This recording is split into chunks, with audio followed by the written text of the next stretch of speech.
million naira in prizes are up for grabs.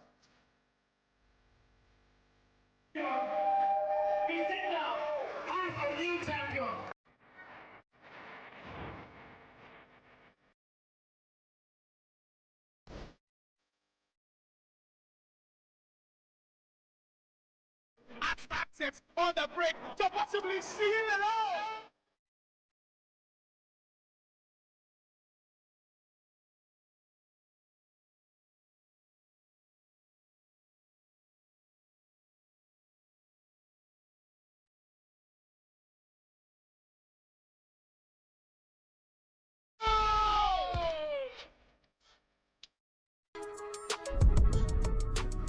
Ended in perfection, and Chooks with the Akuma look on his face. Oh my God.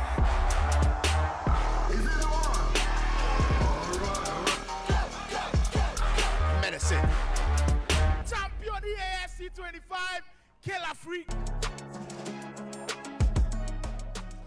From everyone that competed today, whether you won or lost, your presence today has contributed to the growth of esports in Africa. Let's keep the spirit of Cage 24 alive, share, post, and have a good night. Thank you.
Nigeria, we hail thee, our own dear native land. Though tribes and tongue may differ, in brotherhood we stand.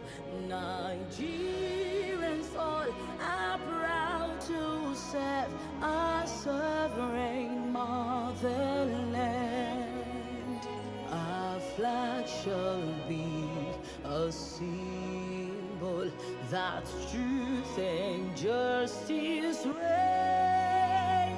In peace, oh, back to honor it, and this we count as gain. To hand unto our children a banner without stain. O God of all creation, grant these our one request. Help us to build a nation where no man is oppressed, and so with peace and plenty, Nigeria may be blessed. Ladies and gentlemen, it's been a pleasure. The best of the best players feeling the pressure and the nerves of Game 24. My goodness. Wow, what are we seeing? Bringing to you this live broadcast of this huge matchup We got to see once more what the Challengers Cup is all about. It's being able to produce in the pressure cooker.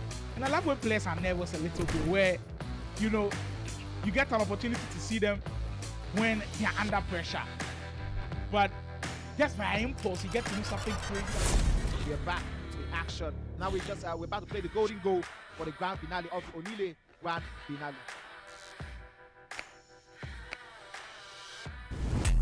Oh, we're just having an update. Oh, his father just found but not to be back. He's not be back since. Oh, yeah.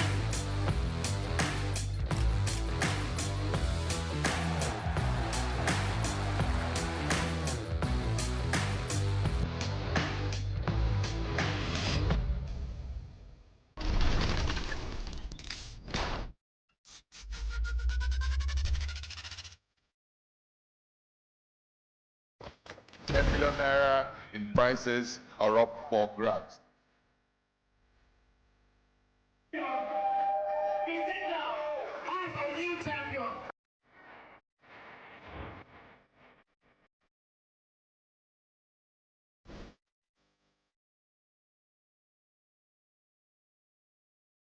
Access on the break to possibly seal it all.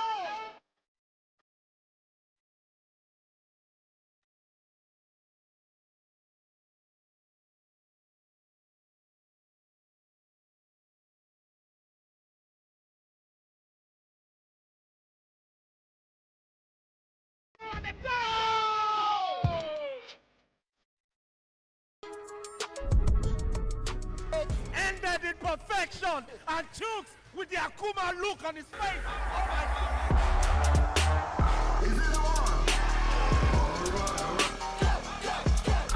Medicine. Champion EASC 25, Killer Freak. From everyone that competed today, whether you won or lost, your presence today has contributed to the growth of esports in Africa. Let's keep the spirit of Cage 24 alive, share, post, and have a good night. Thank you.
Nigeria, we hail thee, our own dear native land. Though tribes and tongue may differ, in brotherhood we stand.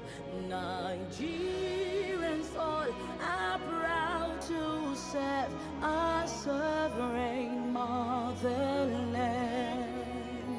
Our flag shall be a symbol that truth and justice reign.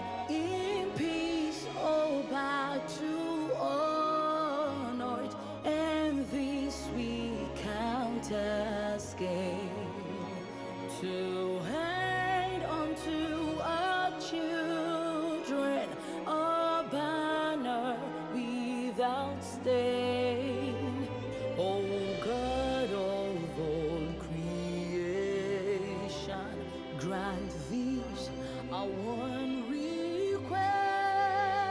Help us to build a nation where no man is oppressed, and so with peace and plenty, Nigeria may be blessed.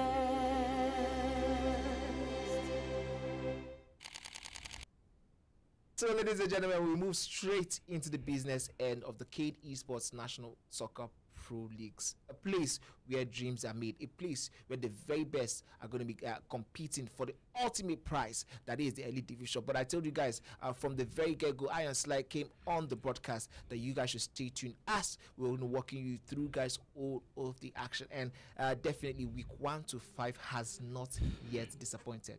The storylines have consistently and constantly changed as we have gone.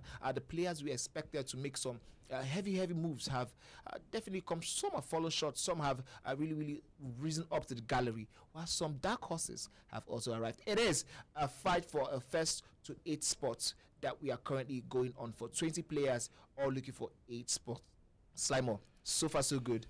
What do you think has been the very I think consistent body language of all of the players? Yeah, I like the fact that you mentioned body language, because for me, every single time I walk into the studio, the arena here, I like to see what the players look like. And today was a different vibe. Every week is a different vibe. You know what today's vibe gave me? I've written like a mathematics examination paper where after the paper everybody's discussing what did you get for question 1. It's like everybody's calculating. If I win this game, I'm fit. If I win this game, I'm fit. It's just like that. And I love that feel so much. Everybody's trying to figure out where they'll be at the end of the week. It tells you that we are indeed at the penultimate weekend of the National Esoccer Pro League. Everybody's scrambling for points everywhere. And we did say that with every single week comes like a different storyline. Right now, there's like 5 points separating like 5th to 9th position. That's how intense it is. We're speaking about who is like out of the race totally, but then you can't see they're out of the race totally because mathematically they still have a chance. Absolutely. And if you look at the leaderboard, which we're going to be showing very soon, I think we're looking for 8 places, 8 spots for 8 players, right? But from first to I believe 14th, all have a chance still. So when you're looking at just like we have right now on the screen around the leaderboard, where we have King Onyx in first position with 31 points after 14 played, while Tactical is second with 31 points after 15 games played. KK is third with 29 points, and he still has 3 games, I believe, from Tactical. He is currently in second. He has played 12 only. Mr. Oga has played 14, is in 29 points, 2 behind King Onyx in first position after 14 played also. Guru has played 15 on 28 points, and Nife, with that pass, I think run in week 3-4, has seen himself rise to 28 points after 15 played in 6th position. Wolivation is making up that top 8 list in 7. After 13 games played, he's on 27 points. He still has 2 games to get to the highest number of games played so far. Game with Josh has played 15. He has 4 games left in this round. He's on 24 points after that 15 games played. Now you can see 9 and 10 who make up the top 10 parts of the table, all on 20 points after 13 and 14 games played.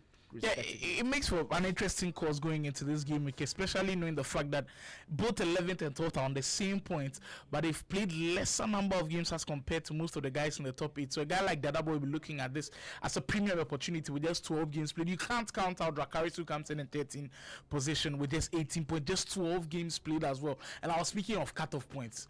Can we confidently say we are cutting off Khalid? He's just played 13, so he's still got mathematically about I think 6 games. 6 games so that's to go, basically. Points. Exactly. If mathematically he wins all of them, all of the games, I mean, add that to 15 points, and then you're looking at it. He's still there. So you just can't confidently say you're taking him out of the mix as well. Bright should still feel like he might have an opportunity. He will be opening our broadcast here today. Baluke, I mean, it's looking difficult from here on out, but if you are giving Bright a chance, then why not Baluke as well? Baji Senior on 9 points, Blaze on 6 points, Flick and Simply. I mean, you almost feel like those are the ones that are confirmed Right that now will definitely not be making top 8. Absolutely. Baji, Blaze, Flick, Simply Uzo. Great performances anyways. Simply Uzo has played 12, Flick has played 12, but the point is not anything to write home about. I mean, if you add, even if Simply Uzo wins the rest of the 7 games, 21 points added to 4 points, it's still not it's possibly just getting to game with Josh in number 8. I don't think from what we have on that board there that any of those guys in the 17, 18, 19, 20 are going to be making it to the top 8. So yes, I mean, for now they're just playing for the pride and the love of the game. Also, trying to see how much I think they can salvage out of what has not been a great season. Meanwhile, the guys who are like me, for me personally, Khalid has definitely one of those ones. He's one of those ones where I'm looking at, he's not totally out of it. I'm not sure about Bright. He would take him. It would, because he needs to win 6 out of 6. To go on that type of winning streak is not. I mean, Anif did it. That's cool. Exactly. They've shown the blueprint to be able to go. Well, speaking of winning streaks, you have to go on big ones. As for today's broadcast, we'll start off strong with Bright and Simply Uzo and battle. We're speaking about Bright's chances. If he still wants to be in the mix, he has to be able to win games, and he'll be starting off against Simply Uzo. Okay, Nonex making a strong claim for that top position. He'll be starting off his action, taking on Blaze 99. Then we've got Mr. Oga, who's following closely, taking on Dadaboy as well. We just said Dadaboy has just played 12 games. He needs to pick up points and pick them up early. Khalid is going to start from somewhere. He's going to start from round 1 when he plays Baluke in that first round of action here at the National Esoccer Pro League. I mean, those 4 fixtures right there could give you a clear picture of what most of these guys want to do going forward. Yeah, talking about what they want to do going forward, I'm very, very sure Khalid is looking at that fixture and saying, you know what, if I get this win over Baluke, that possibly kickstarts something for me. I mean, if he gets 5 out of 6, it's possibly also doing him a whole lot of good. And in the second round of action, we have Rhymes versus Dracarys. Huge game. Huge game for Rhymes, especially. For Rhymes and for Dracarys. I think that is 2 points off of each other. Yeah, but Dracarys has lesser games played. So I for think Rhymes, 12 games played. Yeah, it's one of those games that you cannot afford to lose. Son of God going up against Baji Senior, a game he should be looking to take points off if he's going to get himself back into the top 8 action. Anif Wolevation, Anif on that crazy run, Wolevation finding his winning mojo again. This will make for an interesting one. Why Khalid is also going to be playing. Okay, I think this is where Khalid is going to be playing Baluke. Yeah, but the thing is, Anif versus Wolevation is going to be a tricky game because for Anif, he's played a lot of games. He's played a lot of games, and for Wolevation, it will always be interesting. Well, it seems like the players are ready. We'll get a word from them and they will head straight into the first match on the broadcast. Well, that's match 9 for UKK taking on Yemi. Another big game in the context. Yemi, he's seeing the chances maybe slip away from his fingers. This could be an opportunity to make a massive comeback. Dracarys, we've mentioned already, need points, and he might be getting some against Simply Uzo. Rhymes versus Son of God. Another intriguing battle that should be Dadaboy versus Wolevation. Dadaboy, guys like Dadaboy, Dracarys, who have got a lot of games to play, will be looking to ramp up these points quickly, and that will be match 12 for the day. Yep, and I think these are where they have to be best. Uzo. Uzo is a really, he knows that his gameplay is actually very good. Although his position in the league is not depicting how he plays actually, but I know it's going to be a good game. But let's see how it goes. My next game is against Bright. He's a very good player. We last played in the Elite Division. I won the game. I won the game, and hopefully I'll do the same thing again this time around.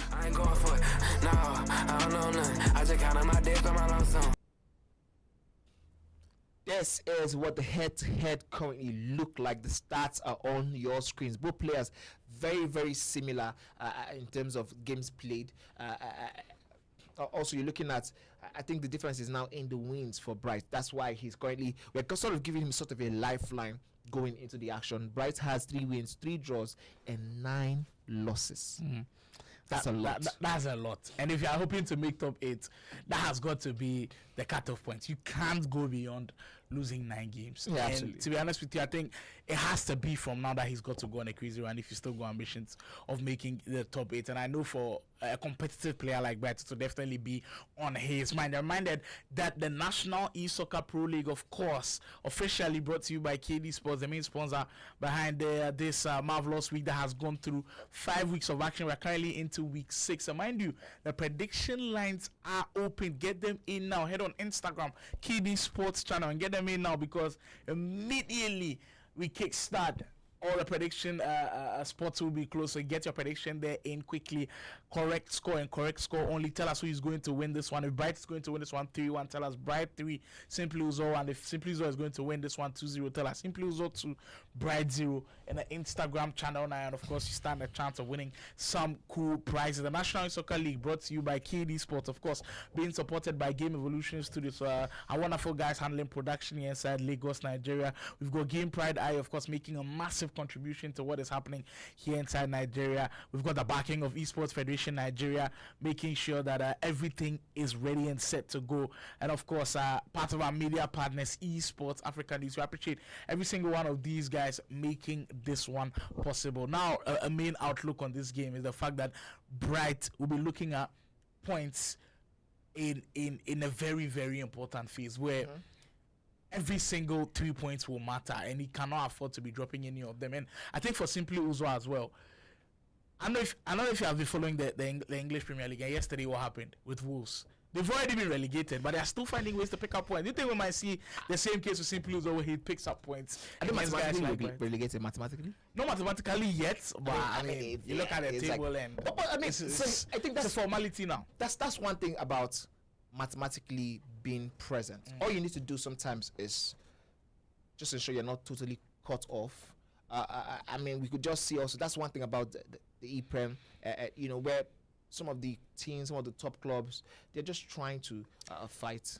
Yeah, it's going into the final round of action. We've got some big games to wrap it all up. We've got that huge one. Manny and I have been speaking about it all week long.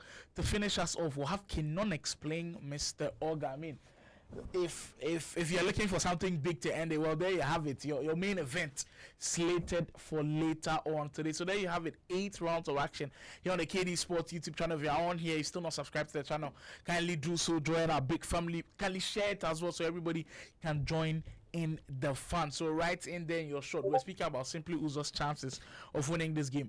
Bright, we've been impressed with him when he's playing against the big players. When he's playing against the guys who are in and around that bottom bracket, he kind of struggles a little bit. Do you think that might affect him going into this game? Yeah, I'm looking at it as I'm trying to break it down out from the fact that Simply Uzo's biggest challenge in this game, in the installment of this game, is conceding a lot of goals, and Bright doesn't know how to score the goals. And I think the thing is, Simply Uzo really loves going on those attacks, and I think it sort of gives players like Bright an opportunity to hit you on the transition, hit you on the counter. Every single time Bright has played what you call a lower block, a set defense, some of the guys who are not creating so much, he's struggling because he's going up against more bodies. When you're comparing him to some of the guys that, like taking all those risks, going band for band, action for action, trying to get some goals in. Simply Uzo should give him a whole lot of room in terms of him also committing a lot of bodies in the attack. So that's one thing I'm looking at for Bryce. For Simply Uzo now, the question would be, has he been able to fix some of the defensive lapses we've seen here consistently over time? That is where the conversation will really, really start getting heated. Has he been able to fix the concentration lapses in defense? There's a whole lot of, like, the players are breaking down too easily. I mean, going up back to the game with Baloke, with Khalid, where they played, I believe, 9-8. Sometimes you have to look back and be like, you know what, this is not the best way to go into this. Exactly. This is maybe way too many goals he should be conceding in that right. And I mean, it's quite interesting as well when you look at what has happened across the week when it comes to FC26, because there have been a couple of changes. Not maybe major changes, but then you're seeing more people buy into the idea of switching up formations. We've been so used to 4-4-1-1s, 4-2-3-1s, 4-5-1s, but these days I'm hearing people are leaning towards the 4-4-2s. So maybe we might see a tweak a little bit from some of these players coming in, that maybe they might play 2 strikers up top. Yeah, I did. I mean, I did see that going up all over social media, I think 2 weeks ago or last week, and I tried it, and it was terrible for me. So I mean, it still goes back to the ability of the player to quickly take take to form the new formations that are available. Of course, the 4-4-2, depending on the iteration of the 4-4-2 you're playing, does give you two bodies consistently in the box. Gives you the ability to navigate, have more presence in the box. But don't forget also, if you're playing the 4-2-3-1 a wide formation where you can have a supporting striker, it sort of is the same thing as having two strikers in the box, just that they're not spread apart. It's just like you're always going to have two presence of strikers inside the box every single time you have the ball. So let's see what the players are going to be doing as we see the team. Walk us through the Simply Usos draft. Yeah, I mean, there have been massive changes when it comes to the game and the formations, but I mean, you can clearly see with what is at stake here. Mind you, are still dealing with the new improved budget, which is of course 10 million coins we're speaking about last week as well. So that has been taken into massive consideration. We've seen a couple of changes from Simply Usos draft. He's now using winter wildcard Dembele. He's got that all important Van de Ven item, and look at those guys at the back, very very pacey center backs, and that makes. I was speaking about Cafu released into the SBCs last week. It seems like people are buying into the idea. Simply Uso has definitely bought into the idea, and he's got Cafu playing at right back, so that should be interesting to see how he does perform. And of course the wingers, ever present Shelling. I mean, one of the few guys also using the player of the month Yamal to this day, because you know what, there are a lot of right wing options these days. I mean, the fact that we are seeing likes of Olise being in the mix. You've seen someone use Odebe. I think Guru was the one using Odebe. I know a lot of people are grinding for Ibabu, but for in this tournament you are not able to use guys like Ibabu because we can't value them with that 10 million coin budget. So there are a couple of options to be using, and it's quite interesting to see the variety when it comes to some of these teams. For me, the question is really looking at the chemistry. 20 out of 33, I think that's a little bit too low.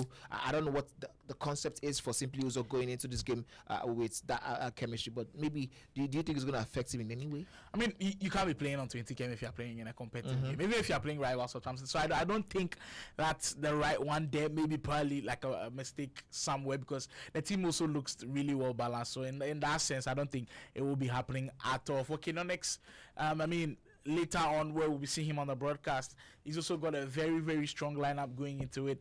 Kind of unchanged for him. I've seen similar players in the squad, maybe the time up Walker coming into the fray a little bit. He's got that Yashin item, which I think is tremendous in goal. The fact that he's got that fire, which he's got two massive play styles. Usually we're used to seeing goalkeepers just have like one play style plus, but then for Levi Yashin being the team of the year icon item, he's got that two play styles pluses that really really help him at the back. And of course we're speaking about intercept plus. Both of the center backs do have that all important play styles in Pacho and Eder Militao. He's rocking with Alvaro Carreras, which has not been bad for him at all. Also going with Sega, Shelling and Yamala also on his wing as well. And then I think he's still trusting in the fact that Claudia Pina is still good, because you know what, over the last couple of weeks we've been asking the question, is Pina still good enough to be starting in your team? Like, if you've not got team of the year Pina, are you still rocking with the other versions? Because there's just been a lot of players that have been released that have her model, because what Pina had that nobody had was the fact that she had elite passing.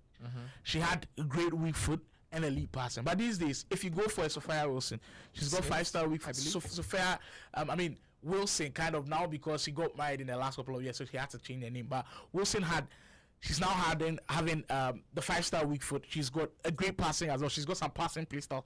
So whatever Pina can give you, Wilson can also give you. It's just that was probably a lesser budget. Exactly. But if you've got team of the year Pina, then now over the moon with it. So that's a different question for another day. But then speaking of that Wilson item, there goes Blaze with that Pina item in his draft. Yeah, Blaze sticking to Shelling. I think this Shelling item is possibly the only consistent player, the only consistent card we've seen from the very get-go of this competition right down to this moment, where we've seen even iterations, just like we just mentioned right now, in using Pina. Some people have brought in Wilson. We've seen Pedro Neto go in. We've seen Lami Yamal. We've seen Olise on the right, but Shelling has been a mainstay. I think it's constant, only Khalid who has an Mbappe on the left, Mbappe card on the left. I mean, Manny, there's one player in Blaze's draft that we really spoke about last week. I don't know if he's in the defense, goalkeeping position. He was Superman last week. Listen, for him with Josh especially, he stepped up. And I mean, looking into, if you're a player looking into those heroics, you're looking at yourself and you're like, you know what, why don't I get this card? It's not the most expensive goalkeeping card on the block. So I mean, why not just have him?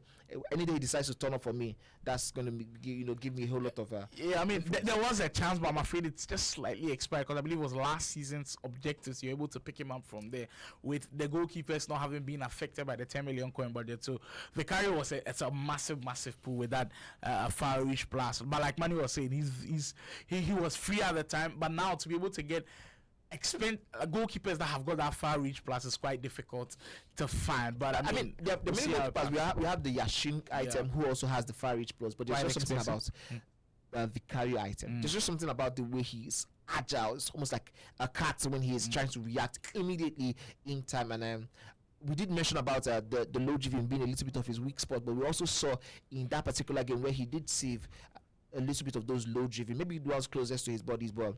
I don't think the footwork is so bad. Yeah, exactly. I mean, we were having the goalkeeping discussions all throughout last weekend as well. I mean, if you've got any low budget goalkeepers that's still pretty good, you can drop them in the comments. I mean, I'm always looking to improve my team, so if you've got any pointers for me in the chat, you can let me know how it's going. But we are gearing up towards that first game on the broadcast, which will see Simply Uzo and Bright take to the field. You are still watching here on KD Sports YouTube, the National Esoccer Pro League, the main qualification spots into the elite leagues, which will be happening very, very soon. I'm sure the elite league players are also looking at this division as, you know what, it's not going to be as easy as next year, because next year maybe you had easy matchups to go with. But this is all proudly brought to you by Kid Esports. If you want to join the Kid Esports family and be a part of this wonderful esports family, you can just go on Google Play or App Store. Just download the app right now, Kid Esports, and I'm telling you, you don't want to miss out. If you're a big fan of playing tournaments, this is the app for you. If you want a place to be able to get gaming accessories and gaming gadgets, that's the place for you. If you want to sell those gadgets and accessories, this is the place for you. If you just want to hear about the tournament and not just playing them, that is the place for you. If you want to just go in for predictions, that is the place for you. So head on Google Play, App Store, download the KD Sports app, and of course join the greatness that comes with this wonderful esport, not just here in Nigeria, across Africa and beyond as well. But speaking of the elite league and what some of those players will be thinking right now, I'm just wondering to myself, a guy like maybe Killer Freak Mitchell watching this league, what do you think they are saying to themselves in practice modes? Like, you're watching a guy like Kenonix go off and say, you know what, I've probably got to face this guy next year, and it's not going to be easy at all. I mean, not next year, next month. Exactly. Possibly 6 weeks, 5 weeks. I mean, of course, we're going to be announcing that one once it's ready. But I think if some of the guys flick the Killer Freaks, the Mitchells, the Boyd, the Rufais, the Baji Junior of this world, the Folas of this world, if they're looking in here, I mean, they should be worried, because these boys are coming in hungry. So the conversation for this player should be, oh, listen, whatever happened last year is gone and dusted, and we have to move on from the heroics of last year. These boys are coming in hungry. They don't care about anything OG respect. They don't care about positions you have. They don't even care that you are some of their heroes. They're coming in hungry. They're trying to prove a point. And talking about having a little bit of an easy walk in the park last season, I mean, you're looking at how many people have been relegated still from, or who are struggling, that came from the previous season. You're looking at how many people are struggling still, and you're sort of looking at, it's making sense. I mean, Mr. Oga, yes, is doing great. Anif and Game George, these are the only 3 guys right now in the top 8 conversation. So out of a possible 8 that are relegated, only 3 are looking to, you know what, sort of match the performances that would sort of take them to the elite leagues. While you have Bryce suffering, Simply Uzo currently rooted bottom again. You have players like Rhymes. Rhymes is really suffering. Blaze 99, another one who has, I mean, gone through the most. As it stands, if Blaze continues like this, he might end up second to the last. So you're looking at it like, you know, maybe this is a perfect way to sort of weed off the guys who are not necessarily up to par. I mean, especially with the Nigeria versus Ghana thing coming in, you want to ensure that the Nigerian contingent have the best of competition to sort of boost the performances to match what the Ghanaians are doing, because the Ghanaians are currently going crazy in their own side, trying to looking at this as, you know what, these guys are doing their own thing. You know what, let's see how we can set up a crazy competition for them when we visit Nigeria for the second leg. So for me, I think the elite leagues, the guys that are looking on should be worried. I mean, someone like Boyd possibly has a first-hand experience because he's always in the coaching boots for King Nonex. Baji Junior should have a first-hand experience because he's always in the coaching booth for Game with George and his brother Baji Senior. Looking at what these guys are doing consistently across board, they cannot afford to play. It looks very, very scary, and I mean it's not going to be easy for some of these players to get through it at all. But that's what we are here for. The excitement that comes with it. I mean, you get to visualize what it could potentially be. Every single game in the Elite League is going to be a banger. I don't think there would be total domination from some players, but I mean, players can go on rants as well, so that's an interesting aspect that you could look at. But before we jump into the Elite League, there's still this league to figure out, because up till now, if you put someone on the spot and tell them to list the 8 players, I know last week you were kind of in an interview session with Tactical telling him to list those 8 players, and he himself was sweating. The only one that he was confident about was himself. Saying, you know what, I'm going, but the rest he doesn't know about them. It's just tough listing the 8 right now. Yeah, I mean, you could possibly say, okay, these are the guys we would be surprised if we don't see them in the top 8. These guys who are currently in the top 3, top 4, the Mr. August, the KK. Tactical has played a lot of games, yes, and a King Nonex, yes, that's the word. King Nonex. These 4 players are the ones that you're looking at. You know what? I would really be surprised if I don't see them in the top 8 conversation. But you know, to be able to say with certainty that this is the way the arrangement after the pro leagues is something that I think we cannot do at this point in time. And even the guys at home who have been watching consistently, who are going to be letting us know also in the comments as we progress today what they think about the top 8 conversation, who is going, who is not going to be able to make it. Listen, I think when you're looking into the action we have right now, these guys are really taking it to the next level. They have taken it to the next level. So yeah, it's not easy at all. I don't want to be in their position right now. Exactly. I think they've really elevated, and the fact that this is the debut of the Pro League, it's a really good starter. It's a really good sign for others watching. I mean, if you're back home watching and you think, you know what, I can play through Pro League, stroll through and just find a way to win games, it will be, I think you'd be lying to yourself in so many facets of this game, because you might be watching at home thinking, no, I can take these guys on. I can probably I promise you come through and coast through this league. But I mean, that was the same story that maybe Khalid probably had in his head. Somebody who was streaming home, tried taking it competitively for the first time. He's been able to see what a difficult run it would be. Rhymes coming into this one, we all thought it was going to be like a landslide, like it was going to be a no-brainer for him to get into the top 8. You see what's happening with him as well. Like, there's just been constant reminders that it is not easy when you're playing in such a very lengthy tournament like this. You keep saying one weekend is different from 6 weekends. Yeah. Because on this weekend, something might even be happening at home, which we don't want to happen. Like, they're not in that mood, but you still got to show up and show out. Yeah. Like, that is the consistency that we keep speaking about. Even though here in our world of esports, you would say that we are more familiarized to one weekend tournament, you have to still be able to prove yourself in multiple times. That's why last year, a lot of people gave that respect to Farouk Manzo, because to be able to do it consistently for 4-5 weeks straight, where you didn't lose a single game, it takes the highest of levels. And even here, it has already shown that going unbeaten is extremely difficult as anything. You know what I'm looking at now when we're having these conversations, especially for the pro leagues? I'm looking at the future for the pro leagues. Now, guys, stay with me and watch this, right? Last season, there was a whole conversation that the elite division didn't really have the very best of the best.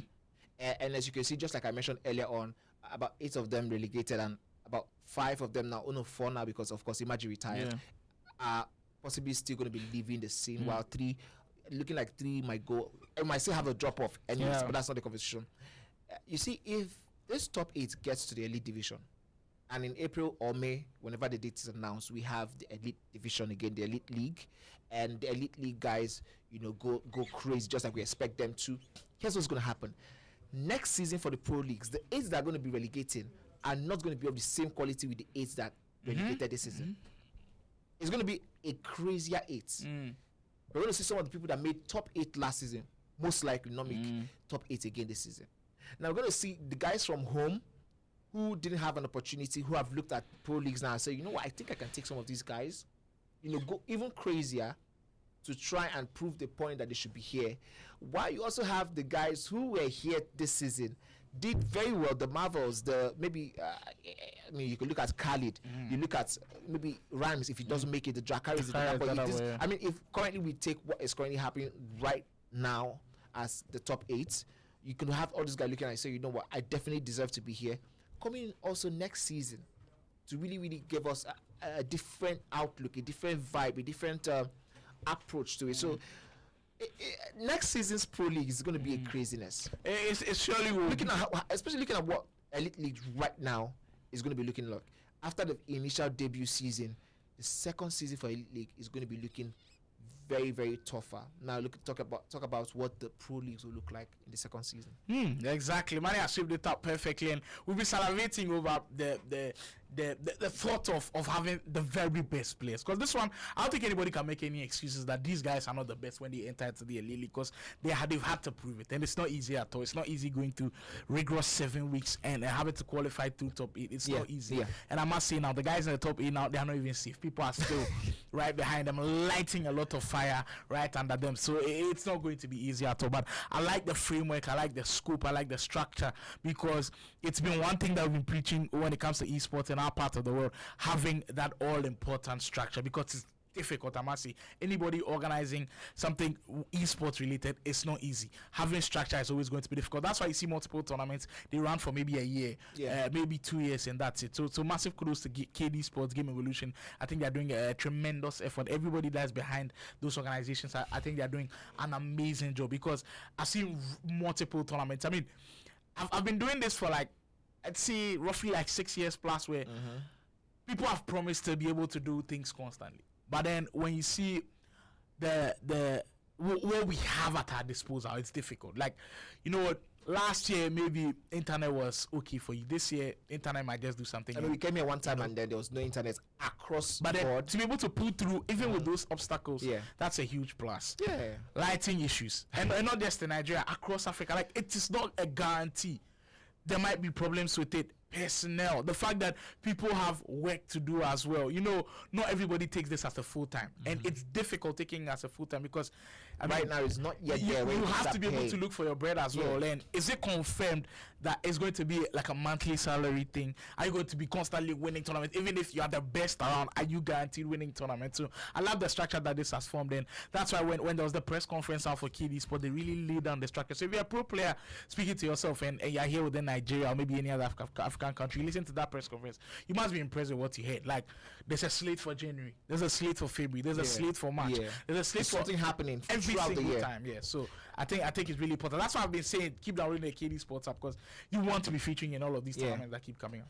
You know, I think I want to use this as an opportunity to sort of invite some of the players who currently are home, who are doing so well for themselves, like, but you just don't have that believe that, you know what, I think I should take it to the next level by being on the CADE Esports Pro Leagues, or the Challengers Cup, or the Elite Leagues. Listen, this is the best time for you to lock in with history, because KD Esports, in partnership with Game Evolution and of course the Nigeria Esports Federation, they are about to make history.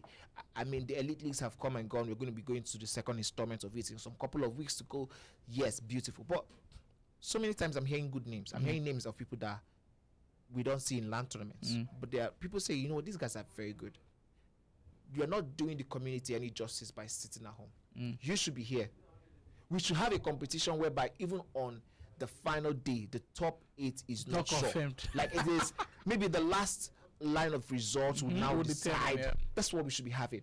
We should be having players that taking some of the other guys to the extremes. Like, every round of action for these tournaments should be a must watch. So if you're a player, you're an esports player, you're an FC player, you're doing great, you're consistently, in terms of your UT, you're consistently in the elite divisions, the Division 1, you know, you are doing so well for yourself, you're playing the game. Even if you don't have so much time, if you can make out your weekends for this, let's say the next Challenger Cup, the next Onili tournament across board, let us have you on the platform. Let KD Esports give you this platform so you can go to the next level. We cannot afford to have talents like you guys not be exposed to the world. The world wants to come and see what Nigeria has in terms of esports. The world wants to come and see what we can offer, what we can export. And I think there's no better time for you guys to really showcase your talent than this moment. Exactly. I think this is the perfect time. And you know what? We've thrown a lot of light on the players. And you know what? Esports usually, like, 50 to 60% is definitely about the players. But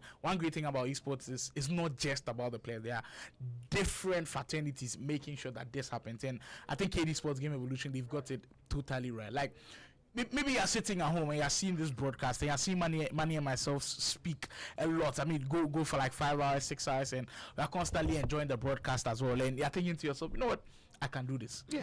It is not a closed door to Absolutely. me. Like, there's always that call out to, you know what, I'd always give a massive shout out to back home in Ghana, Mr. Kwesi Iford, because he put out the way that, you know what, I'm calling for casters, I want commentators. There's always that opportunity for you. So every single time I get an opportunity on the broadcast, I always say, I didn't wake up and just say, you know what, I want to be a caster. I've watched this broadcast for a very long time, and I know a lot of people have been watching the broadcast and they've been saying to themselves, but you've not got to be shy. And I know Manny has got his story as well of how you came up, because what we keep saying is, if you are not up to the level of the esport players, there's something for you. Yeah. We've got the sound guys working. We've got the videographers, The analysts. social content media creators, guys, like the live streamers. the coaches in the booth, the casters like Absolutely. ourselves. Absolutely. Like, there's just so many aspects where you can just divert to, and you have an opportunity of being a part of the esport fraternity. So if you're at home watching us and you think, you know what, I can cast, I can be like Manny, I can be like Slack, I can even be better than them. There's always an opportunity. Hit my DM, hit my name's DM, you know what, I want to try this out. We'll definitely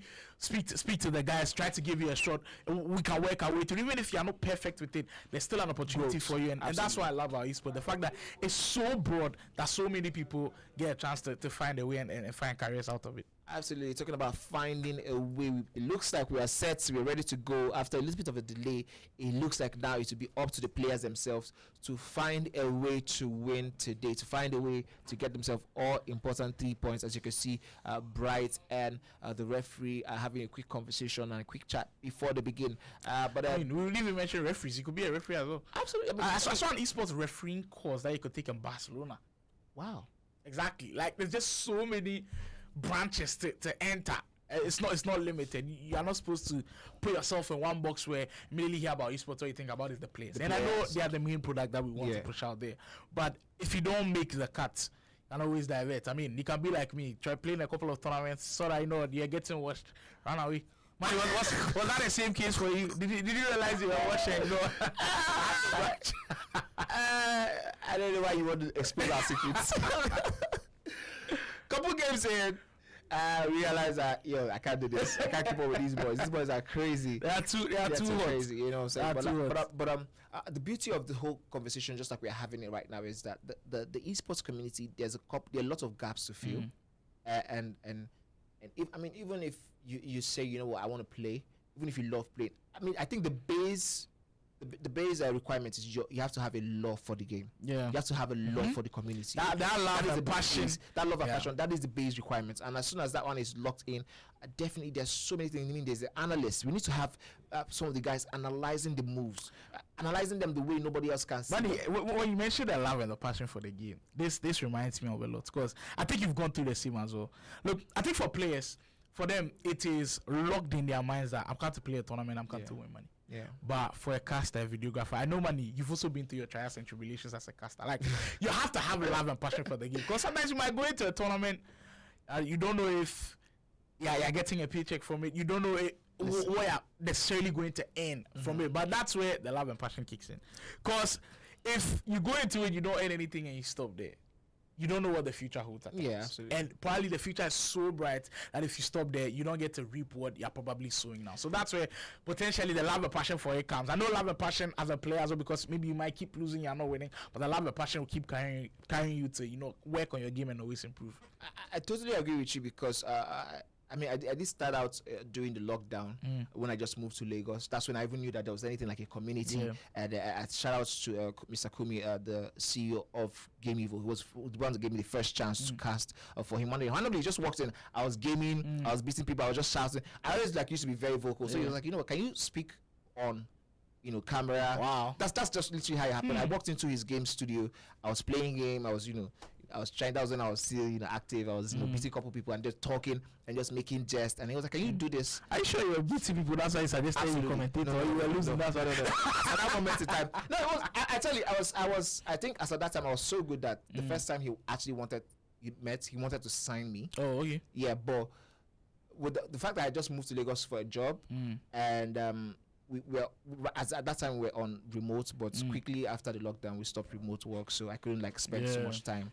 So, and I was not giving it so much attention. But all of the the audition. I failed the audition woefully. That's the thing. That's because So- but my excuse was that the network was poor. It was really really terrible. I think the guy was not in Nigeria even, and that was one of the times where. Before I would pass the ball, they have scored. I mean, so there could have been another world where Mali was going into. No, there Speaking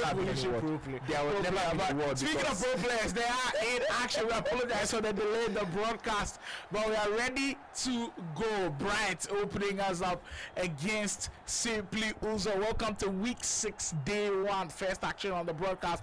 I believe Bright is in the all red, whilst Simply Uzo more or less like a purple kit moving from left to right. Like we said, the door is not shut yet mathematically on Bright to still make top 8, but it will take a massive effort, a miraculous effort. Manny and I have called it, and we'll see if he has indeed got those miracles in him to start us off. There goes Bright in his first meaningful attack of the game, with Shelling's attempt of the finesse in the mix. Build up always key with Bright, because I feel like sometimes he gets so lost in his own mind when it comes to build up that he overcomplicates himself at times, especially in these types of games. Because you know what, we have these conversations in traditional football where there are very good teams out there that when they play against the low block they struggle. Yeah. But then when they're always playing on the counter, like I think for Bright, he always thrives when he's got less of the possession. When he's playing against the great players, he can always play on the counter and all of that. This time had all of the possession and he's made it count early on. 7 minutes in, Bright opens the lead. I mean, look at it, and it did kind of come from a move by Simply Uzo to sort of pin Bright down in his own defensive area, and as soon as Bright got that ball off the midfielder, quick passing in and out, he triggered some runs and was able to get himself into the game. A good start from the Bright there, and Simply Uzo, I was expecting to see a lot of goal, because Simply Uzo one of those players who really loves taking some of those chances. He loves going for it, and it sort of will give him an opportunity, Bright, to sort of take some of those chances. As you can see, Simply Uzo now does the ball roll again and again. That is so neat, but I was expecting the far post shot. Ooh, that shot class, I think, was slightly power shot, because you saw the animation slow down a little bit. I mean, these days you can turn off the animation, but that did look like a power shot. Simply Uzo has got that flair within him. Sometimes when he's playing, you feel like, yo, this guy, when he locks in, he's going to be a different beast at times, and it is kind of a joy to see him put together those offensive performances. But like we said, in this game, you have to be able to put it all together. Here comes Bright, who's looking to add to that lead. He needs to be able to pick up points from this game. That was really close, intricate passing, getting into Fabregas. I think that was on. Wow. If he had found the back of the net, it would have stood.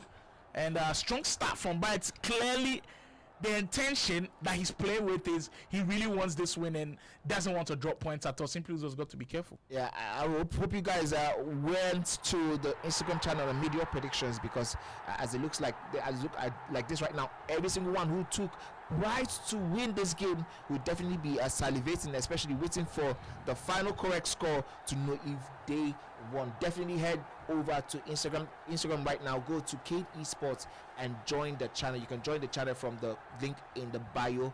Join the channel and you'll be able to make your predictions before the start of any game at all.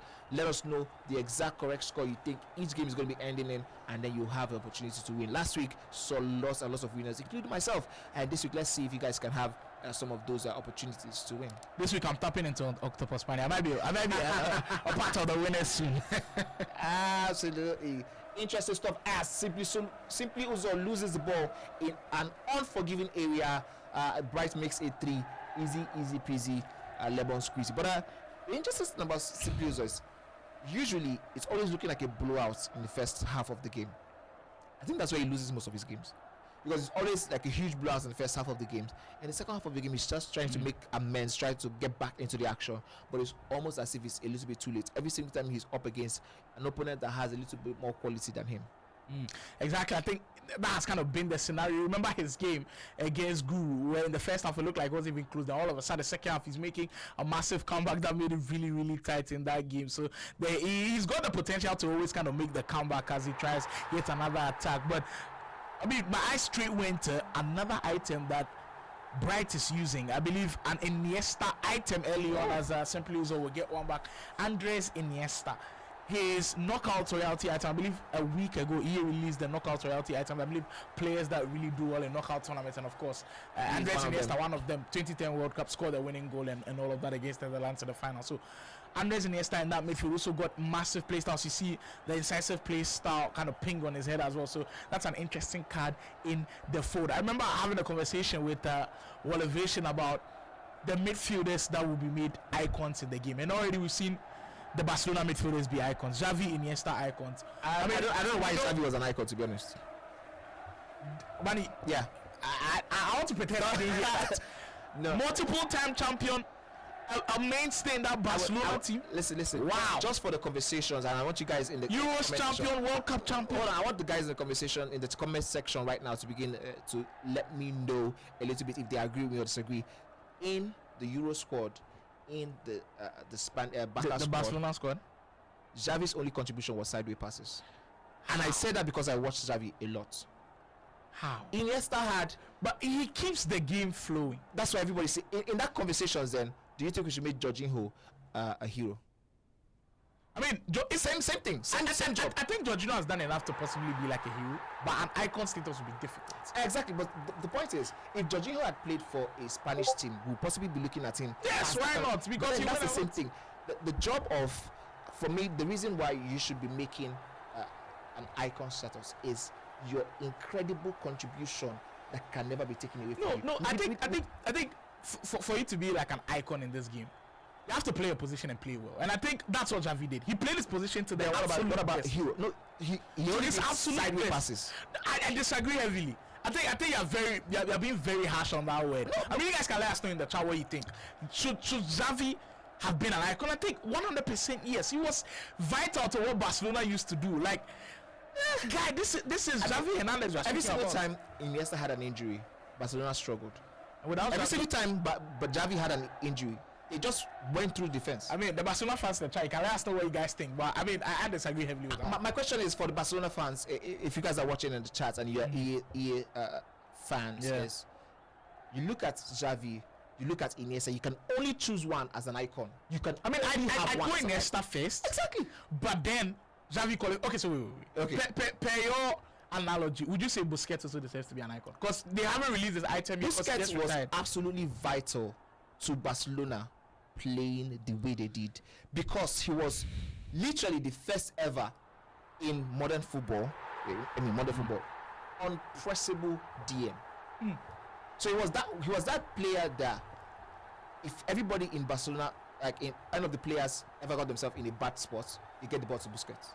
Because they know Pass that that on, I think slightly off. slightly offside. I mean, they know that it's almost similar. The same way they viewed Messi was almost the same way all of those players viewed Busquets. If you're in the wrong position, you're struggling, as this one might just be offside again, end to end, both players touching offside. Guys, let us quickly start hearing your comments in the comment section right now. When Busquets was on the pitch, get the ball to him. So know you you're not gonna think, lose it. Busquets deserves to be an icon more than Xavi is? See, but oh my word, what the finish! The composure right in front of the goalkeeper. Like I said, this guy has the potential to do some of the Joga Bonito things, and usually his games excite me a lot. And all of a sudden, we have a game on our hands. Like Manny said, you can blow out this guy in the first 20 minutes, but don't count him out yet. He knows how to score goals. My goodness, look how composed he was in front of the goalkeeper. The first time through ball, usually here you're doing a ball or just a what a that one was. That one definitely has to get you off your seat. Wow. Yeah, that's one of those ones we definitely have to see in goal of the week. Drag back, and if that one helps him get himself back into this game in any way, as we might see him now, because Bright has lost the ball in an unforgiving position, but he still sort of retains possession now as he will look sort of get back at some of those leads he did lose earlier on. Offside again. I mean, Chai, you can still let us know about your feedback. Xavi, Busquets. I mean, for Busquets, they haven't released this item yet because I did say he did retire last year. I was just speaking with Elevation in like a conversation, and he was telling me, for him, I was asking him if Casemiro should be an icon. He was telling me if Xavi, Busquets, and Iniesta were all icons, then if Busquets also an icon, then Casemiro has to be an icon.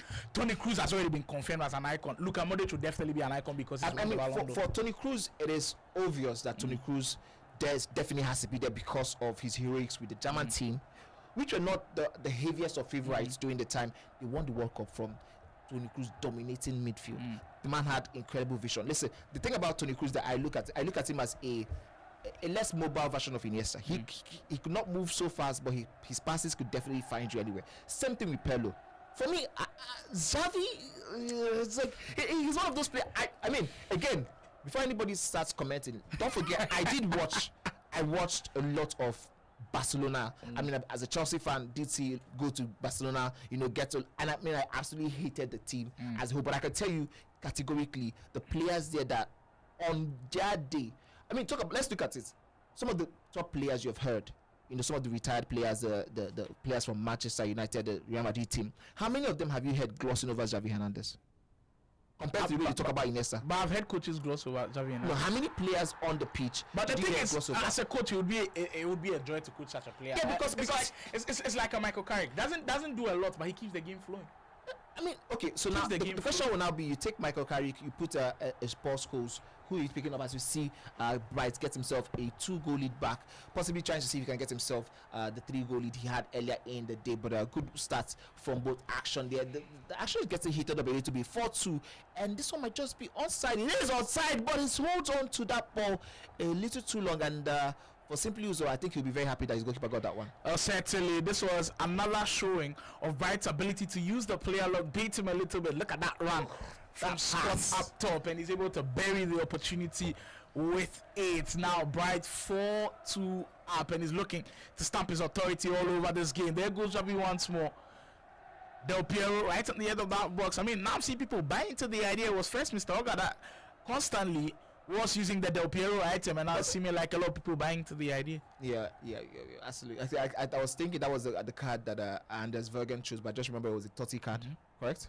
Was it Totti card or Del Piero card? I think it was Del Piero. Okay, so I think so. Yeah, Del technically it was Piero Anders Vergen who possibly puts some of the other players onto the man's ability. I mean, after winning the FC Pro Open, you do get to choose who your card will be, and I think he went with Del Piero, so was released into the SBC. Seen a couple of guys, like I mentioned earlier, Mr. Olga, very, very fond of this item. That's some great L1 dribbling. Can he finish it off with the where's Simply Uzo?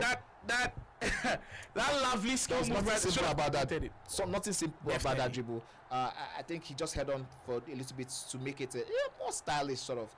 But in that position, there was absolutely no need to do that. Just be effective, get the goal, and definitely that would have been possibly another contender for goal of the week. But back to the conversation, because I really want to hear what the guys have to say on this one. Again, you're a Man United fan. I'm going to put you on the spot. If I have to ask you, Michael Carrick and the Paul Scholes, who are you picking for Icon? Who are you going to be picking? I think they play two different rules. So now they play two different rules. So guys in the chat, are you seeing how Sly Moore is trying to be very diplomatic? Simply Solo would get himself a low-driven effort from far out of the 18-yard box. My oh my. But Sly, that's very diplomatic, but I think that sort of gives you an idea into what I'm saying. Some players are system players. They are very important to the ideals of the coach. For the coach to be able to hold on and to play the game the way he loves to play, as you can see that goal. That driven shot, very, very important. And Simply also back in the mix. Go level it up here. Told you not to write this guy off. The second half master. There he is. 4-4, 8 goal thriller, 60 minutes in, and I reckon there might be a couple more goals going in before the final whistle goes. My goodness, this game has finally started heating up, and Simply Uzo is definitely in the mix of things. I did have this game pegged for a 7-4 victory in favor of Bright. These days, as it is, Manu will be waiting for the scoreline to be going in his favor. That's why he'll tell us his prediction. I mean, everybody who is in the channel can see what my prediction looks like, but I don't want to say it on time, so I don't have some of the guys jinx it for me. As you can see, this might be offside. Yes, it is a little bit. That one I've definitely given Bright an opening chance to get another lead back into the action. Well, just about 60 minutes gone in the game. And you can tell with that goal, Simply Uzo moving differently. And we said that for Bright, if he does go to draw point in this game, lose or draw, I think his chances of making top 8 might just be finished. And he might possibly have had this one as he's yet on another attack, has to finish. And usually, the first thing on your mind is going for the finesse, went for the direct shot, and unfortunately for him, unable to capitalize.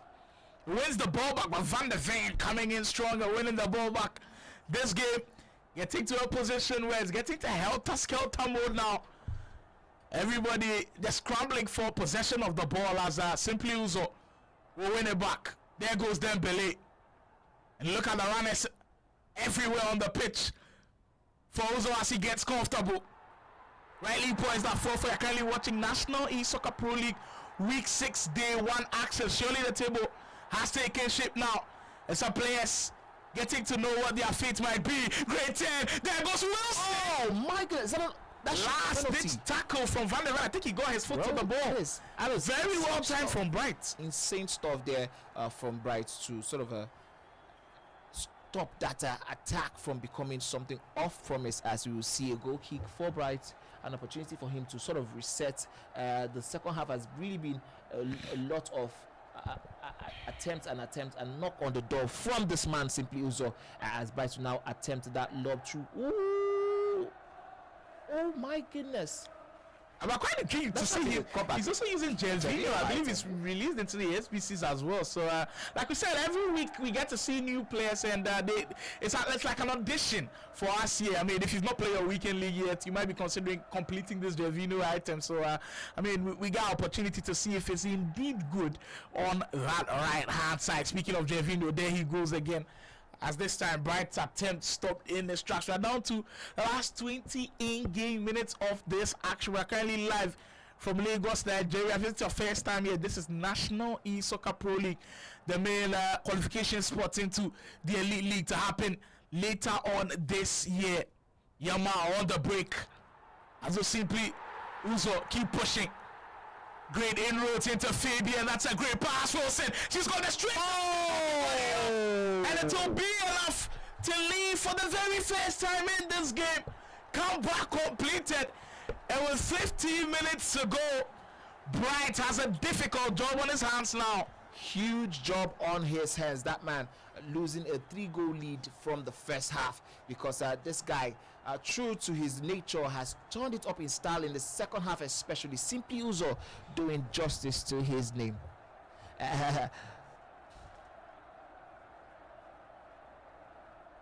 Interesting that some of the comments I'm seeing from the guys on the chat, as you can see, right now getting himself back in the conversation. 5-5 from both players. Somebody is saying that money you go chop slap. Joey Exchange. So the thing is, Joey Exchange, I asked to know, are you a Barcelona fan first of all? Because for Barcelona fans, I think there's just this cult-like following for Xavi Hernandez, which sort of changes their perspective. So if you're a Barcelona fan, let me know, Joey Exchange. And social media markets real vibe says, what is the argument about? He's an icon because he played for Barcelona. I don't know. I mean, playing for a team doesn't necessarily make you the icon. The conversation and the argument is, if you have only one icon, are you going to be choosing Iniesta or Xavi? Who is going to be the icon? No, the thing is, I think the way you frame that question is quite difficult. Yeah, I think that's the because point. Everyone, I think 80% would choose Iniesta. But the thing is, if you've had Iniesta as an icon in that great Barcelona team, you cannot take away the efforts of Xavi as well. And for him, the question should be, did Xavi deserve to be an icon? I don't think personally. I mean, for me, you said no. But for me, I think Xavi, it's a guarantee. Yes. No, so why I asked that question was, this is sort of narrows it down for you. If you ask me right now, pick one person to be an icon between Lampard and Drogba, I'm going to be torn in two minds. I'm going to be torn in two minds because, of course, on one end, this man influenced the game in the big games, Drogba. On the other end, every day, Lampard influenced Chelsea's win. I mean, all Chelsea's top competitions we won. Lampard has his hand all over it. Drogba also has his hand over it. I would be so torn. But for Barcelona fans, they are not torn. It's Iniesta first. That's like my thing. So now you're not asking. I don't know why you're torn for Lampard, because for Drogba, you saw what he did for his national team as well. I mean, Lampard's exploits with England, yes, maybe not as much as Drogba didn't win anything with. But he still won really fine competitions with Liverpool. And what did he get for going for? I mean, so are you going to discredit Salah for getting to the AFCON finals but not winning? I mean, Salah has won the AFCON finals. With Egypt, he has won the AFCON. Salah? Not yet. Remember, Mane has taken it off of him twice. Oh, interesting. Mane beat him in the final one. He's also taking him out in the semi-final. Unfortunately. top with draw 2 finish. minutes to go, that might just be the dagger right there. And we see him absolutely delighted with the goal. 6-1 in this game. He knows how crucial these 3 points might be. And with just a minute plus added time to go, Bright might just have put this game to bed. But he's got a couple more defensive stances to take. As Simply will lose possession of the ball. This one has certainly been an absolute roller coaster. And now Bright definitely in the clear. I mean, he went for the jugular, right? Yeah. No, I think he's just trying to repay Simply Uzo in terms of the way he scored that pass goal. But this one, he might just go ahead and bite him in the ass if he's able to concede. It looks like he bites. My goodness. Well, that's an opportunity he should be finishing, in my opinion. But Bright will certainly count his lucky stars. I mean, and it will end up in a big win for him. This one finishes Bright 6 Simply Uzo. Any of the players who predicted, any of the guys who predicted a 7-5 would be looking at Bright right now crazy in the eye, because that would have definitely given them the win. But of course, it is Bright going home with the all-important 3 points. The band matches on. Yes, we did ask about him and his ability to get this one over the line. I expected a lot of goals. I did tell you guys from the very get-go of this one, I expected lots of goals, especially with Simply Uzo being one that knows how to throw everything he has at the kitchen sink and being able to try to orchestrate attacks. Unfortunately for Simply Uzo, the problem has always been the first halves. But as you could see in that second half, he really came out guns blazing. But it was a little bit too late, and then it is 6-5, and Bryce gets this one over the line. You can see that smile on his face. He knows how very hard that was. I love the effort from Simply Uzo, though. Massive shout outs to him. I mean, you know, you're already out of the gunning for top 8, but you're making every single game a difficult one for each and every single one of your opponents. I mean, we did start with a strong one, 11-goal thriller with Bright picking up all 3 points in that one. That's just the first game on the broadcast, and I believe there's 7 more to go here inside week 6, day 1, as the table keeps taking shape. Who makes top 8? Next game coming up. Really tossed up, and now King Nonex, right from that one, turns around to get himself a lead for the very first time in this game. And if will be feeling so unlucky right now. Very unlucky. On one end, you look like you're about to go up. There is more or less like a goal line clearance. On the other end, on that same possession, it sometimes does really hurt. And I know if you play FC at any capacity, whether pro level, casual level, I mean, you definitely agree with me that that one is definitely going to hurt. And credit to Kinonexo, a little bit of the mind games, but immediately that ball got to Shelling's feet. He knew what he wanted to do with the build-up. So beautiful. Look at that cross pass from Caroline Sega. One touch into Shelling. Kind of baited him with how he went to the left side. It did look like he was going to turn onto Shelling's left, and right against that turn. As soon as Anif committed the defender, we did see Shelling have favorite the right foot there. Absolutely insane stuff we are just seeing from these players. King Nonex now trying to see if he can top with that lead, make it 3-1 in his favor. That will possibly give a whole lot of breathing space in this one, because you know Anif is the guy who is not definitely going to be lined out. We have only played 57 minutes, I believe, on the clock. That's a lot of time. It's 67 actually, as the clock does keep ticking. I mean, you know, like, kind of redefine the corner kick technique, because usually what we saw in the first 2 weeks was down back and using the finesse going. But this time he's actually knocking it inside, right in front of the goalkeeper, and not a lot of people are kind of tracking it. Yeah, I think making it scrappy is sort of where the because it can bounce anywhere. Anywhere you get yourself an own goal, a deflection, something will just happen. And like we just saw earlier in the first half, where we had 2 options, you just be left to the 1-on-1 in the 6 yards box. Exactly, can cause absolute pandemonium at the back when that situation arises. King Nonex on the hand, he smells blood, he smells maybe one more goal to give him that security he's been looking for, but you'll not be rushing it at all. Definitely signs of a pretty good player, and there's a reason why he's in the top 5 of the National Esoccer Pro League 2026, and for him to just take the sting out of the game a little bit yesterday away though, and if we have an opportunity to counter, we know how much he loves doing that. He's got options to find this.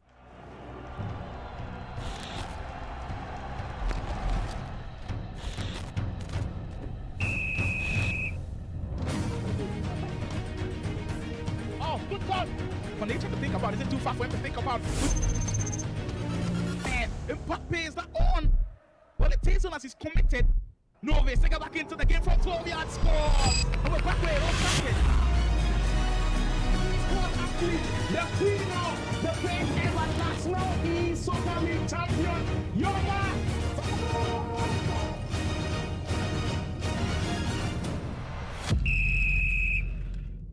Ladies and gentlemen, it's been a pleasure.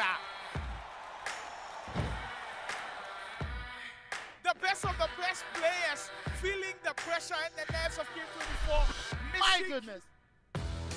Wow, what are we seeing? Bringing to you this live broadcast of this huge matchup. We got to see once more what the Challengers Cup is all about. It's being able to produce in the pressure cooker. And I love when players are nervous a little bit, where, you know, you get an opportunity to see them when they're under pressure. But just by impulse, you get to do something crazy. We're back to the action. Now we're about to play the golden goal for the grand finale of the Onile Grand Finale.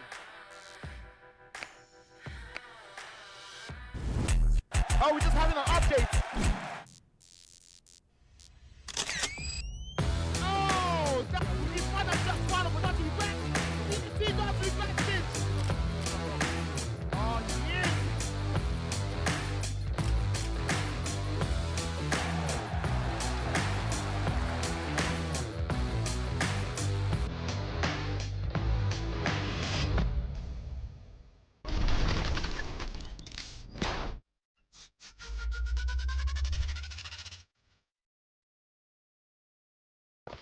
$10 million in prizes are up for grabs.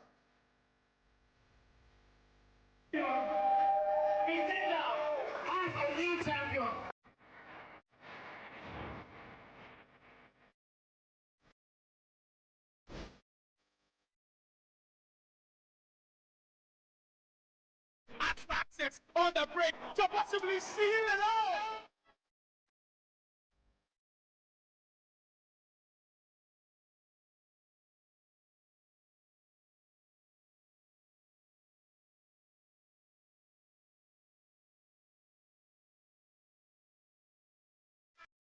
On it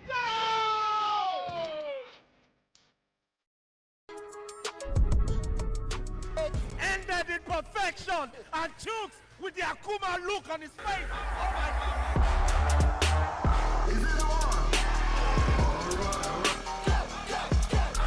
Medicine. Champion EASC 25, Killer Freak. From everyone that competed today, whether you won or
Interesting game.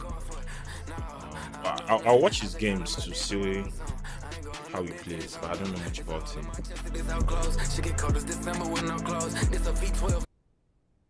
That was a big matchup for Bright to be able to get that all-important win. We head on to the next one. You just heard from the players, Dada Boy and Mr. Oga, all going to the field to be able to pick up wins. Dada Boy, before he said 12 games played, he's like 3 games behind of everybody else. But the thing is, he's coming up against a Mr. Oga who's in the mix for potentially winning the league, because you know he's not out of the picture yet to win the league. We keep saying KK, non-X Tactical, they all have a strong claim of winning the league. Mr. Oga, he's not far from winning the league, and you see with the number of wins that he's gotten, I'm sure he'll be looking at this game as another potential, maybe a way to stake his claim better, to say, you know what, I'm not out of this yet and I could potentially win the league. So the Outlaws, man, I think he could find it difficult not picking win the up league. points from this Not game. win the league, maybe make top 8, but winning the league is totally out of it for Dada Boy. Exactly. So Oga is out, but Mr. Oga, yeah, for he's Mr. got a Oga, chance. I mean, yeah. I think he's still got a decent chance, to be honest with you. I mean, KK has 2 games or 3 games. I mean, why are we acting like it's a guarantee for KK to win this game? No, I mean, it's now a case of Because what ifs. these days, the games we expect players to win, they are struggling. I agree with you, but it's really now a game of what ifs. Mathematically, if KK takes 6 points out of a possible 9, is now a blowout between him and a King non-X, because it will be like 3-4 points in between. If he takes 9 out of 9, it's now like 7 points. So Mr. Oga has played 14 games. He's on 29 points. Yeah. Right now, King non-X is also has played 14 games on 31 points. And we know King non-X has a game with Mr. Oga. If Mr. Oga wins this game and beats King non-X, goes to the top of the table. Yeah, Mr. Oga. So there's still that chance of him possibly going to the top of the table. Speaking of Outlaws, Dada Boy, he's made a couple of changes here and there. We spoke about Chiellini. I mean, I'm trying to complete his SBC. My father is kind of low a little bit, but I will get him on the mix because everybody's using him. He's partnering him up with Van de Ven. But man, if we're speaking about various types of strikers, the one up top we've not seen before, Prince up top. Icon item Thunderstruck Prince. First time I'm seeing him in action. When people pack Prince, they kind of go, you know what, they don't like him and all of that. But hey, if Dada Boy is able to use him and really excel with him, maybe we might change our perception about him. And that's our cue to start this game, a big game. Outlaws, Dada Boy facing up against Mr. Oga, who has a real shot of winning this league. This one certainly at an intriguing moment. We'll have to keep a very good eye on this one. I believe Dada Boy will be making his first inroads into the attack as he gets an excellent through ball, and I believe this one is onside, and he will finish with a plum. Wow, first goal. Yeah, I mean, what a way to kickstart this one. But we have this, we do say that one a whole lot of times on the broadcast. Every time we have Mr. Oga on the broadcast, it's always a craziness. There is no game we've seen Mr. Oga in and we're like a little bit boring or we're bored. It's just something always to talk about. The game with Josh instantly comes to mind. The game with King Manet also comes to mind. Oh, that one is yet to come. I think KK, the game against KK, it didn't happen last week. KK went up by like 3. Mr. Oga all of a sudden gets thrown back. But then KK found a way to win. Yeah, it was crazy. But now Mr. Oga has to find another way, and as he will go up against Dada Boy quickly in this one. But Dada Boy does look a little bit of a rejuvenated man the way he's setting up his team to play this time around early on. It's still early days, of course, but I think gives sort of a good vibe as what to expect in this one. I mean, I'm looking carefully at the Prince item, and you know what? He's not bad at all. I know when an icon right now in the game is listed around 100k, because he's listed around 184k, is kind of low for what you want in a player right now. But I mean, he's got low driven play style, plus we know low drivens do work in this game. In the play styles, he's got finesse shot play style, even though it's not play style plus, it's still pretty good. For passing, he's got tiki taka, so he can play your pass. He's got really good first touch as well. He's got a power header. I mean, power shot usually not something that we want. Quick step enforcer. So these are not bad play styles to use. I mean, we've got holistic asking pretty important question. Says that Pello was so good, he chose to play a match solely with his left foot, which is his weaker foot. But I'm sure it's all added to our whole Xavi Iniesta conversation. Yeah. Pello's one of the great midfielders out there. We know the greatness of Pello, and who deservedly is an icon as well. Olise trying to bend that one, and Dada Boy coming in hot. I mean, going back to that conversation, just based on the fact that Holistic has mentioned Pello in the mix, as you can see, Olise trying another attempt there for Dada Boy. The thing about Pello is, you're looking at Pello, you're looking at the man that is so good across board. He did it for multiple teams.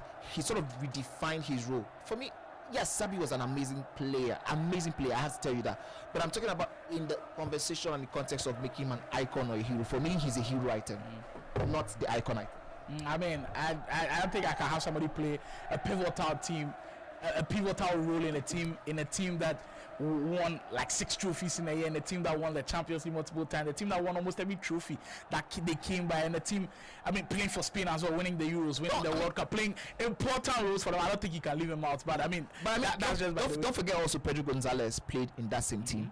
Would you raise Pedro Gonzalez as an icon, a hero? His impact on that team is not bigger than what Xavi did. I mean, was he a consistent starter? No, not at all. Of course, not at all.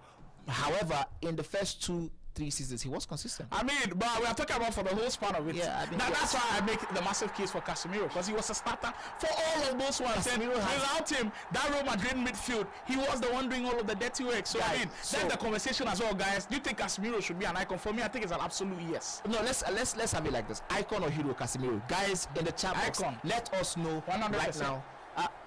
My question to you is it because he's a Man United player right now? No, I mean, he hasn't even done that much for United. I mean, he's only won like FA Cup, I think Carabao Cup only. But look, what he's done for Real Madrid, really taking you guys. I mean, what he's done for Real Madrid alone. I mean, if you're waiting, Bale has an icon card, right? Definitely, 100%.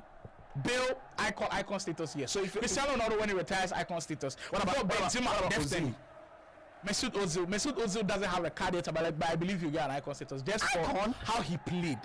Yeah, you can't have somebody have that number of assists and just put him, make him a hero. Yeah, that's the point. You can't have somebody play at that level. Maybe it's me being a little bit stingy with my ratings.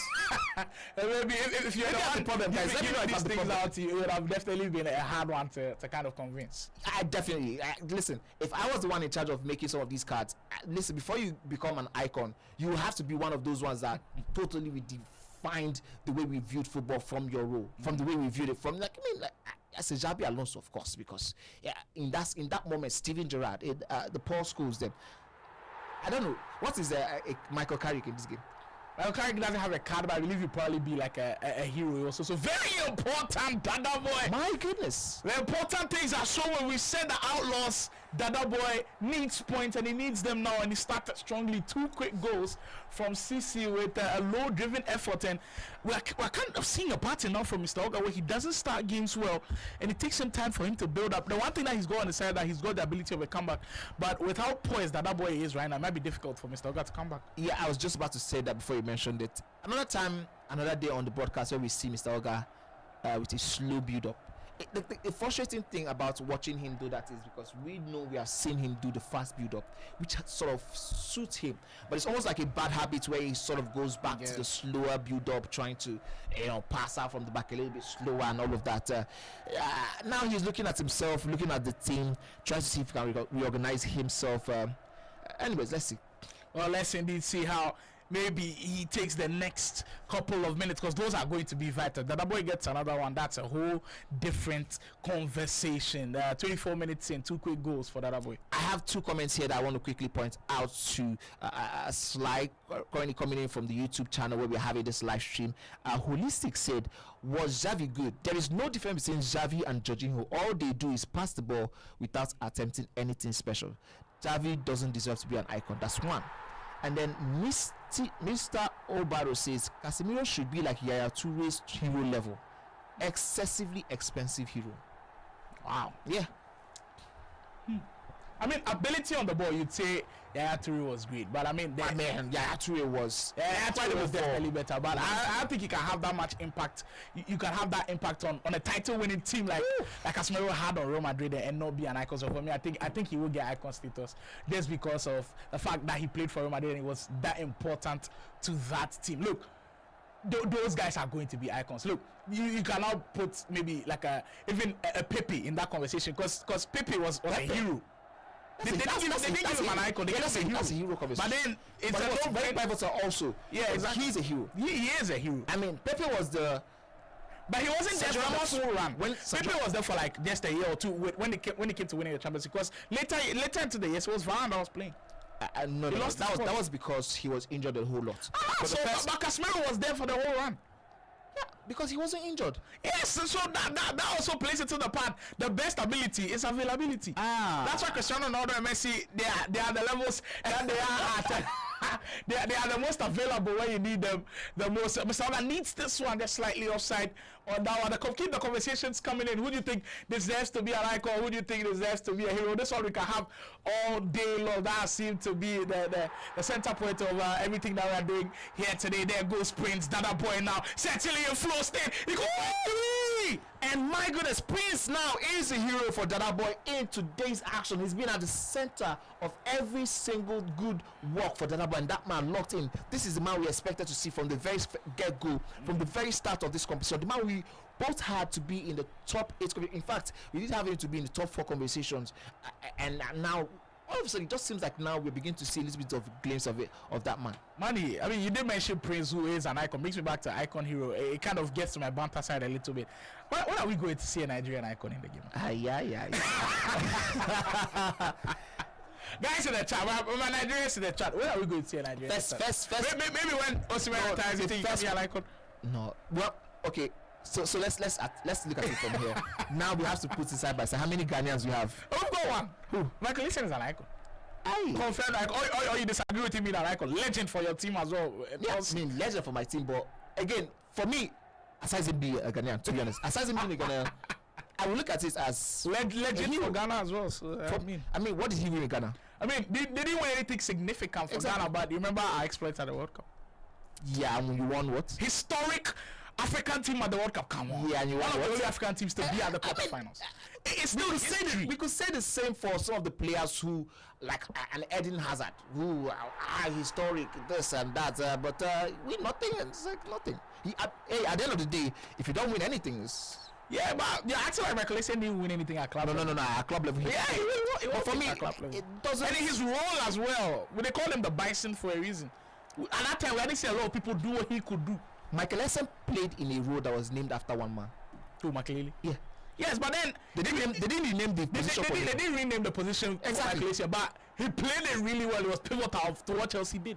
Play for the Roma. I'm going to ask you a question that would sound. Everywhere Mourinho went, he needed ACN. And oh my word, there goes the other boy once more. Could finish this game. Wow. Goodness, what a First half action and that boy completely going crazy. My goodness. I mean, you asked me earlier if I thought Mr. Olga would definitely be winning the entire thing. I mean, we're talking about him still having a shot, but with what we're seeing so far, it's not helping himself at all. 15 games played, and you are like maybe 6 points behind. I think we underestimate how important playing in a league format is. Yeah. Because this not another boy we've been seeing weeks past, and it seems like somebody who has found a new lease of life. I mean, he's really blown hot and cold consistently across the whole leagues. It's been obvious that there's been quality there from this man, the outlaw esports man. Now, being able to do this at this moment, at the business end of this moment, I think that one is a very good one, as Mr. Alka will get himself a first goal. As you can see, that a little bit of scrunch on his face. It does feel like his left is a little bit too. There is something to work with. I always say that getting goals right at the end of house is really important, because this game is all about momentum, and immediately he gets that goal, that's massive momentum in his food. Listen, we have an interesting comments here from the one and only Adefola. He said Oshoala soon. Now, that is one that absolutely nobody can question. For the women's game, I think she's definitely tremendous. Yeah. Definitely, nobody can question. Yeah, so shout out to you, Adefola, for mentioning that one. But since she's not yet, we can keep up our banter again.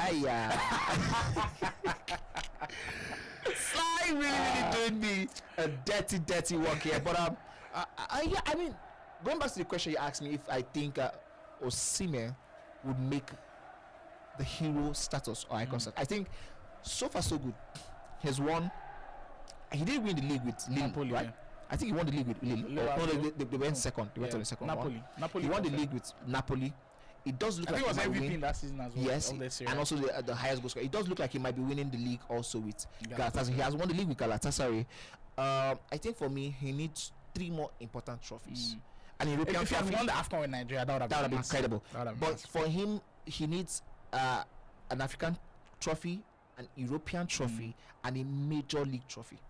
If he gets these 3, he's definitely going to be making the icon status. I mean, we would love to see more Africans be icon and heroes, and I feel like some of these guys that would be retaring in the next couple of years could definitely be icons. I think Salah guaranteed icon status. Yeah, because Mane for potentially guaranteed icon status as well. I mean, way too AFCONs for your country. Yeah, but he just does have the amount of PR that Salah has, and the fact that he left for the Saudi league. I mean, I still think he's done enough just for national team status. Yeah, I mean for national team, pride is crazy. We know the pride that comes with the national team, and right now you could tell that for Mr. Oga, I mean, he is looking at this game as a game where he's let, I wouldn't say slip out of his fingers, but he's making the work even more difficult for himself. As you see at the last comment, he saying that Oshoala will definitely become an icon. I believe so as well. I think she's been tremendous for the women's game, and Olesic also believes that if Lookman keeps up his performance at Atletico Madrid, he will most likely. I mean, if you say he keeps up the performances, we're not seeing win league, Champions League. Can they be in those conversations? I mean, so far so good. The good thing for him is he has won an European trophy. And he was huge in the European, and their final as well. The hat-trick in the final. Yeah, absolutely. So that one is important. If he's won the final, and he also did win the Super Cup, I believe, where they beat Bayer Leverkusen.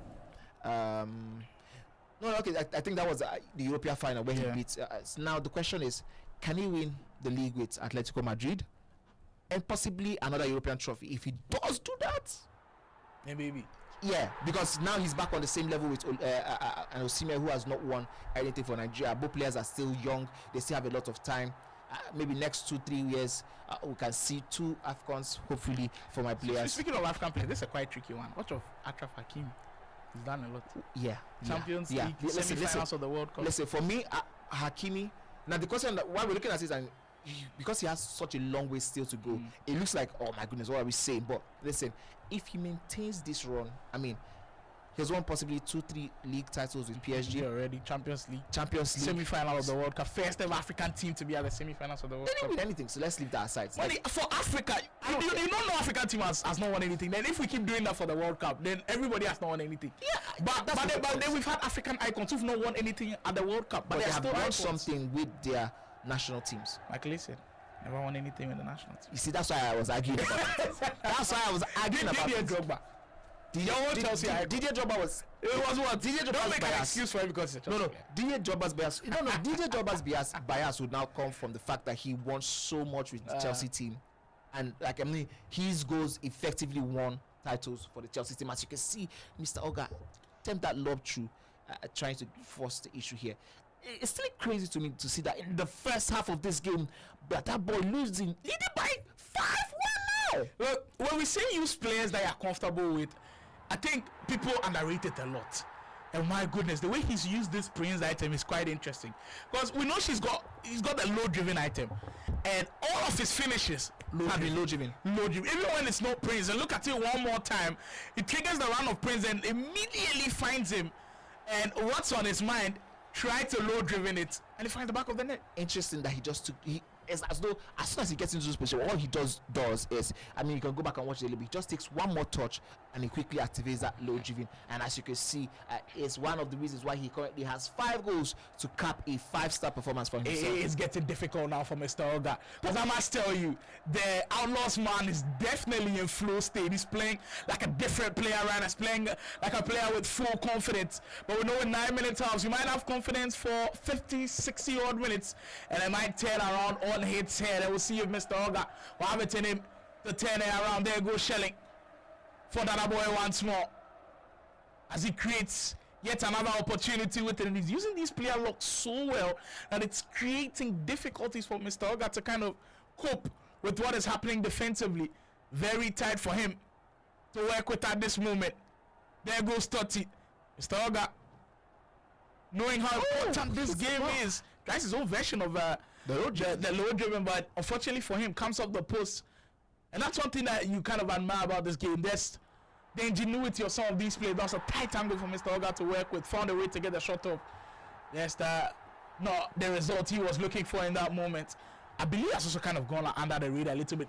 I believe Sega, they've been very, very pivotal to some of these midfield builds that we've seen in the game. From the moment we saw Sega come into play, I think early in week 3, she hasn't left the conversation. She has been consistently. I mean, ultimately, I think at the end of this conversation, we might just have a team of the season. Some of the cards that were used across, and that I think some cards are no-brainer. Shelling, Vicario, no-brainer. Vicario, no-brainer as well. Epinas. I mean, maybe right wing we'll have a debate over Yamal with Olise, because at the start of the season, Yamal. Also Pedro Neto. Olise Pedro Neto has also been very good as well. So I mean, that's maybe when when we might have for the final. The amount of goals scored by some of the players in terms of the attacking positions, it possibly will give us a different idea. The period card also, as soon as it was introduced, we've seen that consistently used across board by all of the players, especially Mr. Oga, who will be looking to see if he can get himself back in the action. 66 minutes, it is not totally lost if he can get himself the next goal.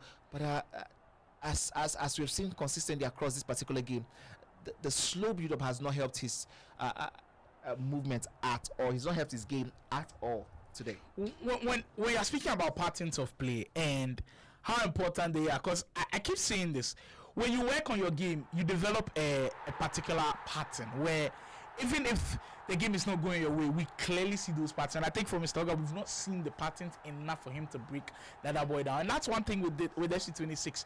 In transition, the patterns have to keep coming. You have to see them over and over and over again. And I was speaking to somebody yesterday about what makes a great player a great player. And I was saying that sometimes you have to be able to impose yourself on your opposing team's your opposing player's defense, where no matter what the defense does, we get to see what your imprints are on the game. And I don't think Mr. Oga has imposed himself enough to trouble the other boy. The other boy is comfortable now attacking, defending, not having a lot of pressure on his hands. And you cannot be doing this at this level, and especially with how great Mr. Oga has been throughout the whole of the league. It's quite surprising that at this stage he's still struggling to kind of find that imposing way of playing in this game. And a credit to Dada boy. I think he's really done a great job of putting the pressure on.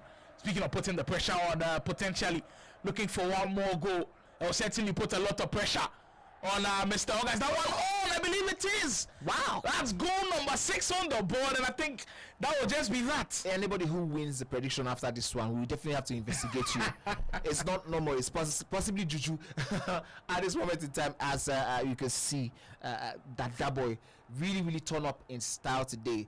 this one might be one of the heaviest losses suffered by Mr. Oga in the entirety of this competition. Yeah, we usually don't see one-sided, heavy, dominant games in games involving Mr. Oga, unless it's him maybe giving the beating or being the dominant one. And this has been a masterclass of a performance. Mr. Oga in on goal. We'll get one back for 6-2 with 20 minutes to go. I mean, it's not impossible, but is it probable? That is the question. But for Dada Boy, if he carries on with the win, this is going to be a huge momentum booster. Beating somebody in the top 4 alone, knowing that he had just played 12 games in, and knowing that these 3 points are definitely going to propel him, because he's not far away from top 8 status at all. And if he starts strong like this, it could be huge benefits for him going forward. Yeah, the man who has 12 games played now has definitely guaranteed himself a huge 3 points with this performance today, unless we do see a miracle now. As you can see, Mr. Oga trying to force this one issue. Good movement there from Mr. Oga, from Dada Boy to snuff out that play. With this goal going in, if this one goes in from Dada Boy, low GV, again we expect to see, yes, another low GV, 7-2. That is the score line. My oh my, the praise item going crazy for Dada Boy in this one. With this one, definitely from 18 points, we'll be looking at 21 points, putting a lot of pressure on Gimme Josh, who is currently behind with 24 points. Exactly. Dada Boy has another game today and he's playing against Elevation. Now, if you're in the top 8, you're definitely looking at Dada Boy and saying, yeah, this guy might cause us some problems, because the Outlaws Esports one certainly is on one today. We told you every single week we will see players that just marvelous, and maybe sometimes they might not be able to carry it over, but that's just the beauty of the KD Sports National Esoccer Pro League as we approach the final stages of this game. It's been a one-way affair right from the onset, and Mr. Oga able to get one back, but you just feel with about 10 minutes to go, too late at that point. Week 6, day 1 of the National Esoccer Pro League, bringing so many surprises here. If you're still not subscribed to the channel, kindly hit that subscribe button. Of course, you can click the bell for post notification as well when we go live. You want to be a part of this one as we gear up towards the incredible year in store 2026, something that will certainly be interesting for esports here, not just in Nigeria, across the whole of Africa as well, with about 9 in-game minutes to go in this game. And you see Mr. Oga cut a very frustrated figure in that sense. Do you think this dents his hopes of potentially winning the league? Yes, for winning the league, yes, it does. Does it get him into danger of losing out of top 8, or you think he's secured that already? I think for top 8, he's sort of secured. Not, but for me, the conversation about the winning the league will now depend on the game he has against King Nonex. If he can be able to beat King Nonex, he possibly will be able to maintain that level of points gap between him and King Nonex, while he'll be looking on to see what a KK has to offer. If he's going to be dropping points in the next 2-3 games, it will also do him a whole lot of good. But I think as it stands, it's sort of assured right now in terms of finishing the top 8. It will require a whole lot to get that man off that perch. Well, certainly, I believe Mr. Oga currently on 29 points with 14 games played, so he's not going to be taking any points from this game. That will be 15 games with 29 points. Yeah. Mind you, Andy following closely with 28 points. Guru also 28 points. Both of them have played 15 games, so that's interesting to look. The person that I think this result benefits heavily would be Elevation, because he's got 27 points with 13 games played, and Elevation later on will be playing Dada Boy also today. So that's how things might shape up right after this game ends. And for Mr. Oga, I don't think he's in the clear yet, because with how things change here in the National Soccer Pro League, you can't be comfortable at all. I mean, this is what we were talking about earlier on in terms of the slow build up in the first half. You can see towards the tail end of the game, he's actually showing that he has what it takes to piece together some of the incredible attacking moves. He just has not been able to do that today, and I think that's one of the reasons why his opposition, Dada Boy, is taking this one out. I think sometimes the 9-minute halves can be deceptive a little, because money in your mind going into it, you're thinking, you know what, 9-minute halves, even if I start slow, I can bounce back. Yeah. But you keep treading those dangerous waters, and you might have games like this where Dada Boy completely blows you out of the water, completely takes the game out of your reach. So sometimes it might be deceptive, because if you had kept this at like a 2-goal, 3-goal margin, you would have had a nervy final finish. But Dada Boy, credit to him, he's kept his foot on the gas, and he's really laid down the marker in this game, and he will deservedly take all 3 points in this game. But I think maybe a little bit of complacency setting for the man there, Mr. Oga. For the other boy, one thing on his mind was certainly taking all of these 3 points, and I must say, totally deserved right from minute one. The intent has been made extremely clear as we approach the final minutes of this encounter. Will he seal it off? Maybe one more goal. That one flagged for offside, but I believe that will signal the final action of an incredible performance from Dada Boy. And that right there is a picture of a man who knows what he's all about, a man who's come here with a mission, who has not given up on that top 8 battle yet, and I think he's given himself a very decent chance of making it. Yeah, that tap on his chest sort of reminding him of the plan they had coming into the National Esoccer Pro League's action. Just try to remind yourself, you know what, yeah, this is such a performance that I should be very proud of. And I think he definitely should take so much pride from that performance. Yes, you can talk about Mr. Oga not doing his best, but it takes one thing to be able to take points off a man who is not doing his best. It's different from, you know, going up against a player who is at the top, at the very, very highest of levels. But with Mr. Oga not doing so well, he stepped up to the plate today and he has gotten himself a whole huge 3 points. A huge congratulations to, I believe, the Akwa Ibom man, that boy. So massive performance from him. Like we said, the Pro Leagues is for everybody, and some of these players are definitely showing their money's worth. That was Dada Boy with another excellent performance to stake his claim for top 8 status. It's not all said and done here. There's still more to come from us. We'll be back right after this break. Situation arises, Kinonix on the hand. He smells blood, he smells maybe one more goal to give him that security he's been looking for, but you'll not be rushing it at all. Definitely signs of a pretty good player, and there's a reason why he's in the top 5 of the National Esoccer Pro League 2026. And for him to just take the sting out of the game a little bit yesterday away though, and if we have an opportunity to counter, we know how much he loves doing that. He's got options to find. This time we will see just invited too much of the pressure. Gets a back! My goodness. It's a build to hold the finish. My goodness, you can see that sigh of relief, a huge sigh of relief. For the first time, he didn't allow Quinones go in his head after he tried to cut back again and again. I mean, we did see again and again him trying to cut back into space because Quinones was really pressuring every single one that had the ball. But the very first time throughout this game that he forced the issue, he wanted to get himself another back. I think that was possibly the whole of the game because now really helped him to secure maybe a top 8 spot, a top 4 spot, or even the crown at the end of it all. But that was a hard fought one. And the thing about Quinones is that's not the first time he's had to scrape for a win. Remember his game against Khalid? 2-1. Like there are some of those games from some of the very best players around where they've got to fight for it, they've got to scrape for it, and I'm sure he will indeed be extremely proud of how he got the job done. We tell our attention to this one as we approach halftime in this game with Simply Uzo looking like he's a different man with a different lease as we get a little bit of a smile from him. It looks like yesterday turned a whole new corner for him. Yes, I mean a lot of confidence booster to be able to get that draw against Uru and to get it in that manner of passion. It wasn't a ball draw, it wasn't a 2-2 or 1-1 draw, it was a 6-6 draw, which tells you that man did score a lot of goals. He took 5 to Uru and then got that his own also, I think, high scoring encounter against, oh my goodness, that one's an absolute fantastic goal from Baluke. Baluke is refusing to go without a fight in this one. I think there's still so much game to happen in this particular match. We're going to see a whole lot of goals, possibly the same haul we did see in the game between Simply Uzo and Khalid. And I think after that game, those 2 games, getting 4 points in one day, I think sort of has taken his confidence to another level. If he goes on to win this one against Baluke, his tally is going to be 7 points. It's going to lift him up a little bit and possibly tell himself, you know what, there's a whole lot to play for. That thing is about 11 more games for you to play for, and you have 7 points. You might not be looking at winning anything at all, but at least you can see if you can scrape your way into the top 8. I mean, he has played most of the top players already.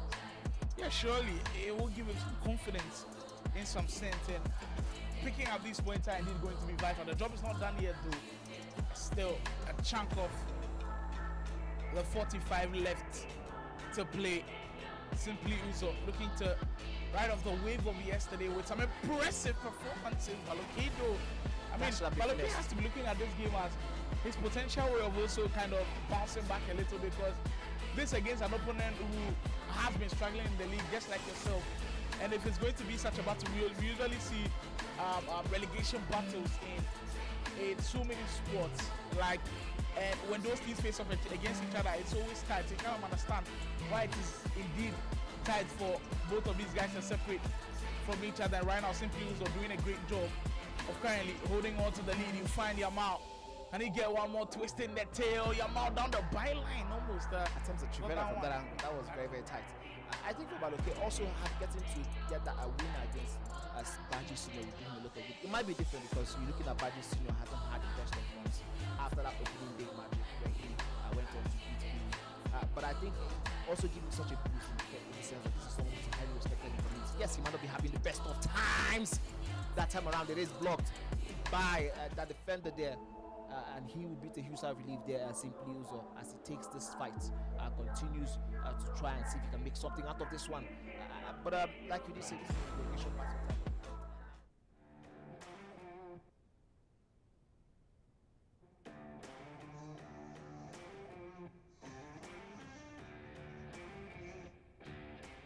You love playing video.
All right, I'm playing Rhymes.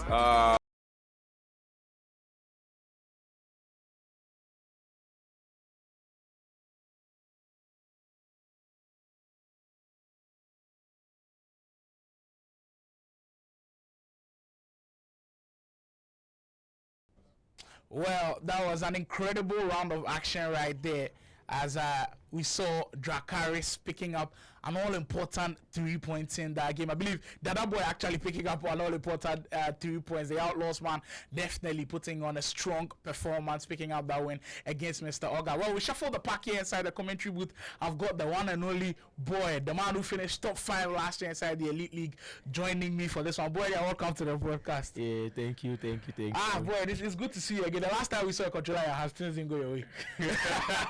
That's a little bit. Don't bring back bad memories, please.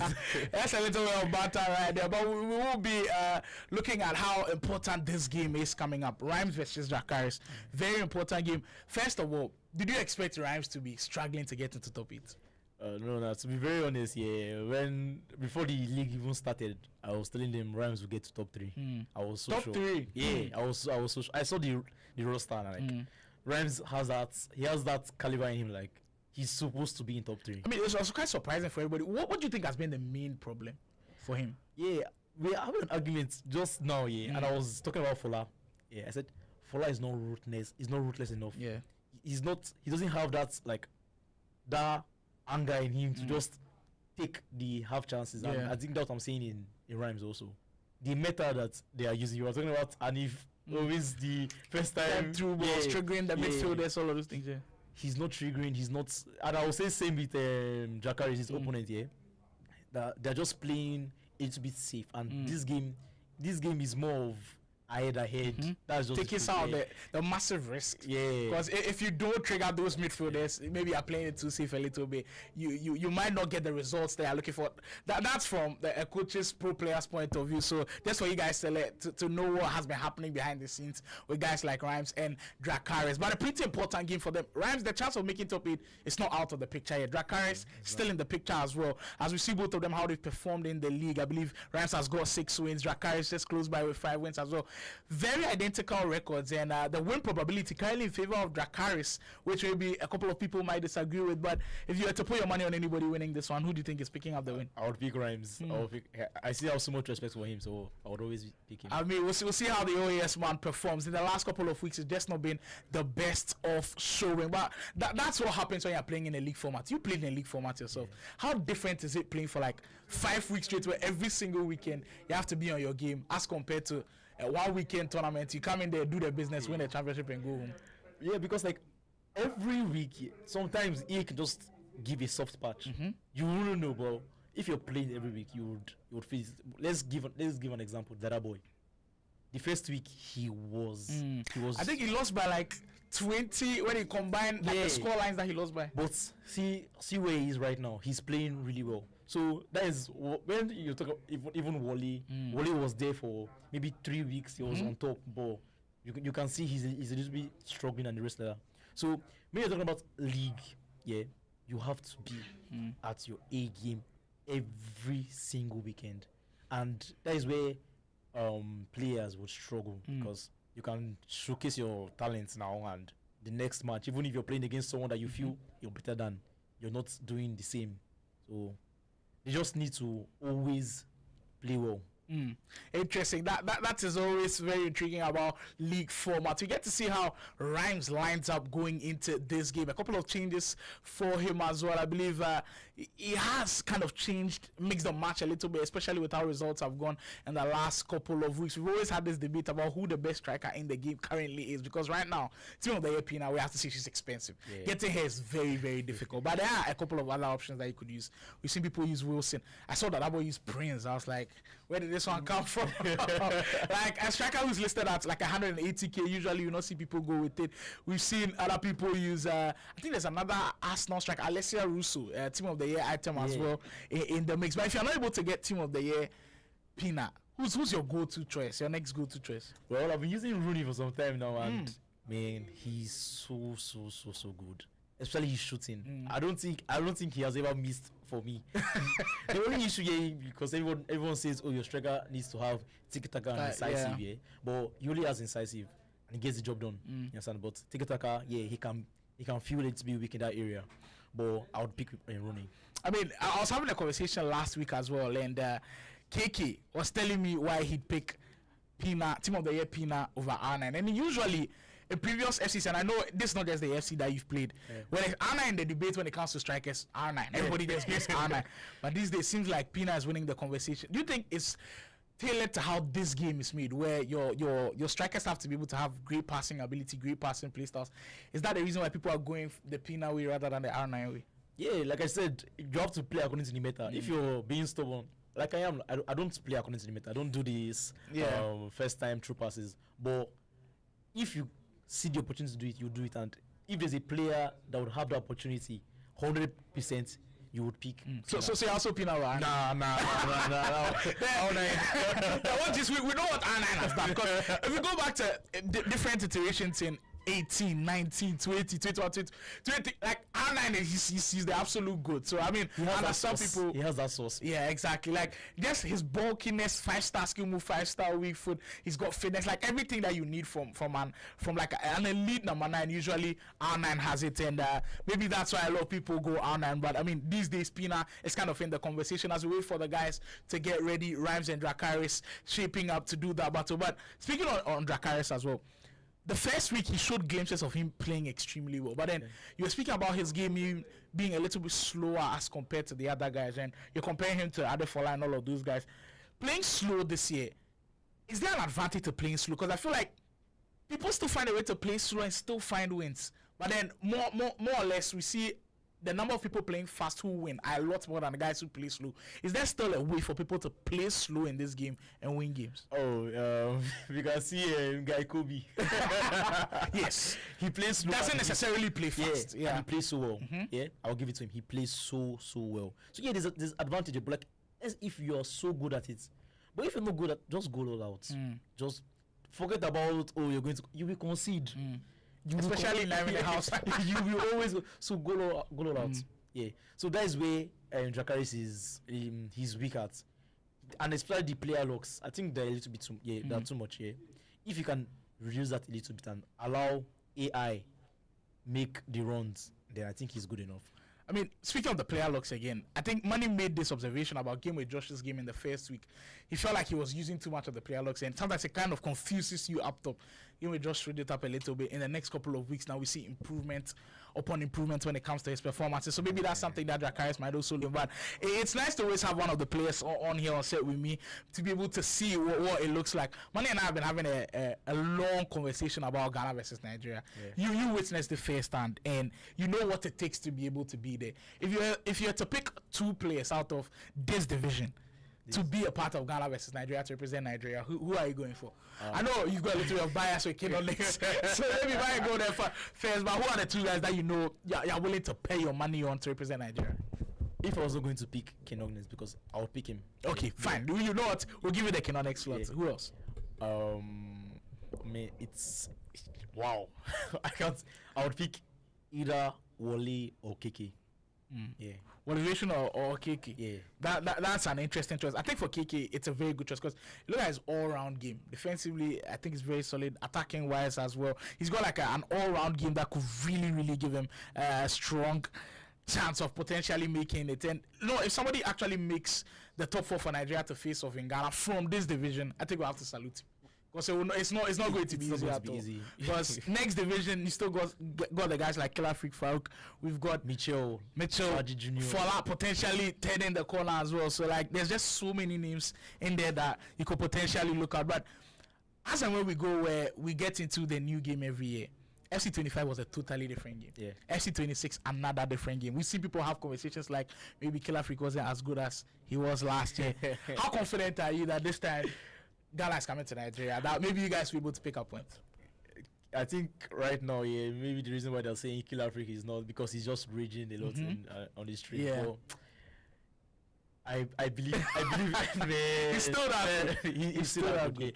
And another player that I would say he messed up a little bit last year was Mitchell. The way he's playing this particular game, it's unbelievable. I did have a chat to him earlier in the year, and he told me, this year he wants to play against Ghana. I think he has a sight set on it, and he will. I would honestly put him in top 2 in elite. Wow. You know what? I was having a conversation with him about the last time. He was telling me it feels like either one of Farouk or Killer Freak will not make top 4. Do you think it's outrageous? They will. That one alone is outrageous. If you say top 2, fair, but top 4, they will. Okay, what about we go further and say either one of them will not win it? The league. Man. see how they went last year is incredible. But you know what? It all makes for the interesting conversations that do come up. We're still here at Division 2 Pro League. We've seen that it's difficult for us to get who would go on and win the league. Kinonix has a strong case. KK, massive case because he's played less number of games. If he wins his games, it's giving him a strong chance. Tactical, somebody who nobody saw coming. How impressed have you been with seeing Tactical play?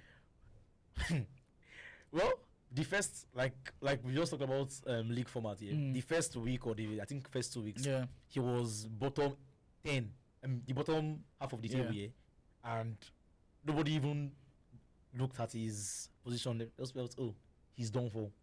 But right now he's second on the league. Yeah, that's crazy. I won't even lie.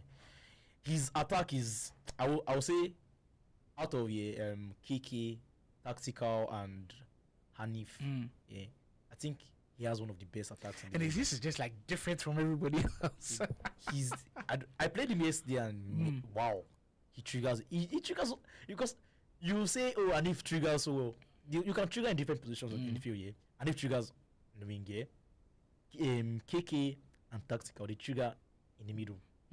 They are always triggering the cams, the CMs, the strikers because they want to attack. They are taking all the risks, and that is why you can see where they are right now. I don't think you would see any defensive player in the top 5 in the league currently. Yeah, it's more of. I think even for Mr. Oga, he has changed the way he's playing these days. I made a comment here before the league started, like Oga would not make top 5, and honestly, I'm eating my words. But I think it's actually changed the way he plays that defensive mindset. I knew Oga as someone. Oh, he's a little bit slow. Yeah. He's trying to conserve, but no, he's going all out because he knows. That's the thing about pro players. You have to play according to the game. Last year, you can play slow, no problem.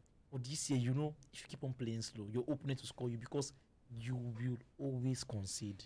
You will always concede. I mean, that's one way to look at it, especially with how tough this league has come. But you know, one thing with last year's Elite League, I heard comments that, maybe KD Sports invited players, they handpicked players, but with this year, it was kind of open to everybody. Yeah. Challengers Cup. Everybody got a chance. Onile Esports Championship as well. Everybody got a chance. How excited are you for where esports is headed in Nigeria? Because I think you've been in the esports team for the last couple of years as well. You've seen how the growth has been. The opportunities that are coming now, they weren't there back then. How excited have you been for the new players that you are seeing, the opportunities that they get? Because now, like almost every time there's a tournament out here for a player to play. Back then, it's not every time that you get a single tournament. How have you seen the growth of esports been like in Nigeria? I would say it's because of the opportunities that we are getting to see new players. I'll mention just one name, Game with Josh. Unbelievable run, honestly. I didn't even expect this from him. If I would dream 10 times, I would not even think Game with Josh would be here. But because of the opportunities we are getting, they are giving the players something to grind for. You understand? He plays the game so well, and just like other upcoming players, we have Baloke that won the only tournament. He's here also, and he's competing. He has taken wins and taken draws from people that you would not even. I mean, he beat Rhymes. You get so. I really love what Kid Esports is doing here. I won't even lie. They're one of. I mean, guys, I've got questions for you. So if you indeed got any questions for Boyd in the chat, you can let us know what you guys think. This one from Big Mail says, Boyd, who do you think is a threat for this division when the Elite Division starts? I mean, Boyd has a little bit of bias towards Kinonex, so you might say Kinonex, but what are a couple of guys that you are seeing that would really, really make it difficult in the Elite League? I'll give you a story. We played Integral. I didn't play the second Integral. So I was there, and I think KK was playing Farouk. Farouk was in hot form then. So I think something happened, the power cut or so, and they told them, oh, they're already playing 2-2. Okay, take the draw. Let's go to extra time. KK said no. That's bold. He wanted to play the second leg again. He took Farouk to 98 minutes for Farouk to go ahead. That's how insane it. So I would say KK because I won't even say Kinonex. I would say KK because he has been there. He has been there, so he's a threat. When you see him as well, he's very confident when he's playing it. The way he speaks as well, the Lumo Hubs man, I've got to seriously give him his flash. So if you've got any questions for Boyd in the chat, you can let us know, and then we'll definitely have a chat about it as we wait for Rhymes and Dracaris to get ready in the booth, and then of course we'll get the action starting here live on the broadcast. Still not subscribed to the channel, consider doing that. Kid Esports here. You can still go onto Instagram now and get your predictions out for Boyd. He says he's got a feeling that Rhymes will win this game, but you can't just say that in the chat. You've got to tell us what the correct score would be. So head on to Instagram now, the KD Sports channel, get your predictions in, and if you get to win, you have some cool cash to walk away with. But Elite Division is going to be something that everybody will be talking about as to where the competitive level has gone. There was a long conversation about if Killer Africa, because they did it last year, go unbeaten for the whole of the run. How difficult would it be for them to pull it off? And do you think it's possible? I don't think it's possible. They would lose games. You feel like they will lose games? They will lose games. And not just one game. Because you used an S at the end. They will lose games. I'm so confident about it because, like I said, players are grinding. What happened last year was... Why? Why would they do that to us again? Nah, they will lose games. They will lose games. Wow. I'm still of the notion that one of them might go unbeaten. Because I feel like the levels that they can reach, I've still not maybe seen anybody scratch that surface yet. But the fact that it's a league format will show, will test their discipline again. Because like you said, doing it week in, week out is difficult. That's why Farouk got a lot of respect last year. The fact that I was able to do it across 5 weeks, go unbeaten, and then lift the trophy as well. Killer Freak also massive respect to him in that sense, only losing to Farouk in the end. But I mean, you can let us know what you think in the chat as well. Is it possible for these guys to do it unbeaten? Is it possible for anybody at all to go unbeaten in the Elite League? We saw how the Pro League went. Elevation was unbeaten at some point. They had to take points off of him. K-Nonix was unbeaten at some point. Had to take points off of him. KK went unbeaten as well. They had to take points off of him. So it's really difficult to kind of say you're locking in for that full stretch without dropping a single game. The levels you have to reach to do that is massively insane. But that's what the leagues look like throughout, and the calendar just keeps playing out for himself. And you know what? As we are getting through the gears, Pro League is done, Elite League is done. I'm sure the Ghanaians at home also know what's putting in the work. Just to put you on the spot right now, this year, have you seen any Ghanaians that really caught your eye? Say, you know what, maybe they might be a threat this year. I would say Kalu. He's been grinding a lot. Sounds to Wicked and Joby has been grinding a lot. Survival. I've not seen so much of what do they call it, Padia. I've not seen so much of him. So, but I know he's there. He's definitely grinding maybe underground. Baron. that guy played like a pro player. Yeah. Wow. I mean, we got a lot of comments about Baron, so I mean, it's not shocking that you get to bring his name out. But the fact that every single year, when it comes to like the Ghanaian team and Nigerian team, we get to hear new names. Because I saw tactical play, I was excited about him because I've not heard of him before. I've not seen him play before, so I was excited about him. But for players like maybe K-Nonix, I'd already seen online there was a little bit of buzz about him. He played Killer Freak on stream and all that, so you know he's got the ability. But for somebody like Tactical, it's very good, and that's who he reminds me of, a guy like Survivor. Because in the Ghanaian scene last year, he just came from nowhere. Then the Ghana Esports League, you see him playing with Wonder Kid on the same team, then he performs well. So it's kind of giving him this stepping stone. So that's somebody to look out for. I mean, if you guys have been following the Ghanaian scene as well, you can let me know who you think in the chat has been really good for Ghana. And maybe Survivor might make the 4 for Ghana. But I mean, Ghana versus Nigeria should be fun once more. Wow. I mean, this time I'm sure maybe you'll be in the coaching booth. Or maybe playing. We'll see about that. Maybe play. We'll see how that one definitely develops, and it's all in the works for this 2026. And I must say, if you're not part of what KD Sports is doing, you are indeed missing out on a lot. I believe Rhymes and Jakaris are indeed getting ready for us to go down, and of course we'll go on a quick short break, and when we are back we'll bring you that big one, 2 of them fighting for a top 8 spot, Rhymes versus Jakaris. We'll go for a break. When we are back we'll give you the action.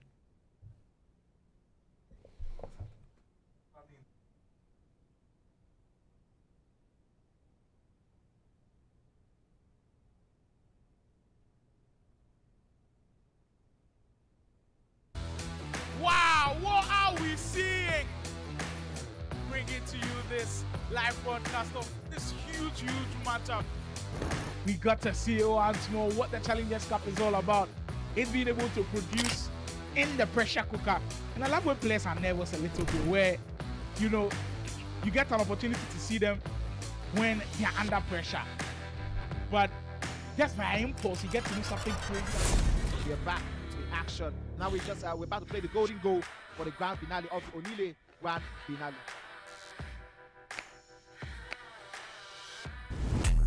Oh, we're just having an update. Oh, that his father just found him, not to be back. He not be back since. Oh, yeah.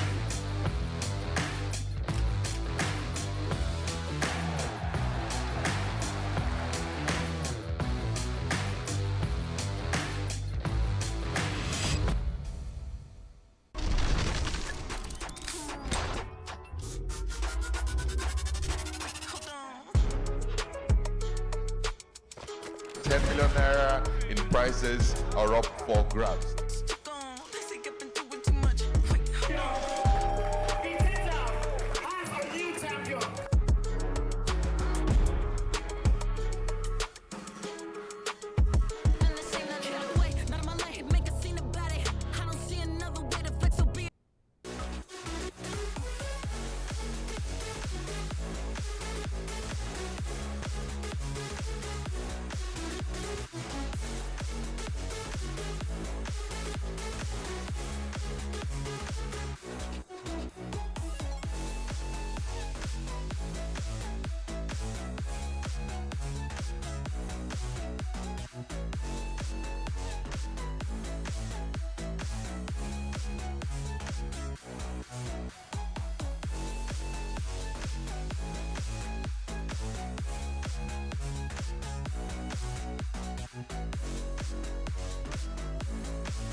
We apologize deeply for the long break in transmission, but we are back for that game, Rhymes versus Dracarys. Had a couple of internet issues here and there. I mean, if you play Ultimate Team, you know how these things happen, and it can cause a lot of problems. Sometimes you're connecting, it doesn't work. But we sorted things out here inside the National Esoccer Pro League, and I believe we are good to go. Both of them fighting for a top 8 spot. Both of them are currently outside of the top 8, but are pushing for potential way back into the Elite League. Rhymes with a lot of expectations on his shoulders. Can he get back into the mix? I believe he'll be attacking from right to left in this one, currently with possession of the ball, and of course Dracarys on the other end of things. My name is Slam, and of course I'll be doing this with one Boyd from the Elite League coming in as speaking of guys from the Elite League, there's Rhymes from the Elite League opening the scoring early on.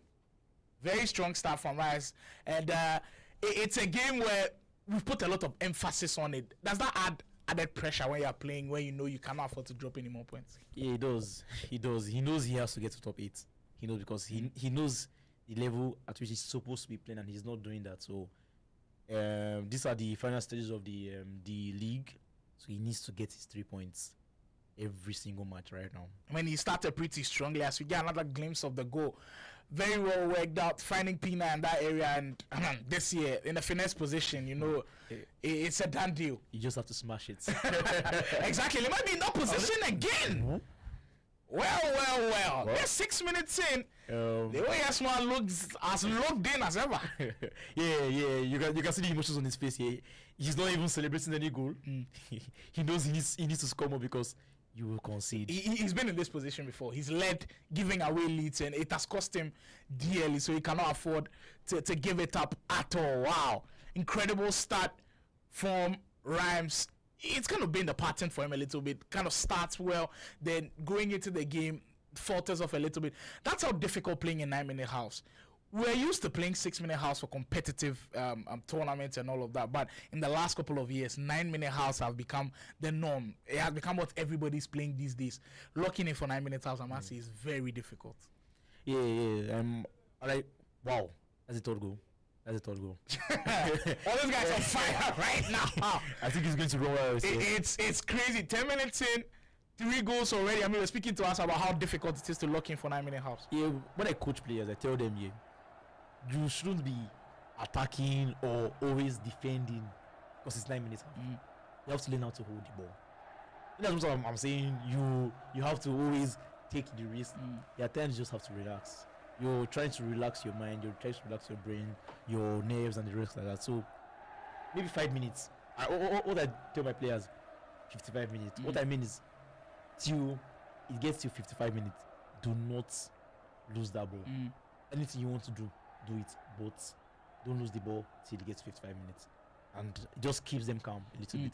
Well, that's an interesting way to look at it. I hope you guys are picking up pointers. Our boy joining us today will definitely be giving us a lot of insights as to some of the things you are supposed to be doing to get better at this game. Afro Pandas Dracarys, though not been the best of starts in these first 15 minutes, has struggled to get a foothold in this game as it's been Rhymes all the way so far in these first couple of minutes, and there he goes again. The OAS man definitely has a win in his sights. Currently 3-0 up, 16 minutes in. Dracarys over the top through ball. Shelling will find and be there first, but that time the defense gets back on track and able to do their work.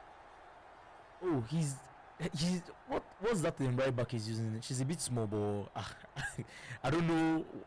I don't think I can use a small fullback. Yeah, nah. Especially when there's the danger of like those back post crosses sometimes. And can you imagine using that small player where Shelini is? That's a lot of trouble. that will cause you a lot of trouble. You can't afford to be doing that. I mean, these days there are like multiple options for the fullback. When you look at the left back, I'm seeing him use the Future Stars icon item. No, not icon. I believe SBC Dogu. Dogu is very, very good. I've seen Thunderstruck, Theo Hernandez as well. People are using Team of the Week, Alvaro Carreras. What do you think is the best pick, or what's your favorite pick out of all of the left backs right now? Currently, I'm using some of the mentions Cucurella. And the reason why I'm using him is because of the pink pass. Okay. I'm playing attacking wing back. And whenever he's going up front, it's so easy to ping the pass from the wing straight to my cam or my striker. So, but for me, the best left back is Carreras. The Team of the Week one still. Not the Team of the Week, the new The new one, yeah. But the Team of the Week one is still very good. Yeah. Still very good. I still see people use the Team of the Week one to like very, very good levels, and you can tell that he's still one of the very best cards in the game. I mean, for Carreras, it's just he has like a feel to him. You know, when you're using players that have this strong feel. I believe back in FC days, Ferland Mendy, Real Madrid. Wow. He doesn't have strength, but when he's coming, you know, I don't know why somebody we don't mention him. We're talking about broken cards in the game. Yeah. You mentioned Theo Hernandez, you mentioned Ben Yedder, you mentioned Pina, but nobody mentions Mendy. Even when he was 81 at some point, we're still using him. Still extremely good, like very, very good at some level. And we're talking about taking risks in the game here, and I can see that Rhymes is doing that, but I can also see Dracarys is doing the same thing, but he's taking the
foot on the gas and keep pushing at some point in the game. Now, we're speaking about defending and committing.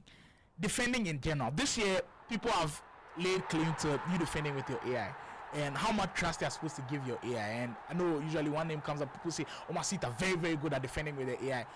What's your take on defending with the AI and defending manually? Because, oh my word, what another belter of a finish. Rice is going crazy right now. He knows he has to get the top 8.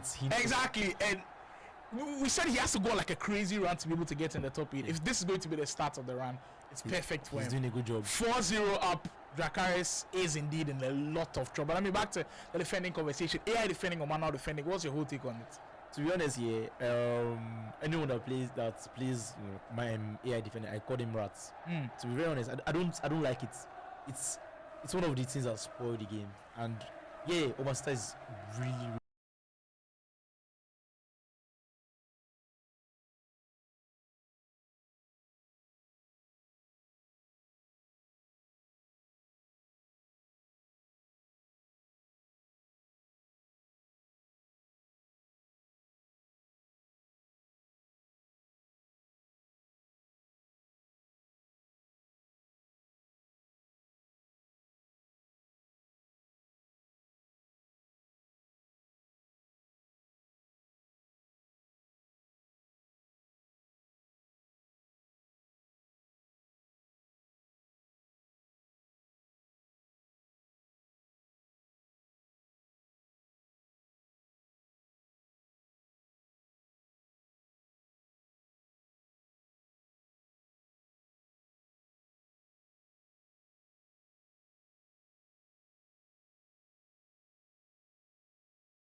in this league, what you have to say to yourself is never say never until the final.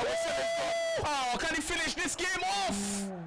Nah, that would have been a very nasty goal if he scored that. A very elastical into a little bit of the finesse right there from Diani was special. And when I see people use their right wingers, where their right wingers are right footers, I'm always kind of questioning myself: is it the best to use right wingers that are right footers, or right wingers that are left footed? Because that's the normal one that we are used to. Yamal, Neto, Olise.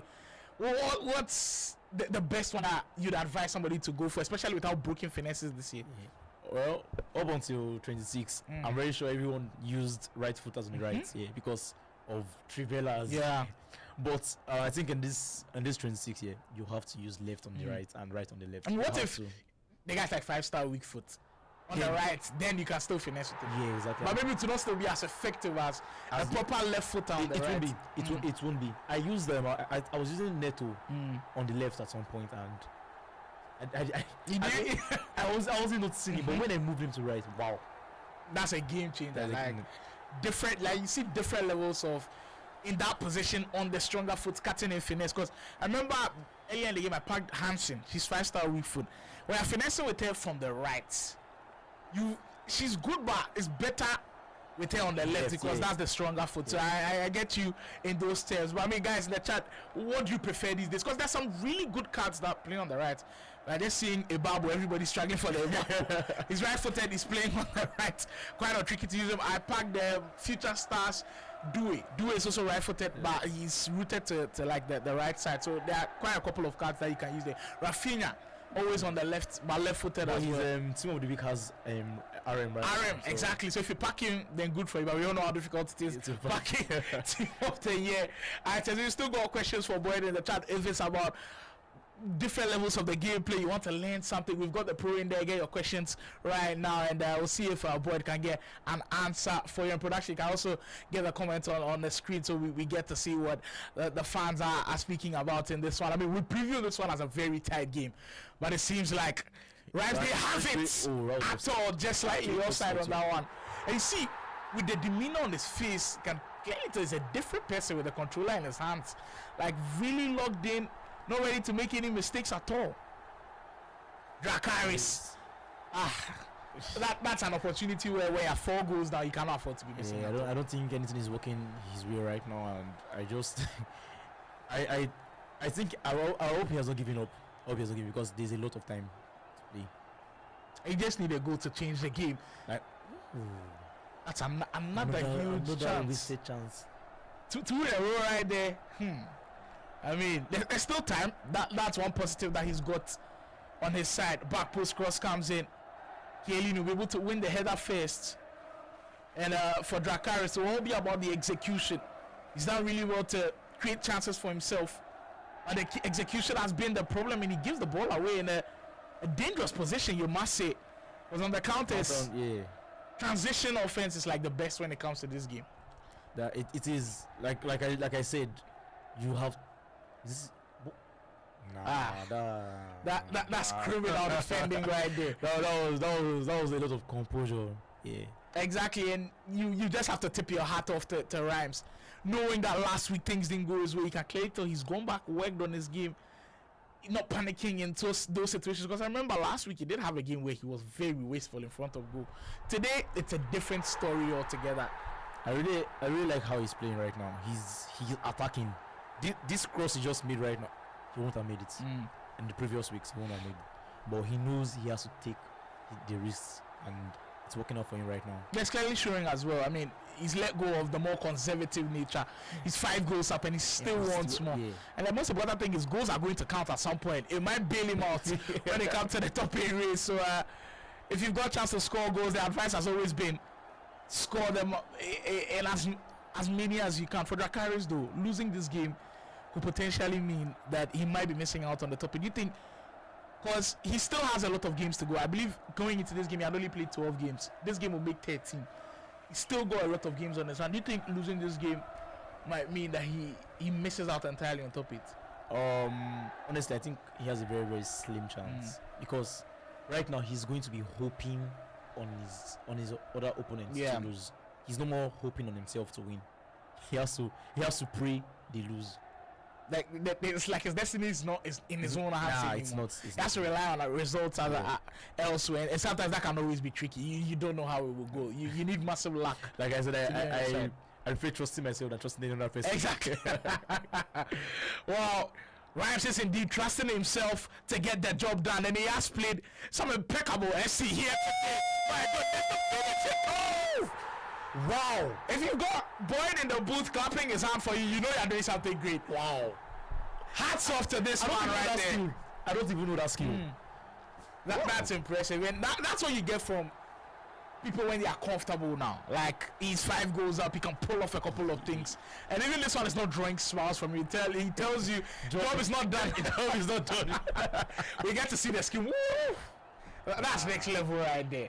Next level. And you saw the defending from Dracarys. I think you had switched on to the Keza earlier. That's why you say you trust more in manual defending than maybe AI. Because if I had switched the game, my manual defender would have gotten that ball. But AI, I don't think they stretch their legs for tackles. They don't do that. They just help you jockey and like get closer to the player. But when you have to get the ball, I don't think they help you in that aspect. Let's go into how SC26 has been shaped as a game. It has become heavy on play styles. What's your take on how play styles have impacted the game? Because sometimes you can have a player that's gone 90%, but if he doesn't have incisive, you'll not be able to give some time. If he doesn't have tiki-taka, if he doesn't have long ball, do you think we are becoming too heavily reliant on play styles these days? Honestly, it's rubbish. I won't even lie to you. I personally believe this iteration of the game is the worst game ever. Wow. Because I don't know why we are relying so much on a particular mechanic. It's not supposed to be like that. Yeah, I understand last year Trivelas were broken, green times were phase. Yeah. But now, if you don't have tiki-taka, you don't have decisive, you cannot give some passes. If you don't have finesse, even if the player's got good passing statistics, still. If you don't have you have 90, you have maybe 90 shooting, but you don't have low dribbling. It's not be as sharp as when I don't think it should be like that. Yeah, there should be play styles. It's a very good addition, but that reliance on them Nah. It has to be reduced. I mean, Yeah. I think it was Money that was disagreeing with it. Maybe Money's listening somewhere on Boyd's thoughts. But I mean, we've had this long conversation about it. You can join the conversation as well in YouTube in the comments. It seems like everybody just has a different opinion as to what should be in the game. Because I remember when this game was released early, people were excited about it. It was like a breath of fresh air as compared to FC25. Yeah. And people were happy about how the game played. I think the only thing that we had problems with was with I think it was kickoff glitch. People started like immediately when they passed, they're able to score. That was like the main thing that was wrong with the game. But then it completely changed from what it was. Do you think that version of the game would have been better if they had kept it? Yeah. I watched a video. I don't know if you know. I've honestly forgotten his name, but he said something here. This is the only game we were promised so many things. Because you remember when they gave us so many trailers, they gave us so many patch notes and the rest. They promised us a lot of changes and they didn't fulfill it. That's why I'm saying it's one of the worst games. Because if it's that they just give us a blind game play, in phase we'll dance to your music. But now that they told us they are doing this, they're doing this, and maybe the first 1 or 2 months, let's agree, they kept. It was okay. Yeah. But now it's just I don't know, and I think it's because they are listening to the community, and a lot of people in the community are not playing at that high level. They're just trying to enjoy themselves. That now begs the question. With time finishing out, because people said time finishing was a skill. For pro players to say if you are shooting normal, you shouldn't be scoring some situations, but then time finishing will give you a better chance. So goalkeeper movement out, time finishing out. Do you agree with these as a pro player? Do you think it should have been in the game as a skill that you should learn to better your game? I think we should have nerfed goalkeeper movement a little bit, not this crazy. It's really crazy, and phase nerfing it or removing it, totally fine. Time finishing, I struggled with time finishing a lot last year, and the only reason why I even switched time finishing was because my opponents were using time finishing, and they would get half chances and are scoring me, and I'm like, why? So I had to just, if you cannot beat them, you join them. Yeah. So I had to learn it. But them moving time finishing, I don't really mind it. But once they remove that pains me till this day. Trivelas. I abused it a lot. So I know last year it was heavily broken, but this year, and that angle, no one will tell you to pass the ball or recycle or change the way the angle is looking. And that's the reason why most people now are using right footers on the left. Yeah. Because they know there's no Trivela. But last year you could use right footers on the right, where once you cut in, there's that Trivela option, and you can also finesse with that weak foot. So it's like last year was like a win-win, but now the options have become limited in some sense.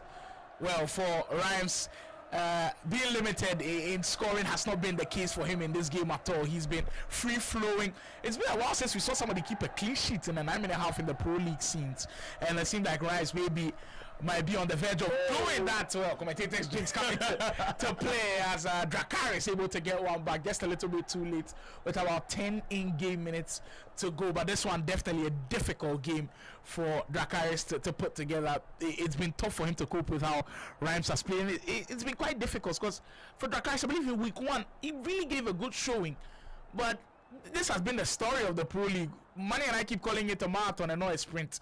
If you start well and you sprint, you know what a marathon, you start well and you sprint so hard, you get tired at a point and you can't keep up the same momentum. It has to be the same momentum that you started with, that you're able to finish with, or you start with a slower momentum, finish with a bigger momentum. That's what a guy like Tactical has done. He's finishing with a stronger momentum, and that's why he is where he is today.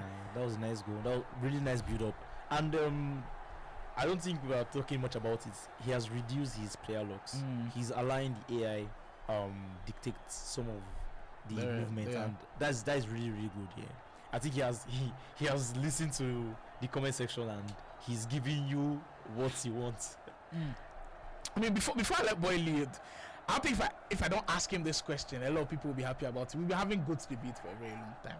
I want to give me your outright top 5 when it comes to Nigeria's all-time in FC, because there have been debates about whether Mr. Oga should be in it, should be top 5 or top 10. People say he's guaranteed top 5. Mani disagreed kind of Who do you think is guaranteed right now top 5 all-time Nigerian FC players? Because you've been in the scene for a while. When you see Mr. Oga is top 5, it's not a bad take, honestly. But it's because they are looking at the integral he won, and that was a very, very crazy. He shouldn't have chipped that, but that was a very, very crazy run. Yeah. But my top 5 would be Farouk number 1. Farouk is number 1 for you. Farouk. Wow, because we see a lot of people go to Fola. Why Farouk over Fola? He has been top 2 in the country for the past maybe 7 since he started the game, and that's not an easy feat. And the reason why they're saying Fola is because Fola has been in Lagos where most of their attention gets to. And I tell Lagos players, you don't know the players outside. You can see the top 3 right now are not even from Lagos. You understand? So Farouk has always been top 2 in the country for the past maybe 10 years. Honestly, he has been doing it for so long.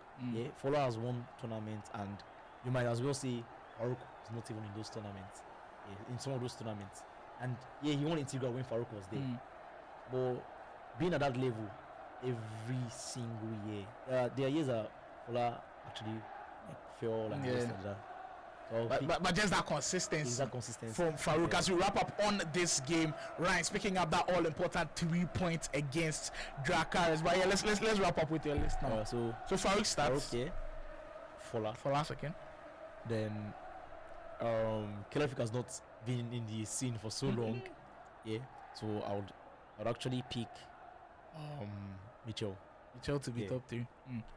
Then I'll pick Kelafik at 4. Okay, and I'll pick myself. You put yourself at 5.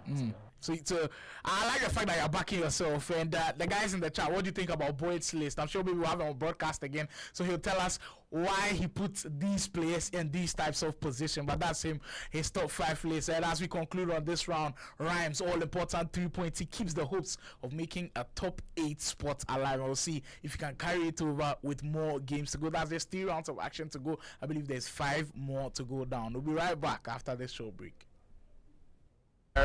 In prices are up for grabs.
Thank you.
Soccer Pro Leagues. This time around, we have an interesting matchup, a huge affair between Motivation and Anife.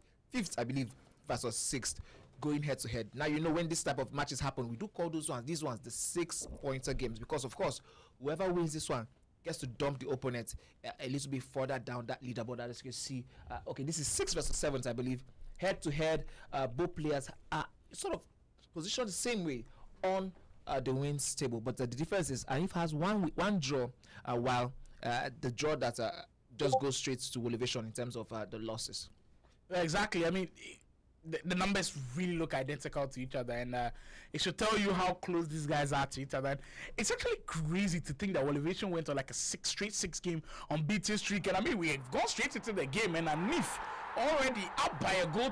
That's insane to start us off here today inside week 6, day 1, round 4 of our action. Wow, we did say that these two guys are battling for top 8. For Anif, he knows that elevation hasn't played the number of games that he's played yet, so he needs to be able to pick up points from him, and the way he started is a clear indication of what he means to do.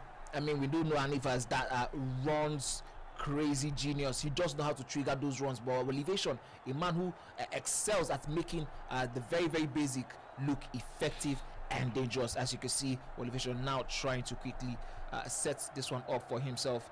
But Anif versus elevation, attack versus defense, attack versus a balanced approach to play. Let's see who's going to be winning or taking home these huge 3 points. Exactly, 8 minutes in. Strong start from and if he's somebody who a lot of people are backing after the recent performances in the couple of weeks, that he might go on and finish it. But Elevation on the other hand, there was a reason why he topped the table a couple of weeks back, and it's not been the best of runs for him, but he's still got his sight set on being in the elite league as he's back on level terms from that position. I mean, it's more or less like a trademark Elevation go away. I'm not seeing too many crazy things, but it's effective, and he always finds a way to work for this man. And I mean, he's also got that Mayulu item, which these days I've been hearing very good things about the card in the SBCC. If you have him in your team or you've been using him, you can let me know what you think about him as well, because I think these days a lot of people are buying into the idea that this guy might be the truth when it comes to playing in that cam role. Bellingham, and for Anif, the fact that he's using that 4-5-1, he is using those three midfielders in Sega, I believe Bonmati and Mayulu, all three midfielders who can play a pass. So any of the runs that he is triggering, he knows he can always find the runner that is going. Yeah, absolutely. I think that's one of the reasons, the strategies behind it. We do talk about this a lot on stream, especially where we talk about the player sometimes playing beyond what you're seeing on stream. The chess sort of move that goes into it, talking about that pass. Look at how that one goes. As Olise quickly gets that one on for Anif, gets that ball into the lob through pass. But this time he crowds his own self out of that dangerous positions. Well, for Anif's patterns usually very clear. And I mean, I was here with Brad earlier and I was speaking about how difficult it is to play these guys who trigger a lot of runs, and he was citing Anif as one of the top guys when it comes to taking a lot of risk, and those runs that he sends will always give you a couple of headaches. This time, definitely camped in front of that area inside Elevation's dangerous threat, but Elevation is somebody who I believe is difficult breaking him down when he's got a set defense. In transition, maybe kind of struggles to cope with what's happening, but when he's got a set defense, I think he's one of the very best defenders around in this game. Yeah, I totally have to agree with you on that one. There's a certain composure with when he has bodies inside his 18-yard box. I think that's one of the differences between him and some of the other players who are also great defenders. There's that composure that just doesn't look, sometimes people might see watching from afar that maybe defending inside the box is easy, but the thing is switching can be tricky. Listen, it can be extremely tricky where you don't know where your Keza is, and if you don't switch well, you're in trouble. I mean, I think that's one of the underrated skills for FC currently. The ability to switch is one thing that is really massively underrated. The ability to quickly switch cursors, not just be able to switch, getting into the right man in the right space, using that right stick, using that L1, or whatever the case is. The ability to know when to use either or of the switching moves to be able to locate one of your man in space. I mean, we're so used to just switching with L1. These days, right stick switching has to be very important. I know, man, you said he struggled a little bit with right stick switch. It's not easy to master. I'm still struggling. I won't lie. I'm still struggling. So like every single day I come here, I sort of give these guys a whole lot more respect. I sort of give them their due.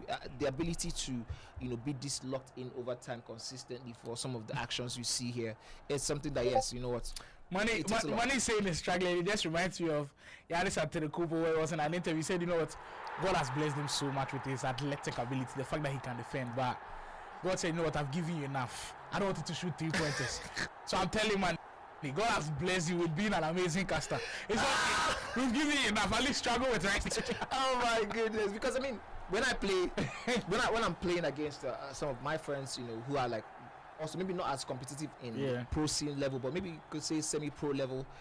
Some of the guys that are in decent. There's a vision, there's ability to understand what the person is trying to do, but switch and to be able to block some of these things on time is where the problem is. It's just like you gotta say, no. You're not getting that one. I'm not getting that. We've best you enough, but I mean, it's always something that you can work on, and that's the great thing about it. I mean, I think the ability to even know that you're switching wrong shows a high level of, I would say. But sometimes you can switch wrong and recover quickly. Yeah.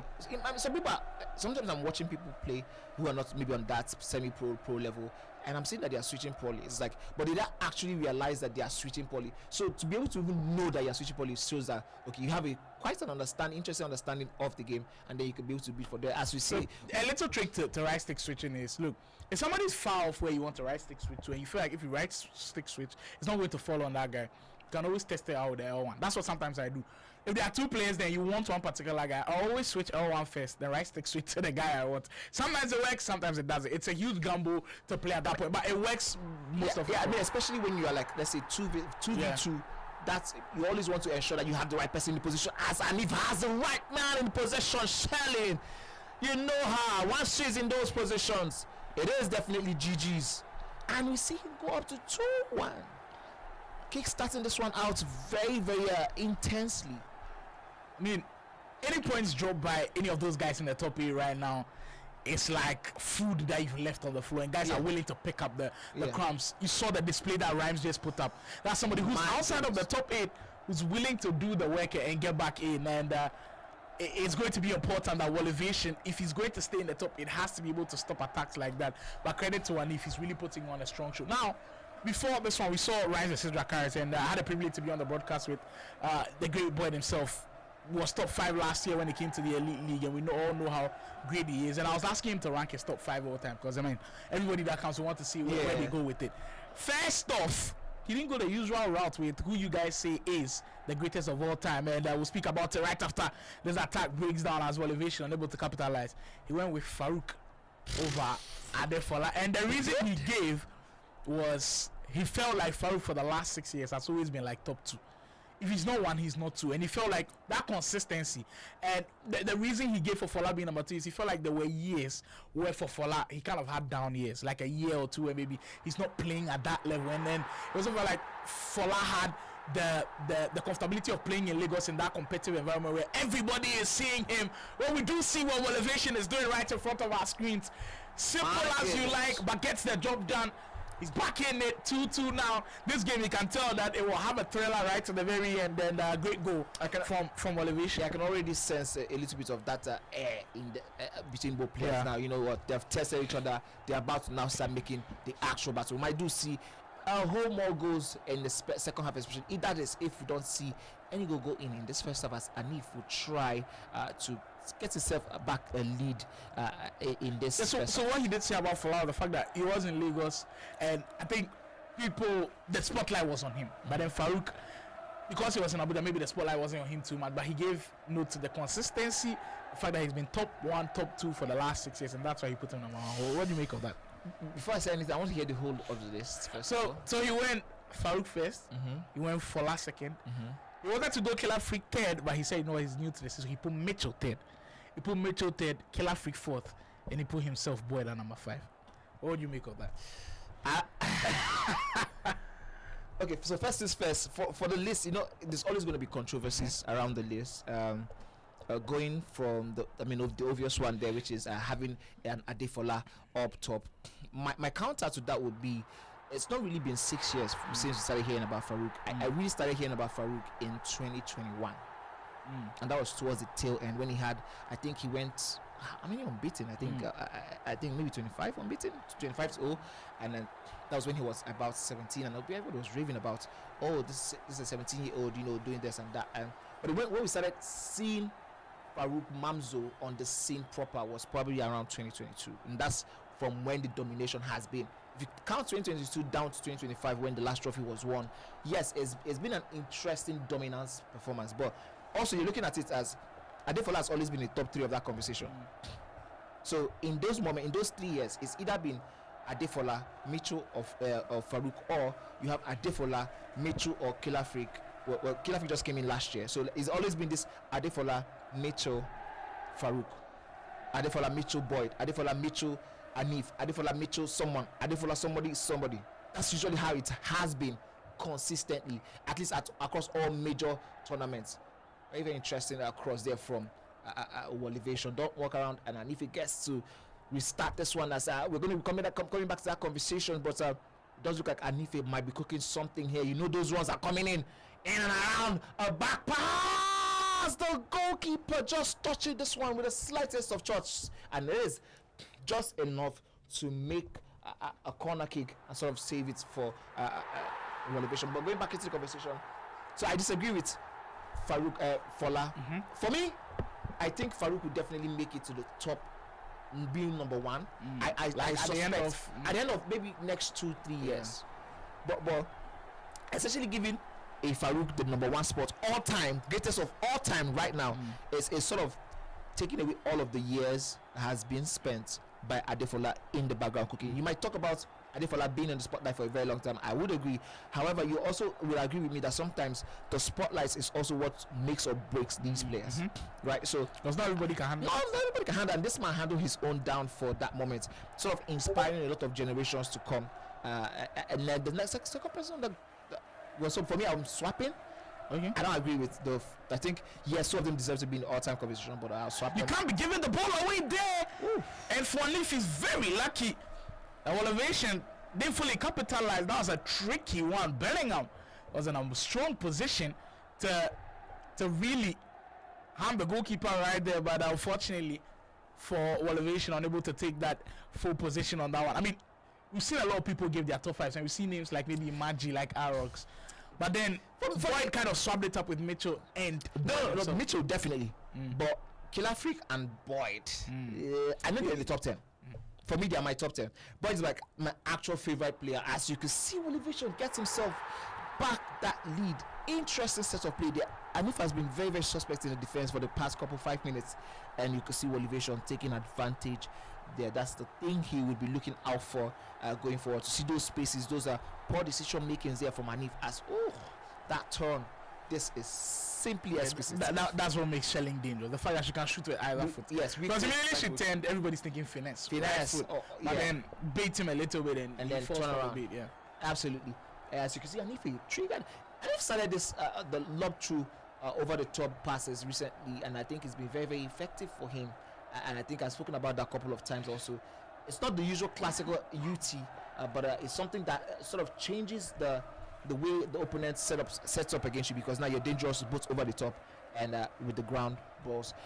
Boyd, going back to the conversation, just to top it off, I don't think Boyd has won enough to be in that top 5 GOAT list, but he has played enough to play it into our top 10. So that's like my thing. If you're going to be counting the GOAT, the greatest of all times, for me, you're going to be looking at how many trophies this person has won. Yes, sometimes it's a little bit unfair on the player because of certain circumstances and whatever the case would be. Also looking at the fact that Boyd has not always been in Lagos. I think he was in the Benin scene for a very long time. So there's a lot of time spent in that side, making some of the trophies he won, they not really count as those some of like the major trophies. But Imagine has to be there, Arox has to be there. I'm talking about guys who won back-to-back trophies consistently across 5.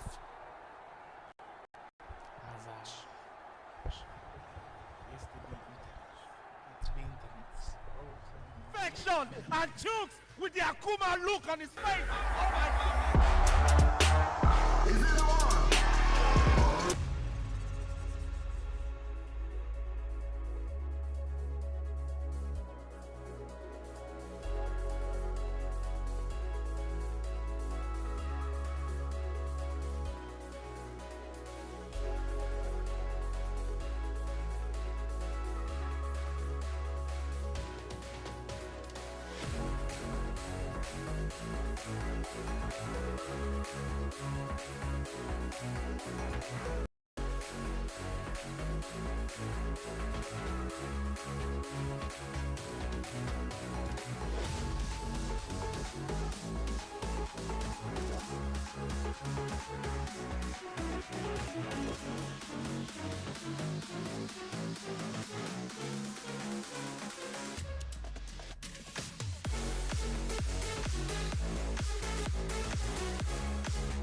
So much action has happened so far, so good today. Slimo and I have been on the stream doing our thing. Slimo, what's up? How you feeling right now? Yeah, I mean, it's getting to the stage where some players have clearly understood what is at stake.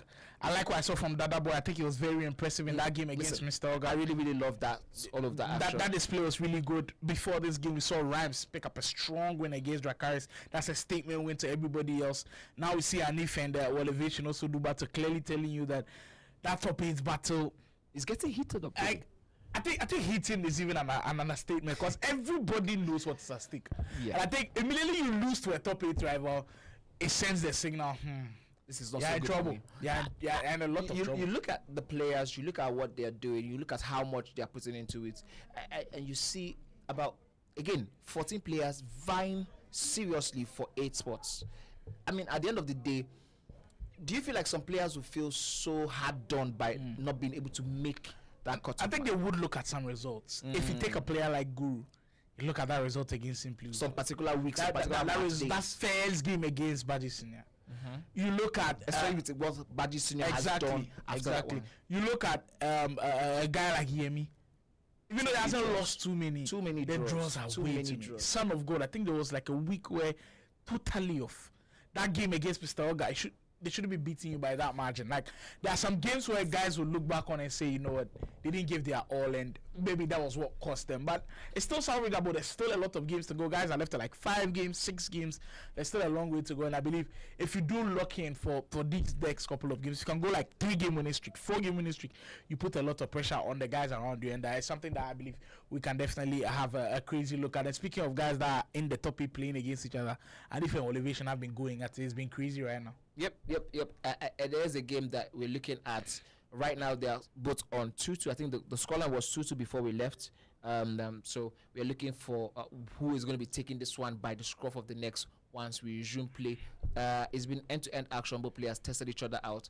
Elevation has led, Innovation has led. Motivation now has led again. But as you can see, us going back to the action, Elevation 3-2 currently leading one more. I think one thing that Elevation has done really well is limiting Anif's transition plays. You see how Anif excels at that space in the midfield where he can have this opportunity to, of course, send those players on the runs. But so far, we haven't seen it as much as we used to see when Anif is playing. It tells you that Elevation is doing a really good job as to putting the press on, and right there with the press again, he's able to win possession of the ball. But just the fact that he can put that press on and also kind of congest that midfield, it makes it a little bit harder for Anif to do what he wants to do at times. Anif with Sega. And the man who's said this has been incredible. Again, that Vicario item. This is the second time he is denying Anif of an incredible opportunity to sort of change their failed things. As this time around, Vicario has no say. And you can see that charged emotion from Anife. This one going towards the very, very business end of this game. What was your prediction for this game? Of course, on the Instagram channel. I didn't make a clear prediction, but I always thought it was going to be a crazy one. I always thought it was going to go down to one goal separating everybody, like both of them in the dynamics of it. Look at Sly being very political, not trying to make. I mean, I did go for something. Do you want to hear? I mean that it was going his way. If you want to hear Money, if Money says do you want to hear, meaning that it's going his way. What did you go for? I went for a 4-all draw. Wow. Oh, that's a strong one. With 20 minutes to go, I think that's still in the run. Yeah, it's looking so good because if one of these players is able to get a goal, you're looking at the other one trying to sort of come back into the action. Whatever the case is, I did look at the game and it did feel like one of those ones that would be very keenly contested from both players, as you can see. And if he's struggling a little, and he's pushing very hard with the press. Vicario has been very incredible. Motivation at that point, even though you had won the ball back, I keep saying this about the very best players, and that scenario there reminds me so much of FC25 Killer Freak playing in the National Soccer League. He didn't allow you to win the ball back and be comfortable playing out from the back. He's on you quickly, early, putting the press on, and that's what Anif did right there. Unfortunately, he couldn't pay dividends for him, but if you're able to do that, where immediately you lose it, you want it back in the next couple of seconds, the type of pressure that you put on your opponent is crazy, and it's difficult for your opponent to try to recover from. But for Elevation, he's able to wriggle his way out and create an attack of his own as we enter the final minutes of this one. Closely contested affair, so close that it's been at 3-3 for quite some time now. Shelling, I mean, the player looked quite interesting from Elevation. Not something that we see him go to too many times, but he's found a way to break through. Elevation, and that could be that all important finish though. Piero at the right place at the right time, and we go to that lofted pass paying dividends in those tight spaces. We always advise don't go with the normal through ball where once you've got the lofted pass in your locker, you have to be able to pull it off when there's the congested defenders around. Oh my goodness, the chat is going crazy actually with the conversations you had with Boyd earlier on in the stream, and I'm going to be reading a little bit of what I'm saying. I'm saying Adefola said, Mr. Boyd, why he fraud? I think when during that conversation, Adefola chimed in, and George is saying, you know, go talk about Michel K. Listen, here's an interesting comment for me. He said, Adefola is still very good. Don't sleep on him. When the Elite League starts, make sure to put your money on him. Holistic was now replying to Dutch, who said Adefola is still good. Don't play on him. We'll get to see Adefola. And then Dutch is saying, Boyd is third best all time. Yeah, and then look at Dutch's list. Look at Dutch's list. Farouk, Fola, Boyd, Mitchell, and Imagine. It is similar to what. So he's gotten Kelafik out of his top 5. Yeah. He's gotten Arox out of his top 5 as well. Yeah, but placing Boyd above Mitchell in the all-time list, I think maybe this might be the people you love to see, but it's sort of a little bit where you can, you know, is this correct? That whole, like, because Mitchell has won crazy toughest. As you can see, the game at 83 minutes here. This one is definitely nicely poised for me to see a 4-all draw. At this point, Octopus Money wants to get back into his groove, but I have not had so much joy this today. We are going into the final stages of this one, and you know how we like it: entertainment, drama, all in the mix. And we could be in the clear for Elevation, though. Knowing how important this game is, you'd have a sense of him maybe going for game management in these final minutes. Kaylini taking some time off the clock. Elevation, after going 6 straight games with all of those wins, knowing that in these last couple of weeks just hasn't been his best showing, we'll be looking to take the points anyhow they come, any manner in which they come, I'm sure Elevation will accept. This one is interestingly poised. Here's Anif! Hits the post! My goodness, he would definitely be feeling hard done by the post right there, right now. Everything he did was already done nicely. He sets himself up neatly for that one, but sometimes the luck is just not on your side. That's massive luck not being on his side because he had done everything right. And just in the final execution, he can't get it. Elevation's got to be careful. Playing with fire right there. Van Ven able to get away from danger. As we get into Kafu, we are into final minute of added time now. And I believe it will just be 1 minute of added time that will have Elevation smiling. And you saw a little bit of the glimpse of him looking at the clock. And you can see how much time he's taking even with the throw-in. He knows he's getting closer and closer to those 2 points. And he cannot afford to let it slip away right now. And if we put on the press, there goes Elevation. He feel like he's done enough to potentially take the win. He gets it away and needs to get it. Oh my goodness! It's absolute pandemonium, and that's the bullseye right there. My goodness! Talk about bottling the lead. What in the world is this? Again, I did talk about this a whole lot of times. Sometimes you just need to puff and clear the ball up the pitch. You don't need to do anything, and that's the last action on that virtual pitch for today. My goodness. When we see two scenarios like this, remember Yemi versus Rhymes? Yes. Where goalkeeper was with the ball, threw it right to the striker. And look, I agree with you on this one. Immediately go to the goalkeeper, play up the pitch. Because the seconds it even goes into the pitch, it's used up like 20 seconds. Absolutely. Before he even gets it back up to your defensive line. The referee scored. Already blown it. My goodness, this is absolutely incredible for Hanif, who has just gotten himself a very massive draw. Don't forget also, he did hit the post in the 87th minute earlier on while he was trying to set up himself for that equalizer. He'll be looking at this one and say, you know what, finally I have something out of this game, because it didn't look at any point in time as though he was outplayed today. It wasn't one of those games where you look at this and say, and if was outplayed today by Elevation, he didn't deserve anything to come out of this game. It was one of those ones where he was consistently in that conversation, but for Elevation, what a terrible way to do it's going to hurt a lot. And we saw what it did to Yemi when he lost that game. So how emotional he was. That could potentially happen to Elevation as well. That's 2 massive points dropped. He could have had all the maximum points, and I believe he had deserved, especially with how he had seen out the game. A credit to Anif. Kept pushing, didn't let the hope of just a couple of seconds being left on the clock kill his momentum going into it, and that's a massive point. I mean, that would feel like 3 points for him. Yeah, for me and every other person in the Instagram channel where we have been making our predictions, some of us who got the right score, we'll be looking at this one and we'll be smiling because our Elevation, while he threw away 2 huge points, he did give us some of the things to talk about. So guys, if you're not joined us right now, go to Instagram, go to Kid Esports. You can see the channel in the bio. Join the channel and make predictions. As it is, I've currently won myself a decent amount of money because I've gotten the right score prediction. We'll see you guys when we come back. More and more action to go. And then right now, Simply is doing a great job of currently holding on to the lead. You find Yamal, and he get one more twist in the tail. Yamal down the byline almost. Attempts a trivela from that angle.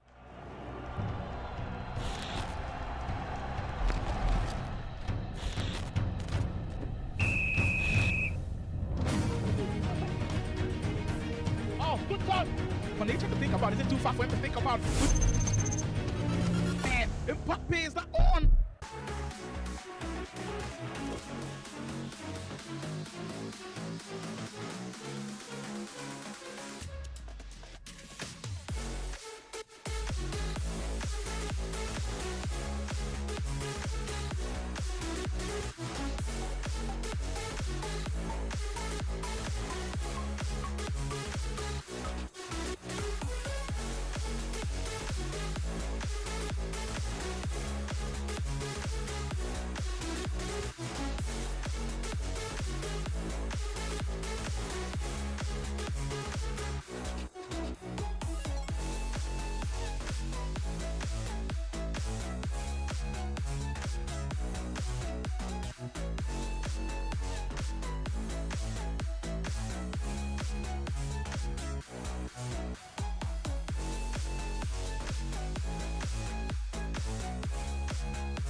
prizes are up for grabs.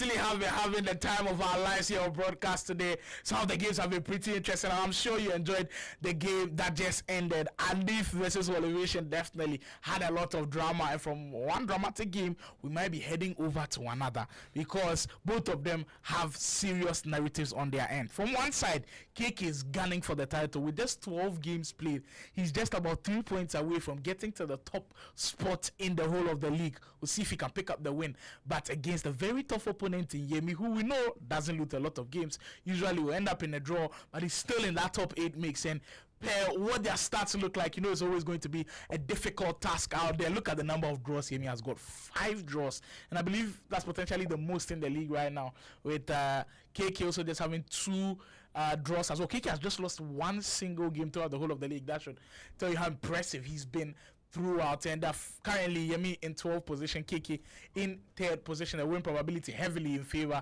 of KK as expected in that game. But Manny, I don't think it's going to be a walkover for KK at all. It is going to be a game that will be a difficult one to call. For me, the question is truly, has Yemi been able to recover from all of that emotional brouhaha that happened last week, where just like Olivation, we did see him threw away a very tidy lead. Has he been able to recover from all of that? Has he been able to find a way to get back into the action? If he has, then yes, maybe we might be seeing something of importance for Yemi.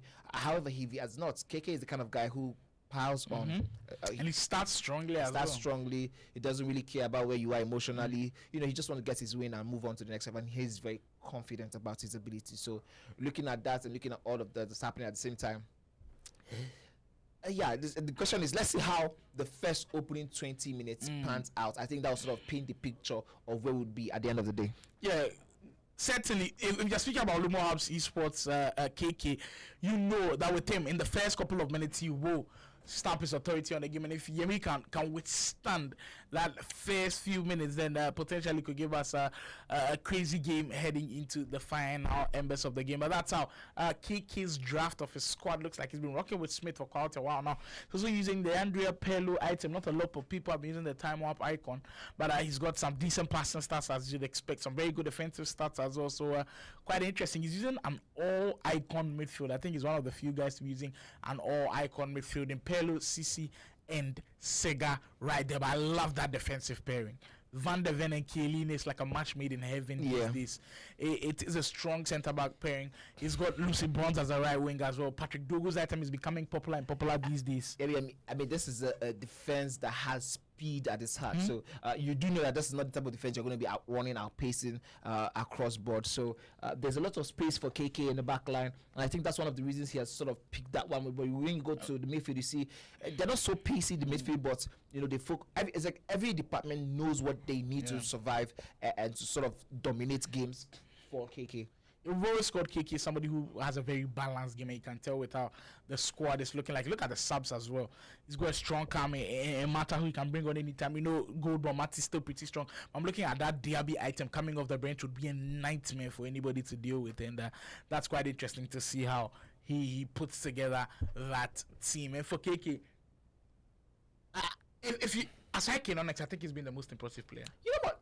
Right on that conversation, I'm just going to throw this one very open to the guys who are in the chat right now, who are listening, who are watching us, trying to set up and wait for the game to start happening.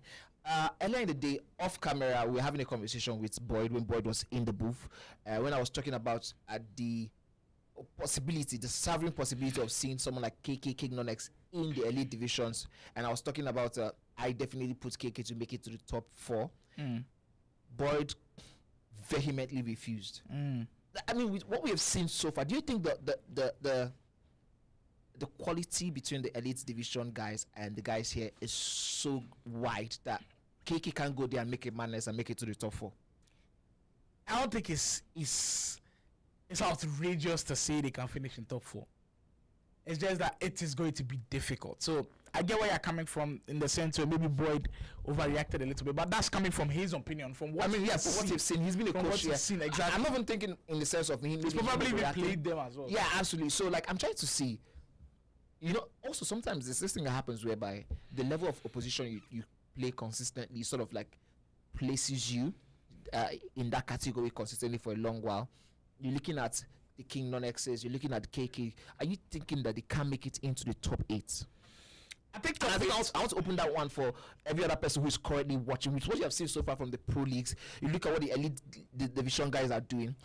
Are you saying these guys can make it to the top 8? Don't forget, Rhymes came from the top division.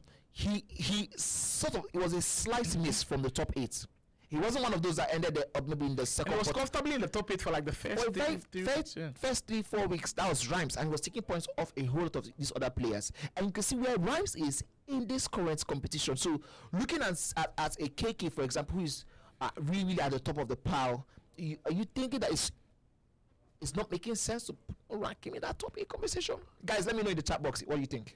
I don't think it's impossible to say they would make top 8, but it's going to be difficult. That's one thing that I've got to give you. It's going to be tough. We've got guys, Kelafrik Farouk, Adefola Mitchell, all of those guys in one bracket. It is going to be in the top, but it's not impossible. I think if you start strongly, you could definitely give it a massive shout. It is going to be tough to pick out what that one can be made of. But it's a pretty interesting conversation to look at as we get that game happening concurrently as we wait for that KK versus Yemi game to begin with Khalid and Baluke battling it out. For Khalid, we said that the case has been clear for him. His chances are slim as ever, but slim doesn't mean it's over. Slim means if you do something crazy, you might actually pull it off, and he needs the craziness to start now. And right now he's in this dogfight with Baluke. Yeah, I mean, Baluke has just been one of those players who has really massively impressed me in terms of the fact that this is his first outfit with an ultimate. His improvement has been weak. It's been weekly. It's been relentless. You know, talking about this man who has not really this is not his forte yet. He has proved to everybody that, listen, I'm not going to go down without a fight. Every single time you see him on stream in the secondary game, whatever it is, it's just, you can just see that this man puts up a lot of fight against some of these players. For Khalid though, if he does drop points against a Baluke, then it might likely mathematically possibly say the dream is over in terms of making it to the top 8. Beautiful goal from Khalid right there, getting it into that finesse position. Massive goal into lead this one. 55-minute take. Khalid leads 3-2. My goodness, the chat also getting very, very interested with that question I just asked. Hashtag Lumia says KK can definitely make it. Nonex also. And immediately after that comment, the next comment is We Gamer say none of them is making top 8. None of them is making top 8. Top 8 is that's a strong. That's a very strong. Are you saying that we're going to maintain? Are you saying we're maintaining the last top 8? Or maybe somebody else from the pro league. Maybe he has somebody else. Maybe he's got maybe a elevation making it. Maybe he's got. I mean, he said none of them making the top 8. So it's. I mean, I think he said for KK and Nonex. So he's speaking about none of the pro division guys. As for Khalid right now, certainly putting Baluke in a blender now takes his lead up to 2. Seems like he heard us talking about how much his chances depend on him taking these vital 3 points against Baluke. Yeah, the fact that we're seeing is a miracle is because it's not just in his hands. He's got to win games, and the other guys around him have got to lose games. So he would need a little bit of a miracle. But I mean, do what you can and hope for the best elsewhere, and that's what Khalid will be looking to do. And I think he started the second half really, really strongly. Salah on the right wing. You haven't seen too much of Team of the Year nominee Salah, but for Khalid, certainly trusting the Egyptian on that wing to get him the best results possible. There's Bonmati in transition. Now we get to see Baluke at full strength. Great defending from Van de Ven on the cover right there. And I think the fact that Baloki's improvement has been visible to everybody to see, to tell you that even when you're playing kickoff or you're playing 95 overall, it's not all lost, and you can always create chances at times, as we see how Khalid took that lead earlier on. That touch right there from Shelling did everything. Yeah, getting the ball into the right moment, as we see KK getting himself back into the action. It is 1-1. Yemi 1, KK 1. This one already begun properly. You know, we have a bang on our hands when in the 7th minute or so, both players have tested each other out and have breached the defenses of each other. Yemina forcing the issue, gets himself back in the action. 2-1. This one is definitely supposed to be a banger. Yeah, I mean, they've already gone band for band, and as you expect, both offenses have been red hot. One thing you can count on from Yemi is he's not going to give up. It's his defense that has kind of caused them problems in the last couple of weeks, but the offense, no question about it whatsoever. In the first 8 minutes, he's shown glimpses of him having still that all-time elite offense in his arsenal. KK Do. That's the reason why he's there. Listen, that ball should be finishing. Yeah, I mean, I think he did his best there, but sometimes the goalkeepers, we do talk about them a whole lot of times, just stepping up and doing a bit more than they need to do necessary in those angles. But KK letting that ball run through is such an underrated skill, but you can see how much he was able to create in terms of space for KK there. This one is still poised at 2-1, but let me go back into the conversation happening on YouTube. You see, I think hashtag Lumia sort of responded to Wigema saying, you know, Sabi, these people, that's why you're saying that. And Wigema, hitting back immediately saying, I do. I will say there's just one spot left. Wole, KK, Nonex, and Oga will fight for it. Wole, KK, Nonex, Mr. Oga. This is great. Yeah, I mean, it's such an interesting. I mean, there's no tactical mention of tactical here. Exactly, tactical has proven to be a difficult guy to play. I mean, if he can go on that crazy run again in the elite league, that should cause some problems as well. But I mean, these questions are tough to answer. So I get where everybody's opinions are coming from, and it's not surprising that we're having diverse opinions on this because everybody seems to be on their A game right now. KK Do pushing, is that one slightly offside? I mean, I love the sequence right there, but Yemi quite fortunate on that one, just offside. I think that's the right word to call it. Very, very fortunate. Any other time, that would have definitely been Yemi in problem in that moment. But he gets to leave out. So I do expect also to see both players. You know what? With the way Yemi has been playing consistently, we do expect a draw out of this one. It does seem like that's one of the usual highlights, especially when he's up against some of the tough opponents. But for Yemi, this type of the game is the type of the game where he needs to be picking off points. Also for him, he's in the situation and the scenario whereby he needs as many points as possible. As you can see, he now striving to get this one beyond the goalkeeper. He knows he's not in the nicest of spots to qualify for the top 8 in terms of the positioning on the table. The conversation is getting interesting on YouTube. Kindly chime in. We want to hear from all of you guys currently watching with what you have been seeing consistently across board from some of these players. Do you think they would be able to take some chinks off the armor of the guys who are already in the elite leagues, in the elite division? If Yannick keeps playing this way, he's definitely one of those ones we'll be watching out for in the elite division. My oh my. Big time play there by the man Yemi. Intense action, absolute craziness. That finesse there, just doing justice to getting himself that third goal. We made mention of how KK starts strongly. This one, certainly Tony wrenching the works with Yemi starting strongly with a 3-1 lead early on. This clearly tells you that Yemi knows what this game requires of him to do, and he certainly rattled the Lumo Habs Esports player. Shelling able to win back possession of the ball. I mean, there have been a new promo item released, and I believe it's the FC Fantasy cards. And Joao Cancelo, the newly released, right back into the game. I was expecting to see a couple of guys use him from the SB season. So far, I think it's just Yemi. The fact that he's got that tiki-taka play style as a fullback is a delight to use. Because if you can have your fullback also play those through balls that you want, then you are you're in for something great. The minute you've got a threat all over the pitch, KK with an opportunity back in the game. Will take it full time. The ability to see that pass. When he did that ball, I was expecting maybe a near post finish. But the patience was really good. He was waiting for the movement of the attacker. Also, the awareness to know that someone was coming down there and be able to take that one off. Usually, what pass do you use to get the ball across the that quickly? Usually driven. I'd go R1 X hard driven towards the player right there. Normal X can see maybe the defender make the interception or the goalkeeper come and clean, but a hard driven pass in that space is not bad at all. Oh, this one is not bad at all. Yemi is on another one today as he secures his 2-goal lead back. You can tell KK is not going to have this one easy at all. I mean, per Manny's face reactions, is Octopus predictions going too far with this one? No, I think this one is still one of those ones. Again, so Yemi has always had the Achilles heel of conceding in the dying embers of the game.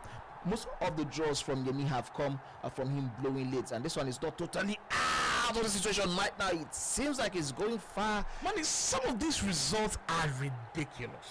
Today we had Rhymes versus Dracarys, ending a blowout for Rhymes, which we're not expecting. We've seen Mr. Oga versus Son of God, ending a blowout to Mr. Oga. We're not expecting it. And now today, you just see the type of performance that Yemi's putting up against KK. KK of all people who potentially has an opportunity to maybe go top of the table. It is indeed crazy. Wilson in such a position, he didn't want to take any chances. Low driven finesse.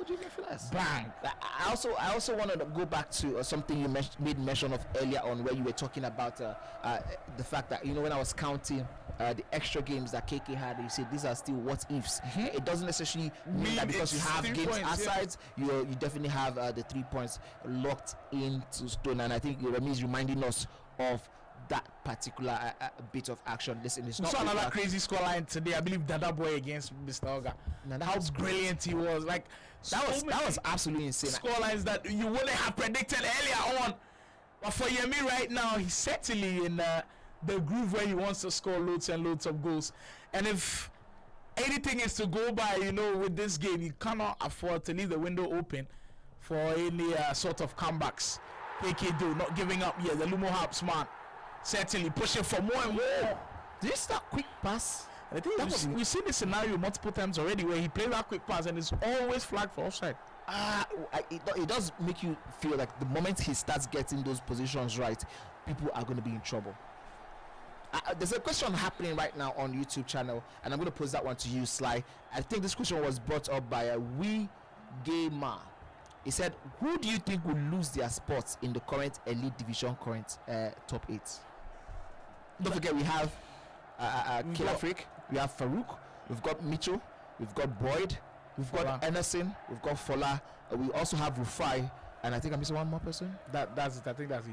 The 7. I just mentioned 7. I think I'm trying to remember who we have missing. That was it. Baji Junior, Baji Junior, exactly. Who do you think is losing their spots? I've not seen Mitchell play, but per the rumors, he's extremely good this year. I haven't seen Baji Junior play. I think I've seen a couple of social media clips from him. I've seen Farouk and Killer Freak play, so I can vouch that they would be good. I've seen Fola play. I can vouch that he would be good. If I'm to put my money on anybody to miss out, you know what? I think the safer out and tell you nobody's missing out. I think they will maintain their 8. I don't want you to think safer. I think they'd maintain their 8. Okay, so if anybody's to cause problems, I think Kinonex might cause. No. Guys, I'm about to put my political opponent on the spot. Here's what I'm going to do. It's like, you definitely have to answer one. I want you to choose one person who you believe, it has to be one. You have to give me one answer who will be losing their spots. Who from the current elite division top 8? Current elite. I don't want to know who you think is going to get promoted from this. Who's going to stay? Oh, that one was crazy. Who you think is going to be taking that spot? I just want you to tell me who you believe will be retaining, who will be losing their spot. One player only. It might be a little bit harsh on Baji Junior, but I think he's maybe the name that speaks out to me, and maybe I think he might lose out on that spot. And there's the fact that the kind of pressure around with the likes of Kinonex and all of those guys going in, maybe he might lose the spot, but it's going to be tough. But if I've got to pick anybody, I might go Baji Junior now. Guys in the chat, we gave my brought this question up, and I love it, so I'm going to be training back to you guys in the chat. But if you were to put me on the spot, put me on the stand, and tell me, you know what, your money or your life, answer this question. I might be going for a little bit of a controversial one. Also, the person I'm going to be going for is one of my favorite all time. I think Fola will be losing out on the sports. Whoa. Listen, because That's another very bold one. because the thing is, Fola enjoys the game. Fola is sort of, I did mention, I did compare him earlier to sort of Eden Hazard in terms of real life, the way he just loves to enjoy his game. So the question for me is he as ruthless enough this year to take this one so serious? I mean, he knows that if he comes to the pro leagues, he's going to get back. It just feels like that one. So I think if there's anybody who possibly might not take it as serious as before, it will be Fola. I think the reason why I disagree, especially with that last minute statement, is just knowing Fola alone, you know he's very competitive. And what happened last year with how he was almost humiliated by them, because he's somebody who we are always seeing in top 4, top 2. But then last season, remember, he was almost out of the top 8. It took the final day Exactly. For him to have confirmed top 8 status. So just him going through that, I don't think he'd want to go through that ordeal once. When I think that's what might be the major motivating factor for him to stay in the league. But hey, that's just our opinion and the words that we've got. If you're in the chat as well, you can let us know who you think is missing out. That question from We Gamer, definitely a very top one, but a tough one. But that's what we think in that sense. Yemi pushing, knowing that this 5-2 lead might possibly not be enough, and the ref will blow for a penalty. That's a massively controversial one. I thought the goalkeeper had it in play, and from KK's expression, he knows that might have just been unfair to him, but Yemi won't care at all. From 12 yards, Wilson to make the 6 wheel. Oh, goes right angle. Big finish. Wrong side. Right side, wrong angle. I believe that would be even way better to explain it. Now, here are the guys in the chat responding. Shita Bay says, what of NSC? That is Emerson. Oh, actually, the thing is, from what I've heard, there's a certain hunger Emerson is playing with. The hunger to prove himself. The hunger to... Yemi's running away. And goes out the dances now. I mean, last week was kind of emotional. Today, all smiles from Yemi. So I did talk about that one earlier on, saying the question would be, can he recover from all of that emotional baggage that happened last week? Because Yemi, on his day, we know he has the ability to stress any player at all, and you could see this one. This was incredible action. My oh my, taking this one right to the near post, and you can see that 7-2. Would have thought the score line. Absolutely nobody. If there's anybody that predicted 7-2 or anything related to the final score of this game, you know that definitely we should get to investigate him.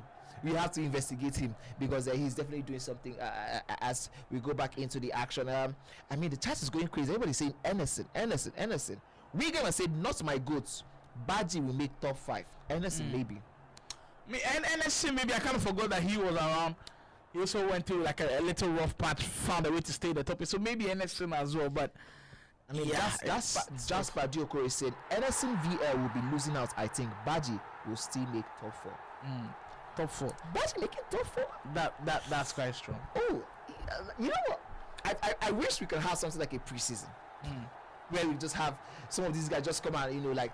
I don't want that preseason. I just want straight action. Straight action. Don't too much. Let's get straight into the action. And from the look of KK's face, it's been a difficult showing for him in these first 50, 60 minutes. It's been all Yemi throughout. 7 goals to 2. Who would have thought this one was happening? But that's the beauty of the National Esoccer Pro League. Can't predict these score lines every single time. The upsets are just way too much to be able to say, you know what's going to happen in every single game. I'm going to ask you a question. I'm going to put you on the spot a little bit. I mean, this is one of the reasons why we love being here, where we could just tease ourselves a little bit with these questions. And my next question is going to be, if Yemi finds himself in that top 8 and goes all the way to the elite division, where do you think he's going to finish? Now, just the fact that I've seen Yemi play at his very best, I think he can go band for band with almost everybody.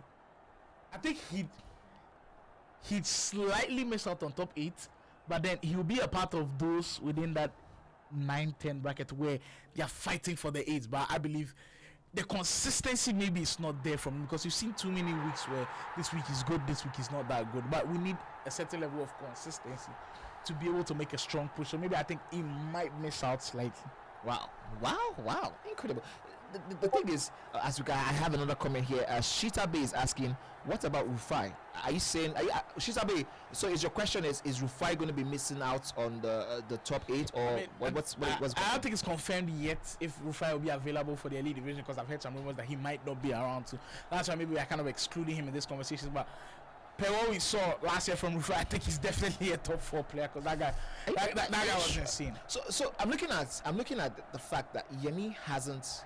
I think Yemi's biggest problem in this competition so far has been an inability to see out some games, because per the stats we have, I think he has dropped the most points from a winning position in terms of the draws. He hasn't not necessarily lost from winning position. That's 5 draws, which I believe is the most out of the whole league. Exactly, and some of these draws, I think about 4 out of the 5 draws came in the dying embers of the games. So I'm talking about like an inability to see out some of the games. If not for some of those things, I mean, we are playing really on the peripheral of if and the whatnots and the maybes. He definitely could have been topping the league right now. He said today at the trash. I remember there were weeks where he was in the top 4 constant. Yeah, because he wasn't losing games. But I think you spelled that out clearly, that you can say you're not losing games, but sometimes the draw might even affect you more than looks. He keeps pouring you on to do a little bit better than but the draw, you kind of are confident yourself. This is not so bad. Sometimes, you know, it's not so bad. Okay, I dropped a little bit of point, but I got 1 point, and you feel like you're doing very well. But in hindsight, when you look back after a while, you can see that there's a whole lot of points lost, and that's the conversations that are currently going on right now. Guys, don't forget to chime in on YouTube. Let us know who you think is going to be losing out from the top 8 spots in the elite division. If you're just joining us, let's say you just found us on YouTube right now. This is the National Esoccer Pro Leagues. Now, this is the 2nd division. We do have a Division 1, which is called the Elite League. That one is coming back again sometime in April or May. We'll announce the date on the Instagram channel, where you could go to right now and join, so you could get fed with all of the information you need. Go to Cade Esports on Instagram, or you go to your app store, any place, either on iOS or on Android, and get yourself the Cade Esports app. Right now, right on the screen right now, on Google Play, on App Store, get the Cade Esports app. That one will keep you updated on what is happening as per the elite divisions. We also have a Division 3 called the Challengers Cup. That is how everybody playing right now, I think half of the people playing right now qualified from the Challenger the Challenger League, and then they moved down to the Pro League. So that is how we have been coordinating this one over the past couple of months. But the conversations right now is this: out of all you have seen right now, all the people we have seen currently playing, the 20 players who have come up against each other, 8 are going to be promoted to the elite leagues. Who do you think is going to be making it at the end of the elite leagues? Who's going to be staying in that league, and who do you think is going to be dropping from that league? It's tight, but I think some guys are kind of guaranteed to keep their spots, and this is all based off of last year's knowledge, also what I've seen online from there. I think Elafik Farouk, per what they've done and the momentum that they carry and the ability that they've, I think they'd stay. Fola, I want to lean towards him as well to stay, because of that experience and playing at this level for so many years. It kind of counts in these moments. It can help you massively. It's just like what Mr. Oga is doing in the Pro League as well. I think the experience carries him to a point. Even though he has changed his gameplay a little bit, the mentality alone in some of the games has helped him. You know what? Mr. Oga is one that I think might not necessarily survive in the elite leagues. The problem has always been the ability to. Maybe you have to also look at the fact that with age, with maybe more responsibilities, maybe not more time, on his side, he's not be able to keep up with some of the happenings that the younger ones are, like the craziness that the younger boys are playing with right now. But he's really blown hot and cold. He's blown more hot than cold. That's why he's in that top 4 conversation. But ultimately, he has not really been at that free flowing best that we know that FC26 requires. Don't forget, we are looking at the FC26 iteration of the game. That's where we'll be playing the elite leagues this year, is an FC26. And we've seen time and time again that FC26 requires fast build up, fast play, quick counter transitions, and an ability to turn defense into attack faster.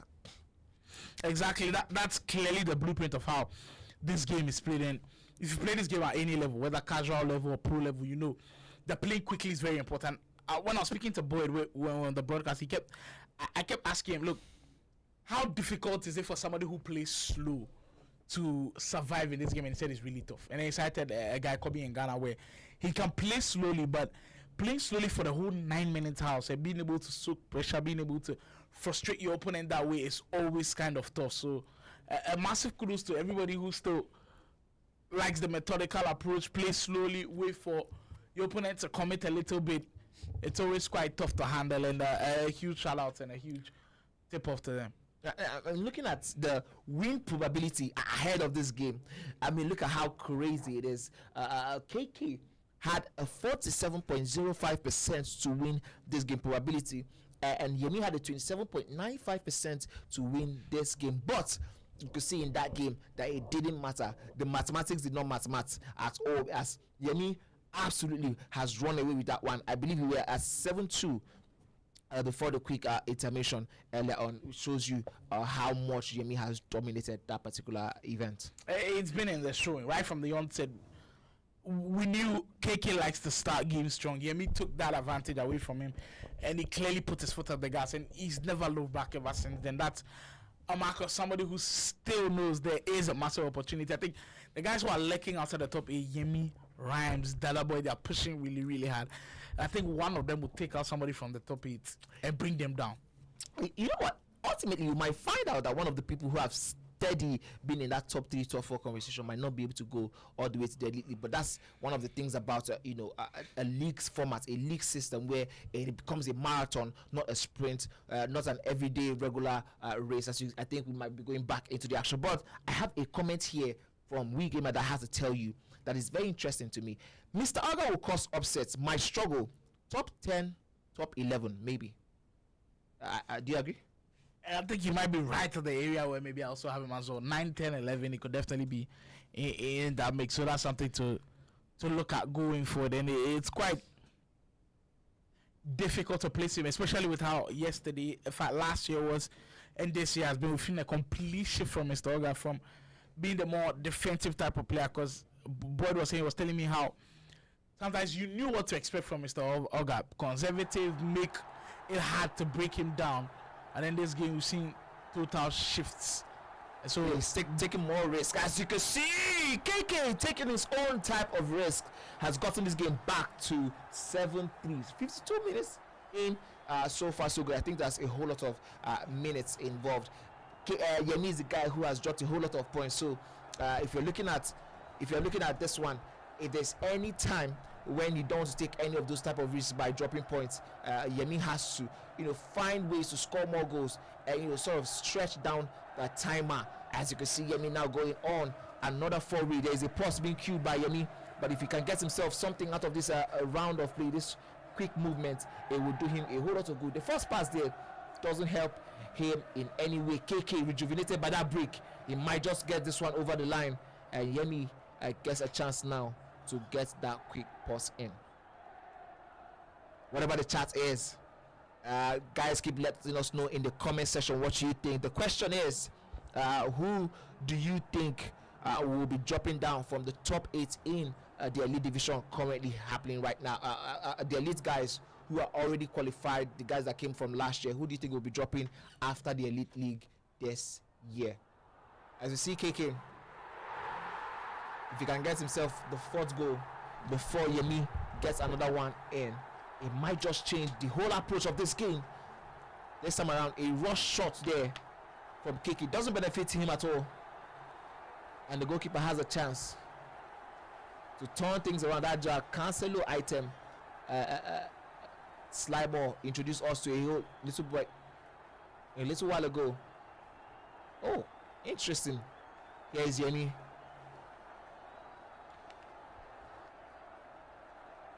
Boy, oh boy. players just sort of testing each other out and feeling each other out after a couple minutes now. For Yemi, it's very, very important that he doesn't lose the ball out in these moments. Well, I said time without number that sometimes when these intermissions happen, and I mean it's not planned. Sometimes the light might cut out, or maybe there's internet issues. It can sort of work to the advantage of some players, and that's what we constantly see. Not just in the Pro League. Last year we even saw it in the Elite League, where it kind of shifts momentum a little bit. Before we went into that break, Yemi totally had control of the game, but now all of a sudden you're seeing KK grow back into this game. Momentum has shifted a little bit, and just like Manny was saying, if he concedes one more goal here, Yemi, it could be trouble for the last 13 game minutes. KK trying to play it a little bit quickly. Yemi had the right place at the right time to stop that attack, and now he'll set himself up on a counter of his own. Shelling. Ooh, almost tried the advanced roulette on that possession, but KK is so alert to the danger. We've seen that advanced roulette so many times, and how deadly and effective it could be when performed right. That advanced roulette is so tricky because the animation makes you think he's going in another direction, but then immediately he completes the skill move. The animation totally changes and goes the other way around. So it's quite tricky to handle every single time, and if you leave it to AI, it's going to be difficult for the AI to always get it right. Yemido with Shelling in another position. This time he gets off the advanced roulette, but defense able to get there at the right time. I mean, we are talking about leaving the defense to AI.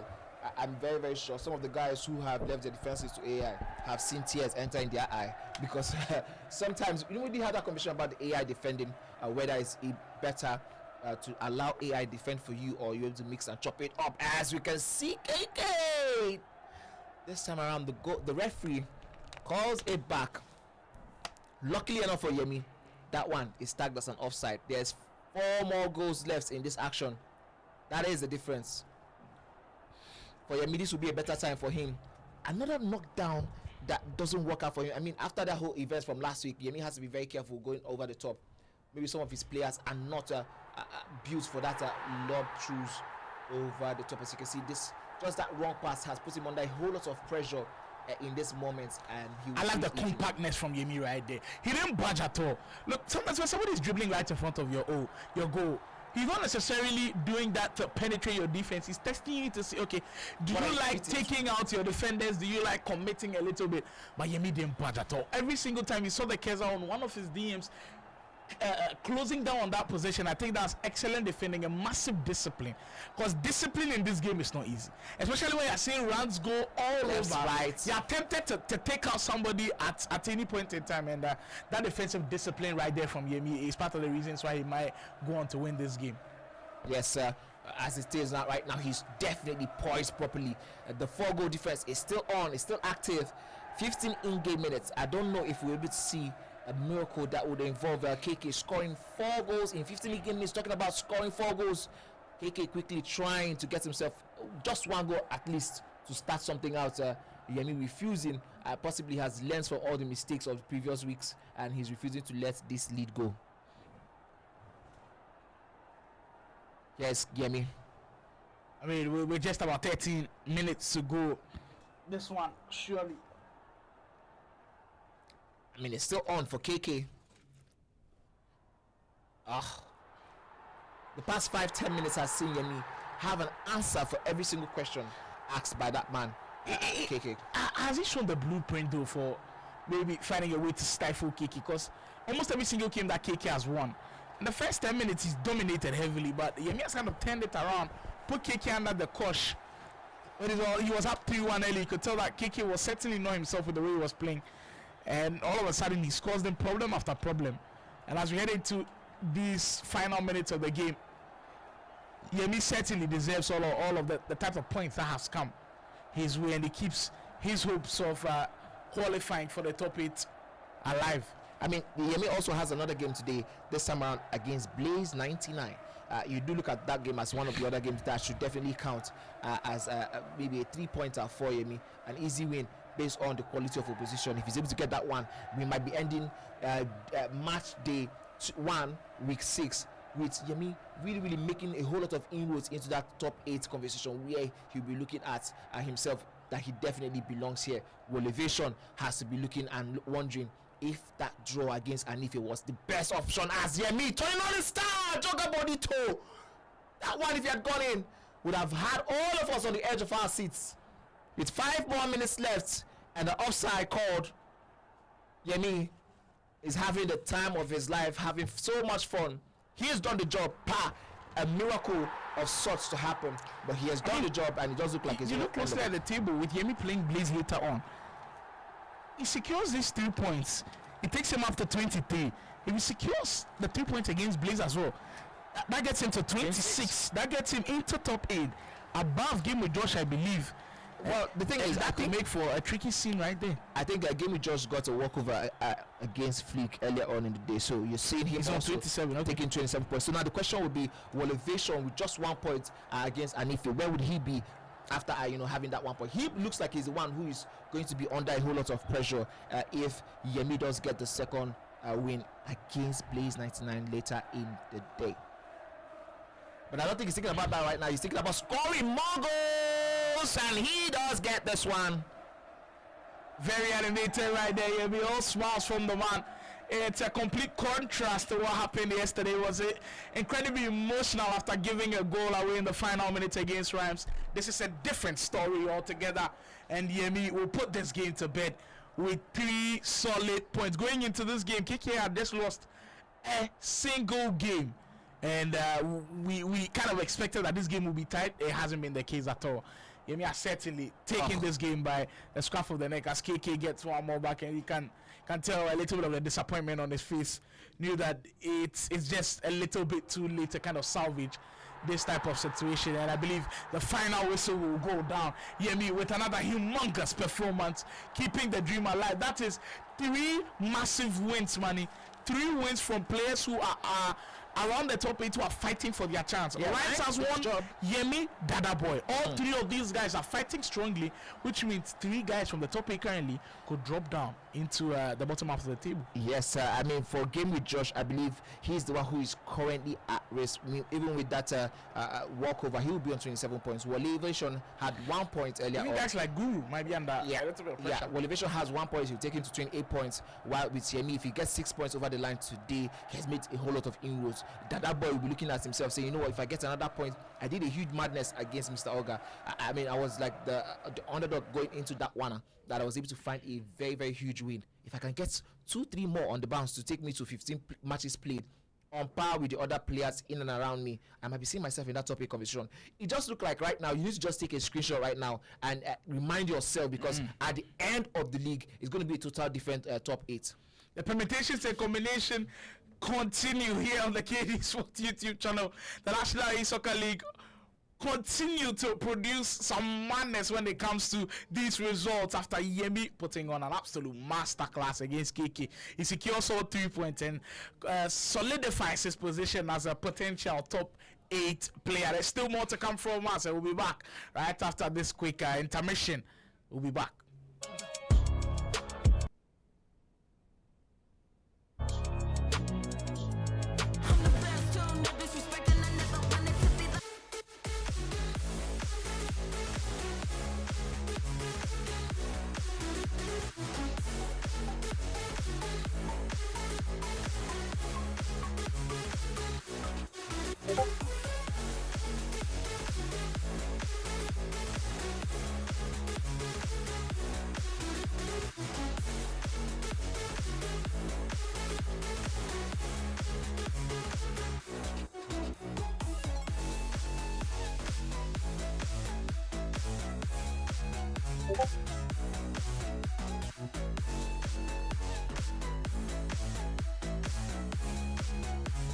Of esports in Africa.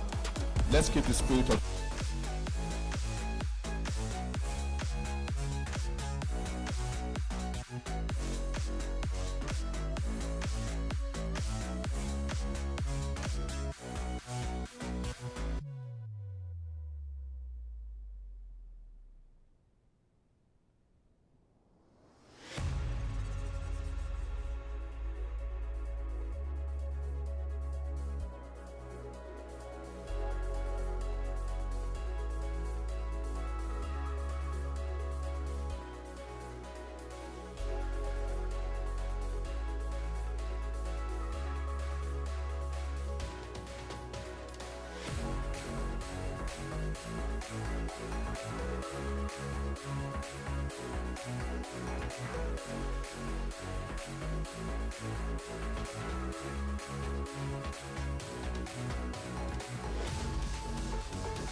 Thank you.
So I'm playing Elevation.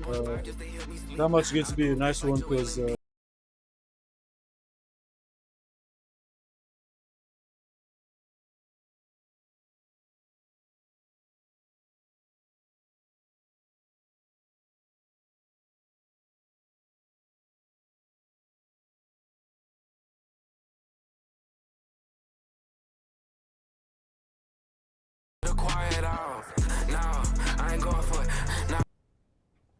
Well. Everything is setting up pretty nicely. The conversations ongoing are insane right now, and everybody's getting hyped up for what could potentially be the top 8 here. But it's still not all confirmed. This is week 6, day 1. We're still in the penultimate weekend. There's still 3 more match days to go, Maddy. Nothing is confirmed yet, but some things are indeed taking shape. Some players who thought they were comfortable, now I'm seeing goosebumps all over their body. you can't rest at all. That is what the National Esoccer Pro League is all about. Round 5 done, we head straight into round 6 of the action. I believe Rhymes and Son of God will be doing battle, whilst Dadaboy and Elevation as well will be going head to head. Rhymes and Son of God, both of them, we are looking at this game as, tell us what you mean for this league. Yeah. If you win, you mean to make top 8. If you lose, we don't think you're serious enough. Personally, for me, this particular game is a final of sorts because for both players, they have the same amount of wins, they have the same amount of draws,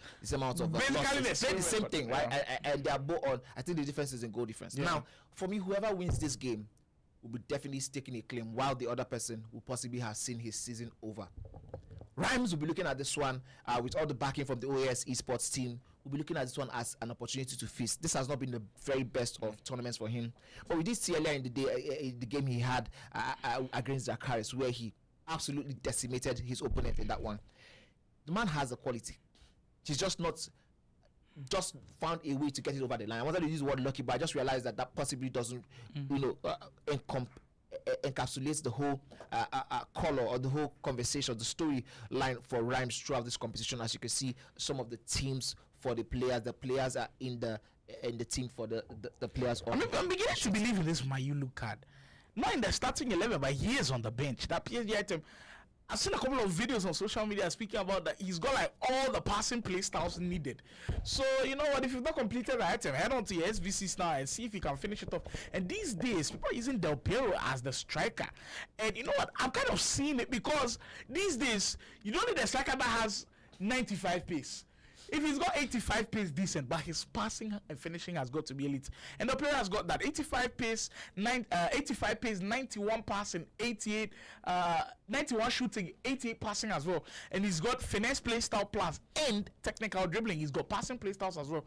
That is perfect for a striker if you want him to play in that position. So I see where Son of God is coming with putting the player in the striking position, and I think it might be very crucial to what he wants to do. Well, elsewhere, Rhymes has already shown that today with his squad, he will be confident going into these types of games. We've already seen him against Dracarys, he was totally ruthless. I mean, Boyd and I were here watching that game and we're like, yo, this guy's scoring and he's not even smiling anymore. And it did feel like with every goal he scored, he was sort of like asking himself, why haven't I been on this since week one? I mean, we did have him first 2 weeks unbeaten, just like we did have him in the elite division. First 2 leagues were unbeaten, and then when he mattered most, he sort of crumbled under the pressure, and that sort of like derailed his season entirely. It's kind of crazy how I keep watching the board and it keeps saying week 6. It has flown by. Let's say like a flash, because I can vividly remember Guru versus Badisina beat. That was I can remember it so clearly. I remember Dracarys and Flick playing that draw, like and that smile from Dracarys when he scored that 6 goal. Exactly, it's fresh in my memory. How are we into six weeks when I mean time has really flown by quickly? Yeah, they do say time flies by when you are having fun. I think it does sort of tells the story of how much fun we've had on stream, outside stream, in terms of during the week, the conversations that are ongoing, you know, the mouth-watering effect we've had after all that has been the FC action, you know, going back to your various homes and, you know, sort of reliving some of the moments we did see on screen. So for me, in here without all of that pressure on my back, it's been amazing now. Manny, the set of fixtures that we have for this round, I think is enticing. All 4 players have a stake in the claim for top 8. Olivation is already in top 8, but he's not safe. Rhymes, after his win today against Dracarys, has a massive claim. The other boy we said that had only played 12 games coming in today, he had a monster of a performance against Mr. Oka. He has a claim. Olivation, he's coming up against Olivation. Now, if Olivation goes on to lose this game against that boy, I think he's in massive trouble.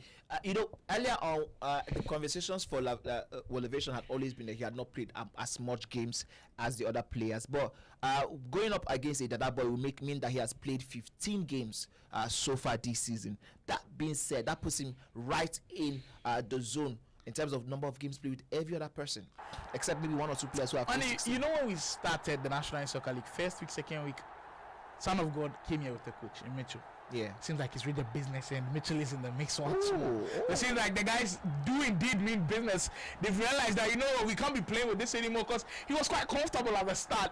But with how things are getting, I think they both understand that, you know what, we have to put our best foot forward. And I remember having a conversation with Mitchell. Mitchell was telling me how confident he was of Son of God or Marvel being here and then being in a top 8 battle. And in these dying embers of this one, you could tell that they are certainly poised for how this one may go down. On your broadcast, round 6 of the action here inside week 6, day 1, National Esoccer Pro League. We've got Son of God taking on OAS Esports Rhymes, and Son of God, I believe in that Bayern outfit in the all red, will be looking to stake a claim also in the top 8 battle. It is indeed getting ferocious as we get closer and closer to the end of what has been a monstrously featuring, of course, certainly one of the best around. My goodness.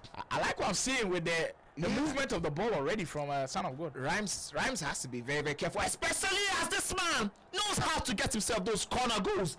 This routine has been very effective from day 1 down to week 6, day 1. He's still using it together for effective. And it seems like today no smiles from anybody. You saw the demeanor from Son of God right there, like zero smiles. Bro is locked in. I mean, this is more than a 6 pointer. This is a final. Whoever wins this one gets to definitely go ahead and sort of compete. That one absolute smash and grab from Marvel there. Well, we do see that when we're getting closer to the ultimate weekend, every game does feel like a final, but the weight on both of these guys' shoulders must be incredible, right? Everybody expecting him to do well, and that's why we expect him to do well. He can pull out stuff like that, and right back in the mix, he's got the equalizer. The man making music with his controller when he has moved on from making music early on in his career. This guy, absolutely insane. That first touch there, that was a goal. As soon as Marvel didn't didn't catch up on that move there, that was the end of the business for him. Here it is. Absolute insane stuff. There's no way you're stopping that one. It's just Pina, man. It's just her diverse ways of scoring, because he could have gone either ways and he would have still been able to cause problems. So it's quite difficult to defend from those angles, and that's why we preach, don't let them get into those positions, or in deep trouble. And unfortunately for Son of God, sometimes he just can't prevent them. Yeah, I mean, when you're up against some of these crazy players, man, how do you want to stop these guys who have those insane passing vision, insane abilities from just getting into this position? It requires a whole lot of concentration, as we have seen happen again and again on the pro leagues. Well, would you agree with me that in FC 26, with how strikers are being deployed these days, it more or less feels like a force now, even though you've not put the instruction of them as there's a massive update to kick us off here. Dada boy in massive trouble as well, Elevation, with a lovely finish to open us up there as well. We're giving you all of the updates and how the game is ongoing. It seems like it is indeed going crazy with Dada boy responding. Quick one from both players. You score me, I definitely tell you. Identical scoreline for both of the games, 1-1. Yeah, 1-1, and then I think the manner at which they're getting the goals also very, very similar. You know how both of the games are going on concurrently, and we are saying that it is going to be tough to take someone out of the top 8 race, especially when they win. I think this is how the final weekend will go, where we're having games that every single point will matter. Every single win will matter, and it will determine who would actually be advancing to the Elite League. I suspect that we might get to a certain point where on the final day we have 3 games that have to go concurrently for us to really have an idea of who is going to be making it to the top 8. We did see a comment there. We're going to be going back into it, and the comment said, who do you think has a higher chance of making it to the elite division between Rhymes and Son of God? I think it's whoever it is that wins this game. Who has a higher chance to enter top 8 in the elite league between Son of God and Rhymes? That one I put to you first. In the elite league, why don't we discuss them making top 8 in the Pro League first? Because that is where the problem is right now. And for Rhymes, he has his eyes set on it. Pina, dangerous position. The OS man from the wing will get it away. The driven shot just wide off the post. I mean, for me, if you're struggling to make it into the top 8 of the pro leagues, they should probably not be talking about you making it to the top 8 of the elite division. For now. I mean, there's like a couple of weeks before elite division begins, so you can put in the grind and maybe work on your game. But for now, the conversation has to be which one of them is making it into the top 8 in the pro league. Because in my opinion, I don't think all 2 will make it. I think one goes and one stays, and potentially both of them draw, or potentially both of them are even out of the top 8 of the pro league. Because I don't think there's enough space. There was space, even though it was tight. Absolutely. For Son of God on that occasion, though, very important goal in the mix, and him and his coach totally locked in. Bro, nobody's smiling there. And talking about not smiling, well, Elevation definitely has no time to break a sweat. As you can see, that man gets himself the lead into this one. Dada boy has to win that game. Elevation also has to win that game. We are back into the territory where every single person who can afford to lose? That's the question. At this point, who can afford to lose? As you can see, that one, the goal that Marvel scored that gave him that lead. Identical scorelines right now. Somebody is currently winning in both of the games. 2-1 in the games happening on. Oh wow, 2-2. This is one blinked and that was over. Yeah, this is the one we regard as you blink, you miss. My goodness. You blink, you miss, and just like that, both of them certainly giving it their best shot. This is what you'd ask for when it comes to entertainment in SCN. We certainly had our cup full with entertainment of this National Esoccer Pro League. Great pass to find Diani Ryan's perfect position.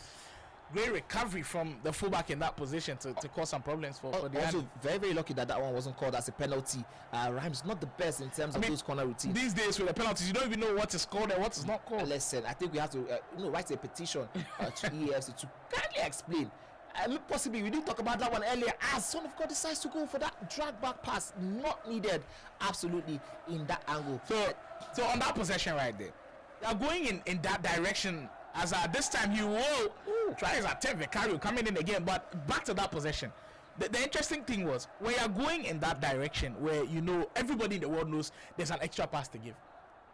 The first thing for Rhymes to do is defend that extra pass. But what you have to do is go and tilt your angle towards the finesse. So now he's in two minds. Do I come back and defend the finesse or still go for the pass? So if he chooses the option of the pass, finesse one time. I think he just went too straight when everybody knows, you know, you're not going to be shooting from there. It's the pass you give. I mean, even getting yourself into those finesse angles, especially with the Lamine Yamal item, you could also definitely go for that low driven there. And then it makes it easier for you.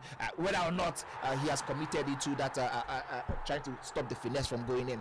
But don't forget, every single time it is a corner, it does feel like a penalty for this man who is currently on your screen. Son of God, a master tactician when it comes to those corner kick routine. And you can see an update from the game between Elevation and that boy. It does look like this one makes it 4 for the man here. And it looks like we have another update here.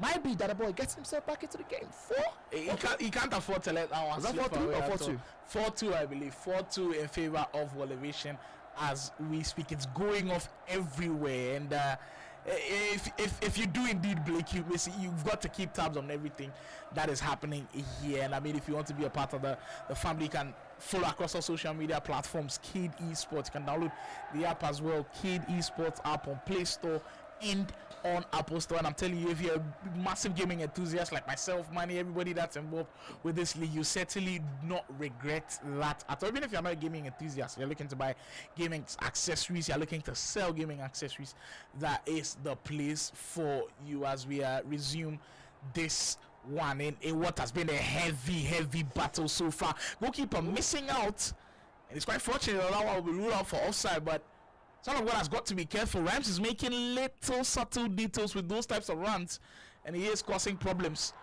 for Son of God early on here. My goodness, this one a very tight affair, and Rhymes has sort of turned it up a little bit after that transmission break. This is not a side. It is a goal for Rhymes. You see how much it means to him. The man is calm, cool under pressure. No coach needed. No coach, no problem for Rhymes. Son of God will look to get back into the action as we see the replay of that one went in. A little bit of an overload here for Rhymes, and as soon as he took that bait of that one, that player look was nasty. Yeah, it was incredible. When you're playing people at like you know what, even the pro level, sometimes you see it, or a casual level. Once someone player looks, he's switching direction into just one position. But what Rhymes did there is something you've got to admire. Just bait. He switched it to the right and later on went to the left again. That will confuse you. No matter who you are, you get confused and run into that space. And you can't even blame Son of God for being unable to track that run right there. That is just creativity at its best. And that's what Boyd was saying. There's no one way to score in this game. You have to be creative, and that creativity is certainly showing from the OAS man. There he goes. He's a different man today. Woo! And that's what Resurgence looks like. If you were here last week and I'd seen Rhymes playing, I said, okay, maybe this guy's not good enough. But this is the Rhymes we know about. Yeah. This is the man who everybody touts heavily, and he might just be making his way back where he belongs. The Yo Master on a different level today. Today he's wavy. That Lord True chooses the near post. Nothing of a problem for him there. He's scoring that one. Sometimes the problem with Rhymes has always been that he has not gotten his scoring boots on. He's had games where he's missed numerous chances. Absolutely. But today, not the case at all. The case today has been different. He gets the goal, he gets a sniff of the post. You know he's definitely scoring that one. As you can see, another run there. Son of God has to be very careful there. Commits too much on that byline. Finds that out and quickly is able to turn things around. Here's another pass. It might be problematic. The turn, not the very best from that man. As a Son of God, I wonder what the training regime was like for Rhymes during the weekend. Is he just going into like practice mode, shooting drills, picking spots and shooting early, or he's practicing chance creation? Because I think today, some of the decisions that he's made in the box have just been perfect. You saw the player lock decision, you saw the lofter pass decision. It's been excellent from OAS Rhymes, and you could tell that it is certainly paying off whatever he's done in training. And kudos to him. He's given himself a really good shot at winning this game. Just about 2 minutes to go before the halftime whistle comes. Mayulu, great space to work with. Another finesse comes in. And man, he could have gone with Mayulu right there. I totally disagree with that choice there from Son of God. Again, he doesn't know how to get those corner kick in. This time around, the goalkeeper really versed enough and positioned properly to stop that one from going in. But again, going back to that Mayulu chance, there was space. Mayulu was in chance. I was expecting him to at least commit and eat a little bit of that space before maybe turning around to get a pass. But him overcommitting early to that pass sort of gave Rhymes the opportunity to defend that one, as Rhymes would look to finding more space to sort of bury Son of God below all of the goals happening right now. First half done and dusted. Similar scoreline, we believe, between this game and the one happening in the background, where it is 4-2. Man, the fine margins in this game are insane. Yeah.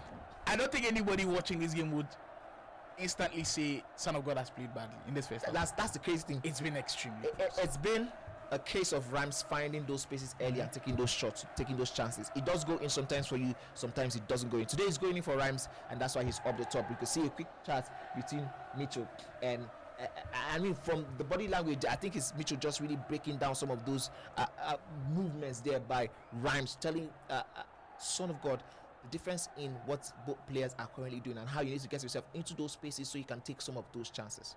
Exactly. And I wonder sometimes when you're playing against an opponent who has a coach, I wonder sometimes if these players are saying to themselves, are trying to guess what the coach is saying to their opponent and try to maybe counter it. So sometimes it does play into the mind games aspect a little bit, because we do see this esports is all about mind games. Yeah.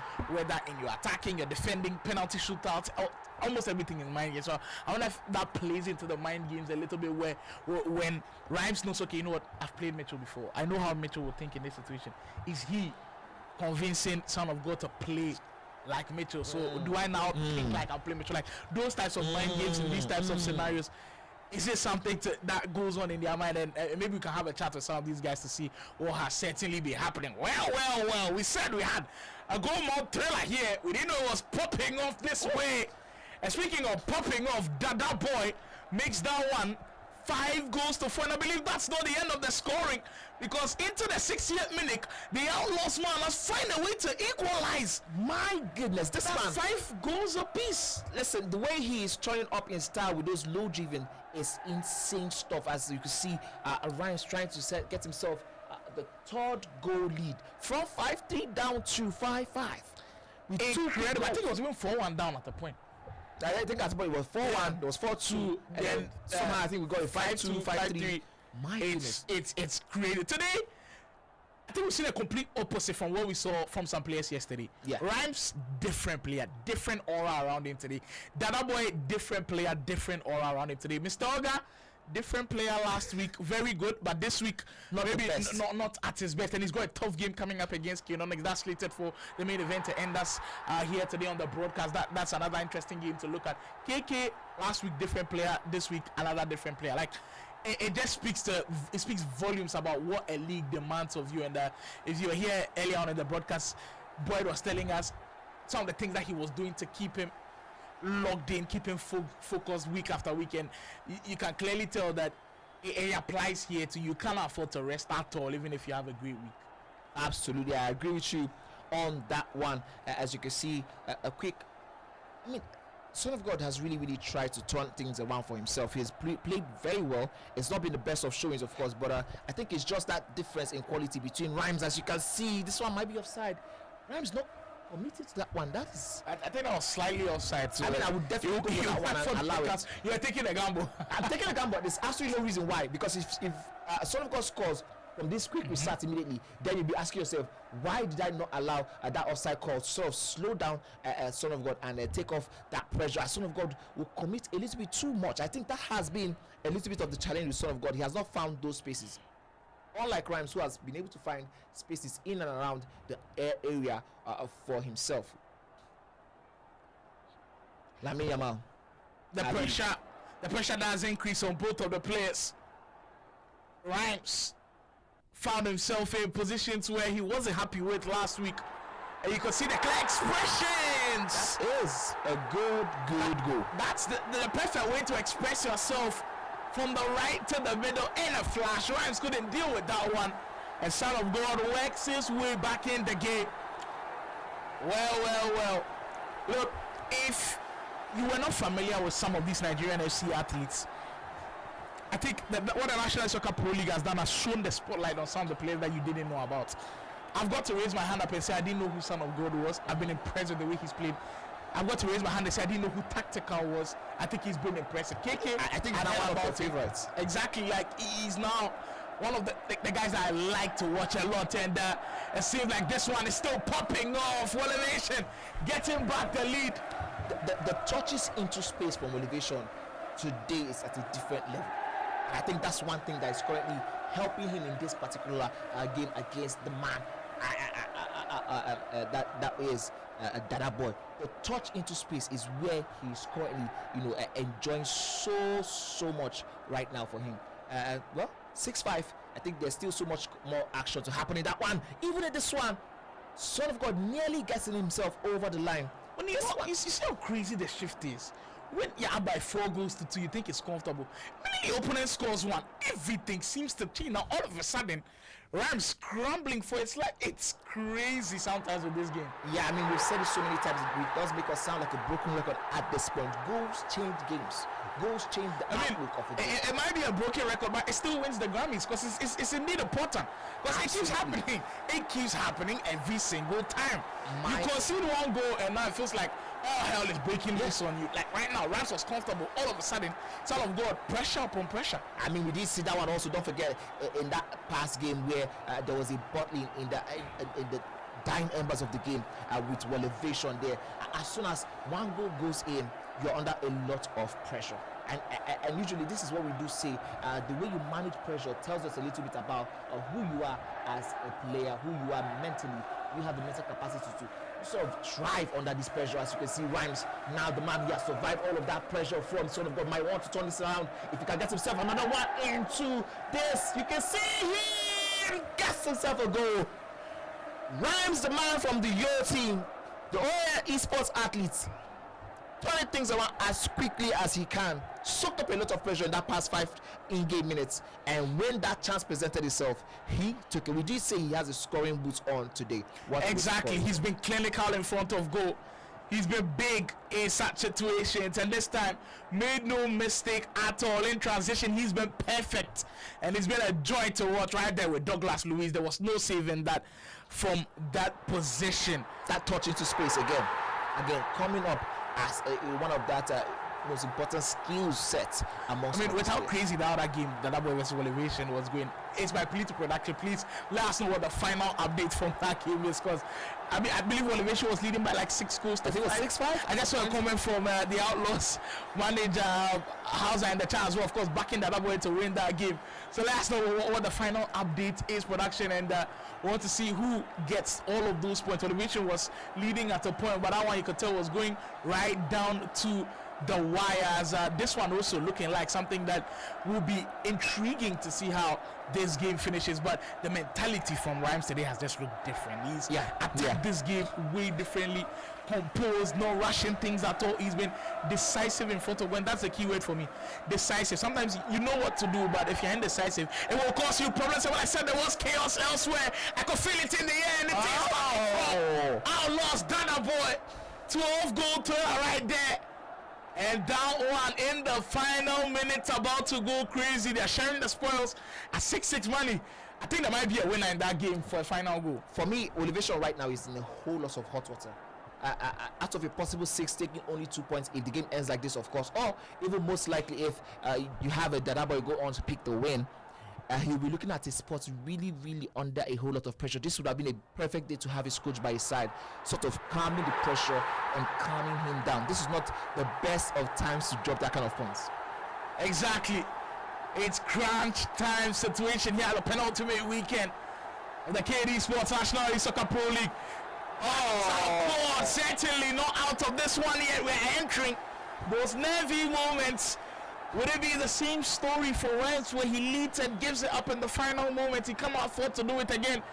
And will it be deja vu one more time? The storylines keep being insane. I mean, the two current games happening are insane right now. Listen, it is a little bit criminal to think that this is just the pro leagues and there's still an elite league coming up in the next few weeks. I tell you guys, if this is the amount of quality we are seeing right now in the pro leagues, imagine what we're going to be seeing from the guys in the elite division once we have our top 8 here. The competitions have been going ripe in the YouTube channel, where we have been talking again and again about how much the elite division is going to be going crazy and bonkers in the next couple of weeks.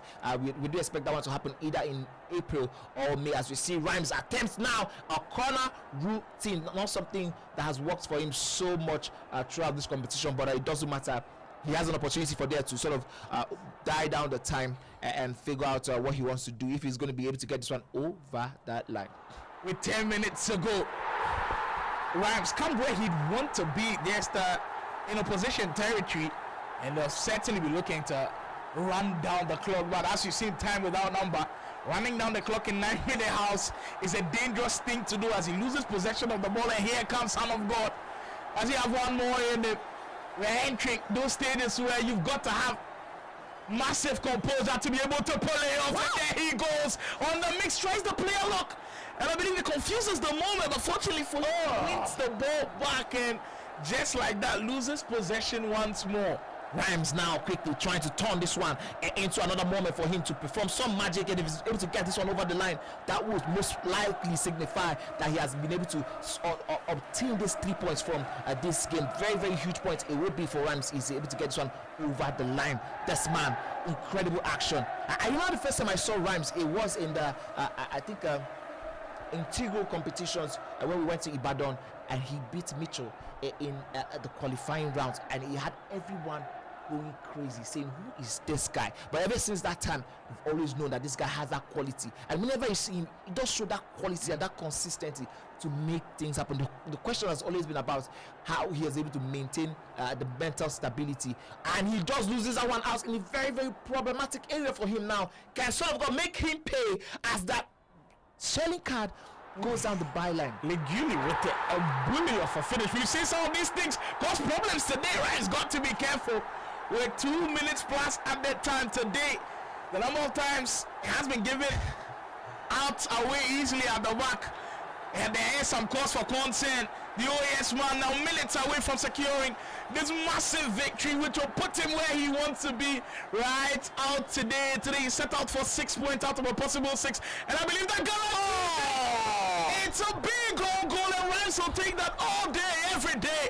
And for the first time, we see a row of emotion from the OAS man.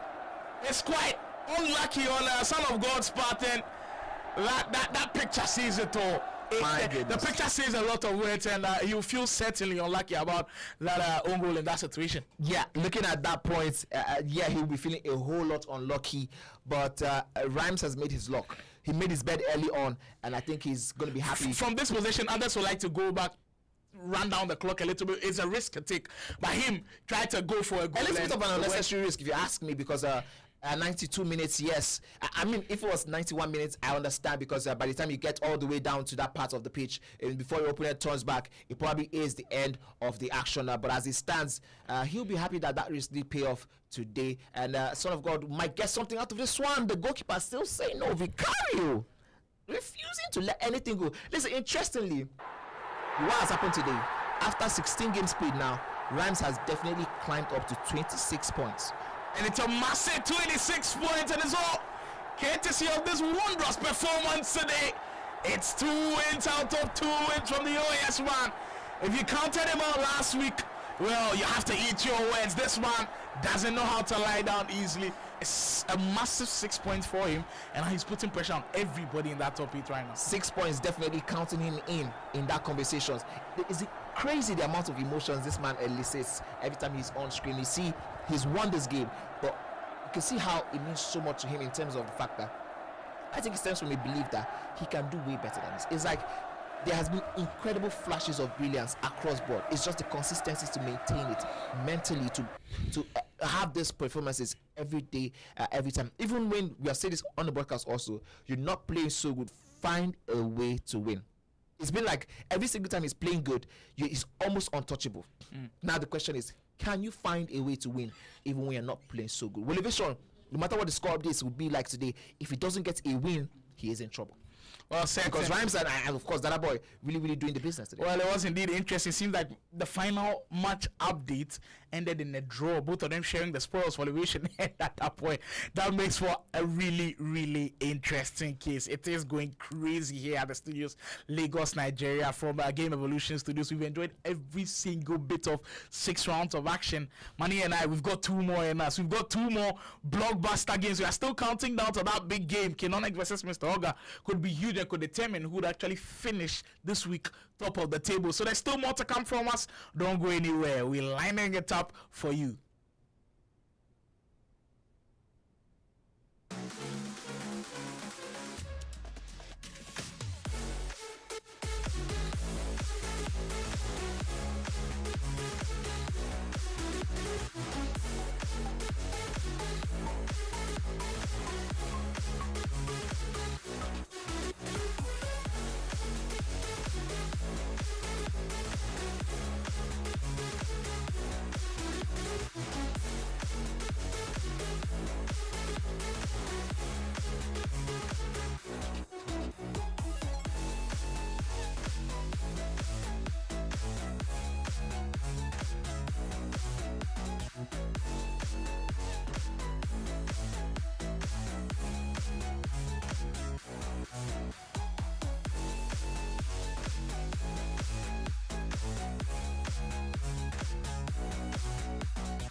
Sports action for all-round esports entertainment. You know the place to be, Decade Esports YouTube channel. This is where we are currently coming to you live from the Game Evolution Studio. We have been giving to you guys the very best of FC26 action. This is the National Esoccer Pro Leagues. Guess who I have in the studios with me?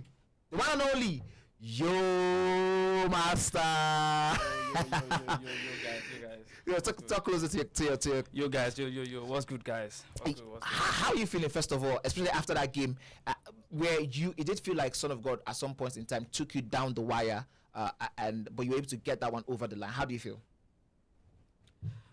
Genuinely, I feel so good, and I feel proud. And I don't know if you guys are kind of like watching when I was playing. I have so much. I think I have so much loads or emotion on me, like, because Mitchell personally scares me. Every time I see Mitchell coaching my opponents, it scares me because he has done it to me before. At I think that was the tournament Adefola won. Yeah, I went unbeaten throughout the group stage. So until quarterfinal against Baji, Michel had to go coach him because I knocked him out at the qualifier at Ibadan. Yeah. I think I did mention that one on stream. That was the integral tournament. Yeah. So ever since then, Michel tried to coach my opponent. So we have a thing, me and Michel. But it's not love at the end of the day. So that's why I was like showing all my emotions like that game. Now listen, for me, it's interesting to see your journey, especially in the pro leagues. I mean, we did watch you in the elite leagues where you had an interesting week 1, week 2, day 1, and it just seemed to like capitulate from there. And it was almost seemingly the same thing in the pro leagues. What have you done to sort of switch things around? Because this is a different you from the guy we saw in week 6, in week 5, and week 4. What have you done in terms of your gameplay? Yeah, truth is, I'm a man of I don't want to say I'm a man of mentality. I do music, I do a lot of things, so I barely have time to grind. Like, my team provide everything for me to grind, but because of I have other things, so I really don't grind. And at the end of the day, I get to realize that offline gameplay will always be different. So it took me a while before I understand that the way I play outside is not the way it might be in tournament.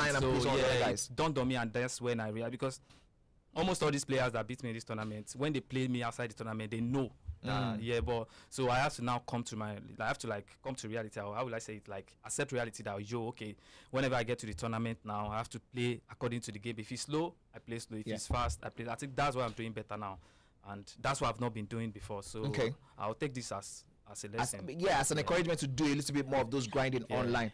So I'm going to put you on the spot just before we let you go. There's some conversations earlier on today on the YouTube channel. We're talking about if the top 8 from the pro leagues get into the elite division, of course, where you have 16 players go up against 8 players from the pro leagues go up against 8 players from the elite leagues in that elite league division. Who do you think is going to be knocked out from the top 8 you currently have there right now? We're talking about the Ernesons, the Badi Jr., we're talking about the Boyd, the Mitchell, the Farouk, the Fola, the Killer Freak, and of course Rufai. I mean, you did play them last season, so I'm going to put you on the spot a little bit. Name 2 players or 1 player you think is going to be going home. I can't lie. I'll probably pick Erneson because he's not been grinding this FIFA. That's just because I know that he's not grinding to be fair. And this FIFA, it's not about what you can do before. It's how can you repeat it? Can you do it? So I'll pick NSN because he's not grinding.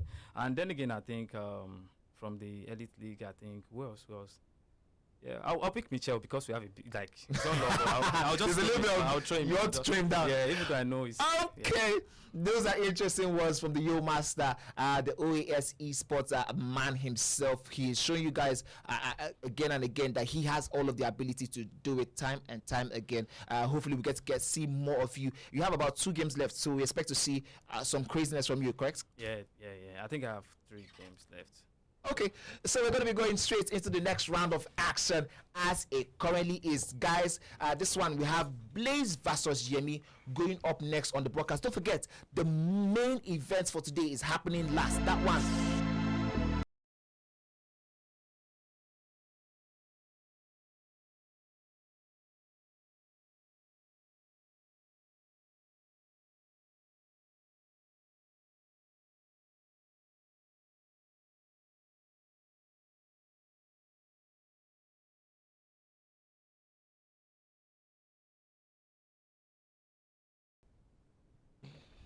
Back into the action, we've heard from the players. Yemi versus Blaze. Yemi has an amazing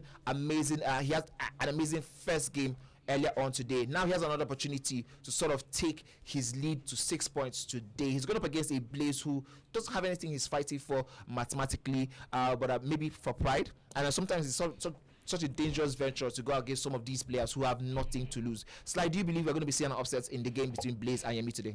With how hot Yemi is, especially after getting that massive win earlier on today, it's going to be difficult to knock him off his pitch. And the kind of form that Blaze is in, I just don't see how it happens. But yeah, you see constantly every day, and it reminds you of the fact that it's just unpredictable with this league. So anything can happen with this one, and you clearly see with the statistics on your screens that it is going to be tough. And how big this win is going to be for Yemi. If he's able to walk away with 6 points from today, especially with that massive performance earlier on, that will really give him a confidence booster heading into tomorrow's action as well. We begin this one with Blaze already leading early on. Well. Manny did ask if an upset was on the cards. It seems like Blaze has that on his mind. My goodness, what an interesting way to start things out for Yemi. There's still so much to play for. While Blaze will be looking forward to sort of taking that pride in knocking something out of Yemi's perch early on in this particular end of the game. This is the business end, of course. You cannot afford to lose any sort of points, especially if you're chasing top 8 finish like Yemi, but an interesting time for Yemi to sort of get something out of this one as the chance. Again, there's been a lot of pressure from Yemi early on, trying to get himself back as quickly as possible. Sort of the best thing to do in sort of this type of places, and he gets himself an equalizer early on. Very, very good for Yemi to be able to come back into the game early on. The game is going to be very, very interesting today. Well, that impressive showing from Yemi against KK only really clarified one thing. What we saw in those first couple of weeks was not a fluke at all. I know he's had a rough couple of 2 weeks right in the middle, but what we saw in those first weeks was legit, because you're playing KK, somebody who people are expecting to go top of the table with the number of games he's played, the number of points he's accumulated. Just the fact that you beat him and beat him convincingly tells everybody this guy's ready to still be in that top 8. So I believe that everybody around that top 8 position now is looking at Yemi as you don't want to be going up against him around this time. You don't want to be facing him when he's in red hot form like this, and chasing some of these. He could be causing a lot of problems for a lot of people. Yeah, I mean, I agree with you totally. A man on a mission up against a man who has nothing to lose. Usually, that should be a dangerous scenario for the man who is on a mission. But sometimes that forces you to sort of take the scruff of the game. Take your destiny in your own hands. As you can see, talking about taking that destiny in your own hands. Here is Yemi attempted cutback, hits the back of the opponent there. I mean, you know the crazy thing. Game of Josh didn't have a game today. He had played 15 games and was on 24. Well, he did have a game today. Fortunately for him, he did get a walkover, and he currently sits on 27 points. Well, Ovation, after 2 games, 29 points, finished with just 2 points. That's 29 points. But before, Yemoli and Rhymes just had 20 points. If Yemi gets a win from this game, all of a sudden him and Rhymes both have 26 points. That is just about 3 points away. And speaking of grabbing 3 points, there goes Yemi. The man I want to see definitely in the elite division.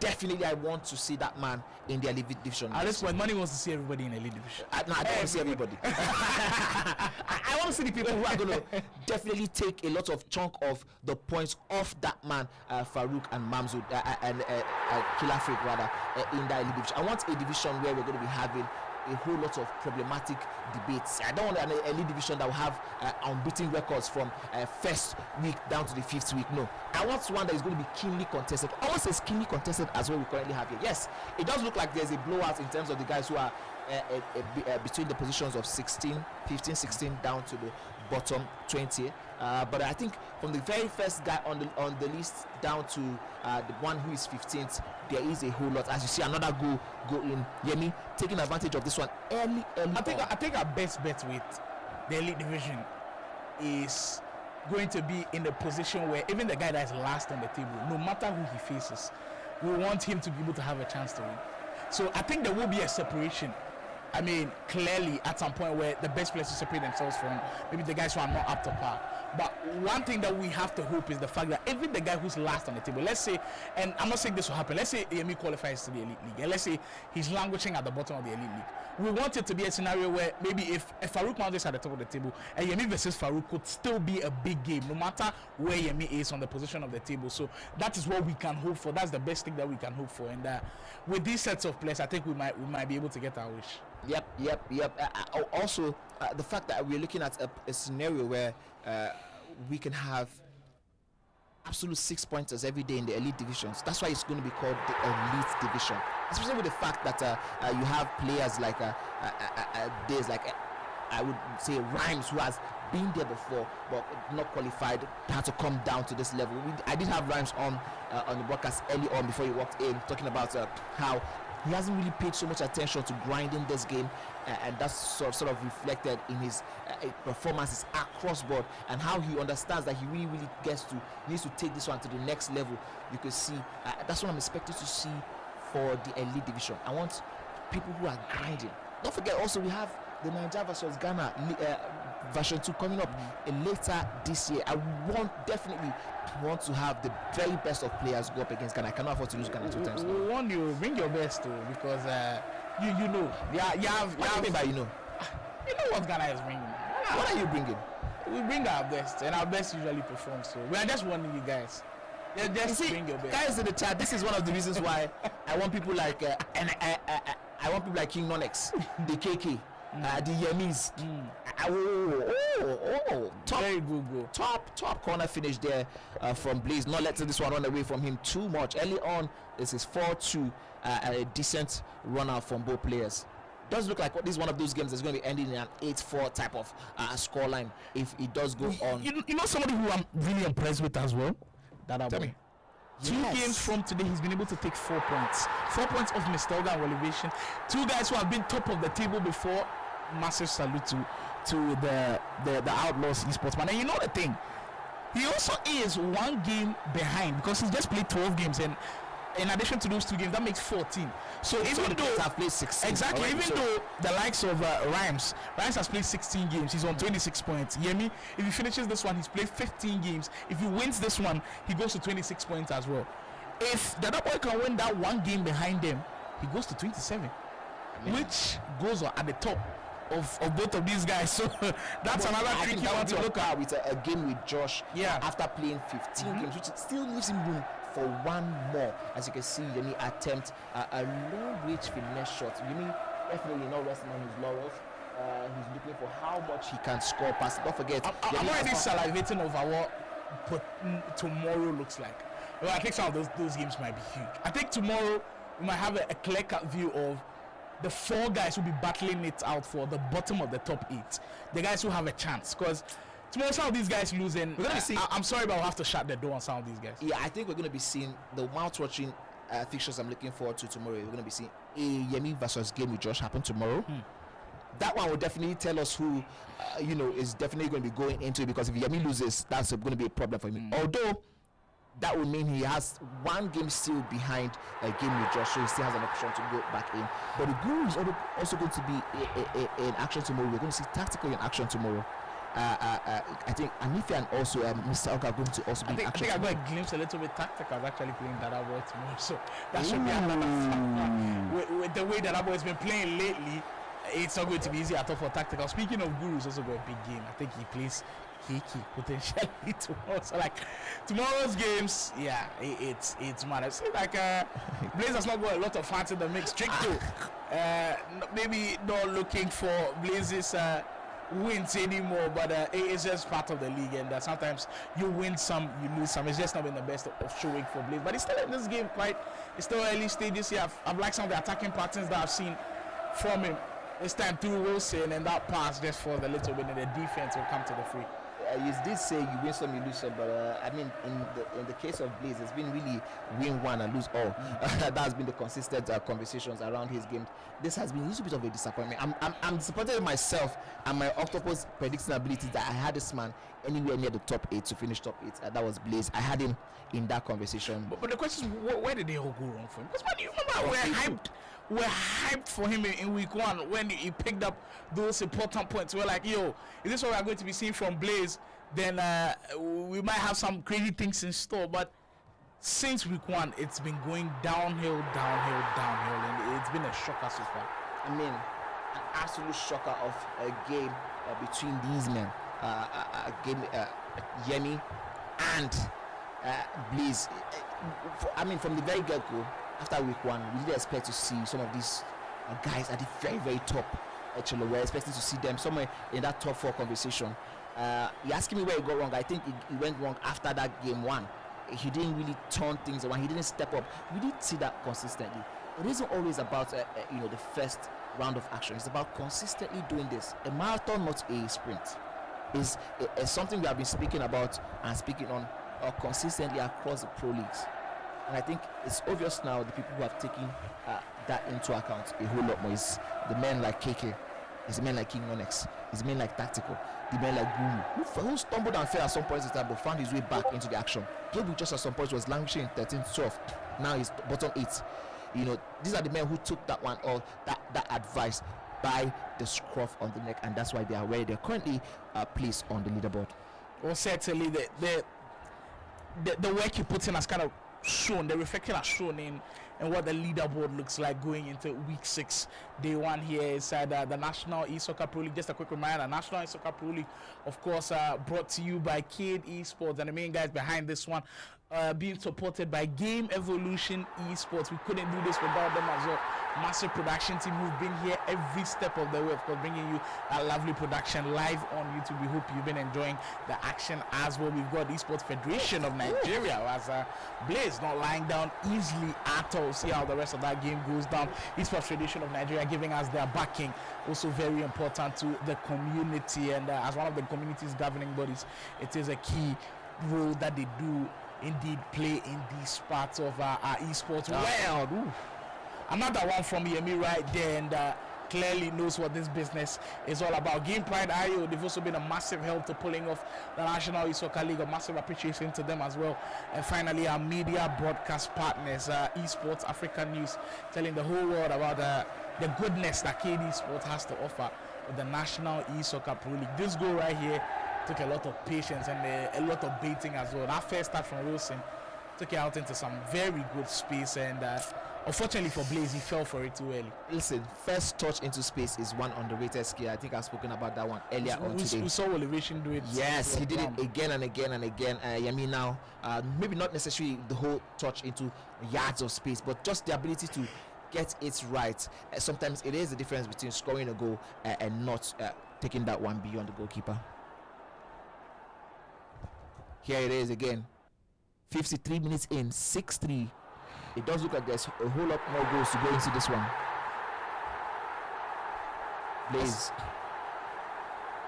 I like the fact that Blaze is still going on. It's one thing I would give him. I would give him that whole ability to, continue to compete at this level. That shows a whole lot of professionalism from that man.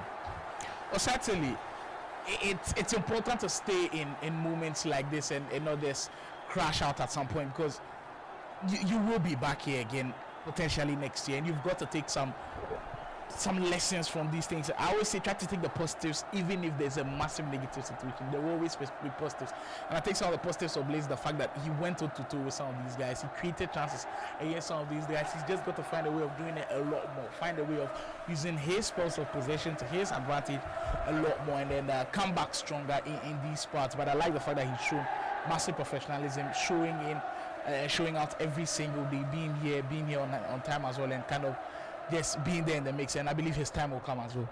Yeah, absolutely. Massive props to that man and everybody who has participated in the Pro Leagues and made it as fun as it's been for us. It's not easy being in the cockpit consistently across 7 weeks. It's not easy competing against some of the very best that Nigeria has to offer when it comes to EAFC competitive action. But being able to do this again and again shows massive mental energy. So we give them all of that props as we ensure that these guys seriously take this one to the next level. As you can see, Blaze still in the conversation and trying to create something for himself. Yemi does get that ball out, and now it's to be a case of him trying to increase his goal difference, knowing how much it will mean going into the dying embers of the competition. The more goals you score, the better for you. Certainly the big chances do come your way of making staking your claim in this league. The approach where everybody's looking at what should work for them in the final minutes of this game, and so far I don't think there's been massive update patches to change what the game looks like. It is still similar to what it did look like in week one. I mean, there was a week where the finish shot was kind of nerved and it caused some players problems, but it didn't last for too long, and it's one I would say has been on a consistent basis what this game needs from you to be able to excel, and I believe every single player out there understands what they need to do in certain moments. Sega, that's Bruno Fernandes in the middle. We don't see too much of Bruno Fernandes item in the mix. It's quite interesting to see Blaze rock with him a little bit. I know people who play Ultimate Team and they take into account their favorite team, where they want to use their favorite players as well. And sometimes maybe their favorite players are not the best in the game, but some people are here to have fun. And sometimes I advise that as well. You have this personal affiliation to the player, have this emotional attachment to the player that even if he's not playing well, you use him and you find a way to make him play well first. I agree with you. I mean, as Yemi would, this time around, precision let him down badly there. I think I would agree with you because in FC24, I had an obsession with using Cole Palmer in that Chelsea team. In my case, it wasn't necessarily just because I had an affiliation with Kopama being, of course, a star boy for my favorite club, Chelsea. It was just because of the fact that I just sort of felt this connection where the way he played in real life and the way I could use him. And then I think in the early iterations of the FC game, that was the ultimate team, of course. This was in 95 rated team. He had a wicked left foot for those long through balls over the top. Nobody else in the game could do it the way I could do it with Kopama.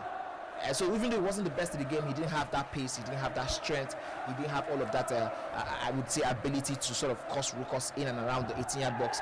I could easily switch play with him. And I just had that love, that joy every single time he did something that I wanted him to do for me in that game. So yeah, I mean, except you are going to be in the elite leagues, definitely, if you are in the lower leagues, you should try and have fun. But if you're in the elite leagues, well, ensure that you're having fun with the right players. If not, you find yourself going home after some embarrassing defeats. You'll certainly be found wanting, and I know players do have this attachment to guys, and if you can't mold them these days with evolutions, though, you can mold players that are your favorites to kind of fit your style of play. So kudos to EA for evolutions. I think that's one thing that they've really won with, and it's something that a lot of people are buying into now, the idea of evolving a player that maybe is not suited to your style to something that you resonate with a little bit, as that one will trickle out for a corner kick situation. Blaze versus Yemi, another important fixture in this one, with Yemi gunning down on the guys above him in that top 8 spot. He spent majority of the time in this league in the top 8 position, but then in the last couple of weeks, because of those types of performances, he's given leads away, he's drawn way too many games, he finds himself in this position. But knowing how important this game is, and the fact that I believe he has played, I think he played 16 games at the end of today, you clearly know that this man has a massive opportunity to keep a spot, and I'm sure that's something that's in the back of his mind, knowing how important this one. You play 15 games at the end of today, so you have 4 games to complete, and if he's able to win all games, that's 12 points. And I think if he can win all 4, he stakes his claim perfectly. He stakes his claim. I don't think everybody else will win the remainder of all of their games, as Blaze will register one more down. Where it is right now, if you can win the rest of your games, I think you are gone. I mean, I see Blaze celebrating after making it 6-4, and it's quite interesting to me, because I'm wondering what, maybe it's for the fun of it, maybe it's just for him like trying to prove something to himself, because that's not usually an emotion you see when players are losing by 6-4 against an opponent like Yemi, who is still trying to sort of ensure that lead goes higher and higher. As you can see, Yemi hold on to the ball in this area. Vicario again, that man far reach. Like, it's slowly becoming my favorite item in this whole game. Yes, certainly. He's been a massive one. It's been 3 stops in a row. Spurs one, he's just been incredible in the post today as well. Last week, I credit to the KD Sports social media team as well. They identified that Vicario was going crazy. There's a whole content out on it. You can check it out on across all social media platforms, whether Instagram, TikTok, wherever you are, Twitter as well. You get to see what Vicario did. I think he was out of this world. Some of those saves that he was indeed pulling off. Caicedo, there is shelling. If you're wondering why Vicario is in the lineup for some of these guys, it is indeed because the restrictions do not affect the goalkeeper. So the 10 million coin budget does not affect the goalkeeper. So you can use any goalkeeper of your choice, whether there's a value on him or whether there's no value on him, whether he's an objective player or whether he's an evolution player or not. There's no value on them, so you can just effectively use anybody that is your choice of a goalkeeper. So that's why we are seeing a lot of Vicario in the goal for most of these guys. Yemido, I mean, as relentless as he's been, this game has kind of been tricky, and that goal right there will kind of clear any doubts in his mind if he could not take those 3 points. You see the way Yemi is celebrating, and the little bit of the head shake from Blaze. Yemi sort of say, come on, let's go. Is it that I don't have what it takes to get this one over the line?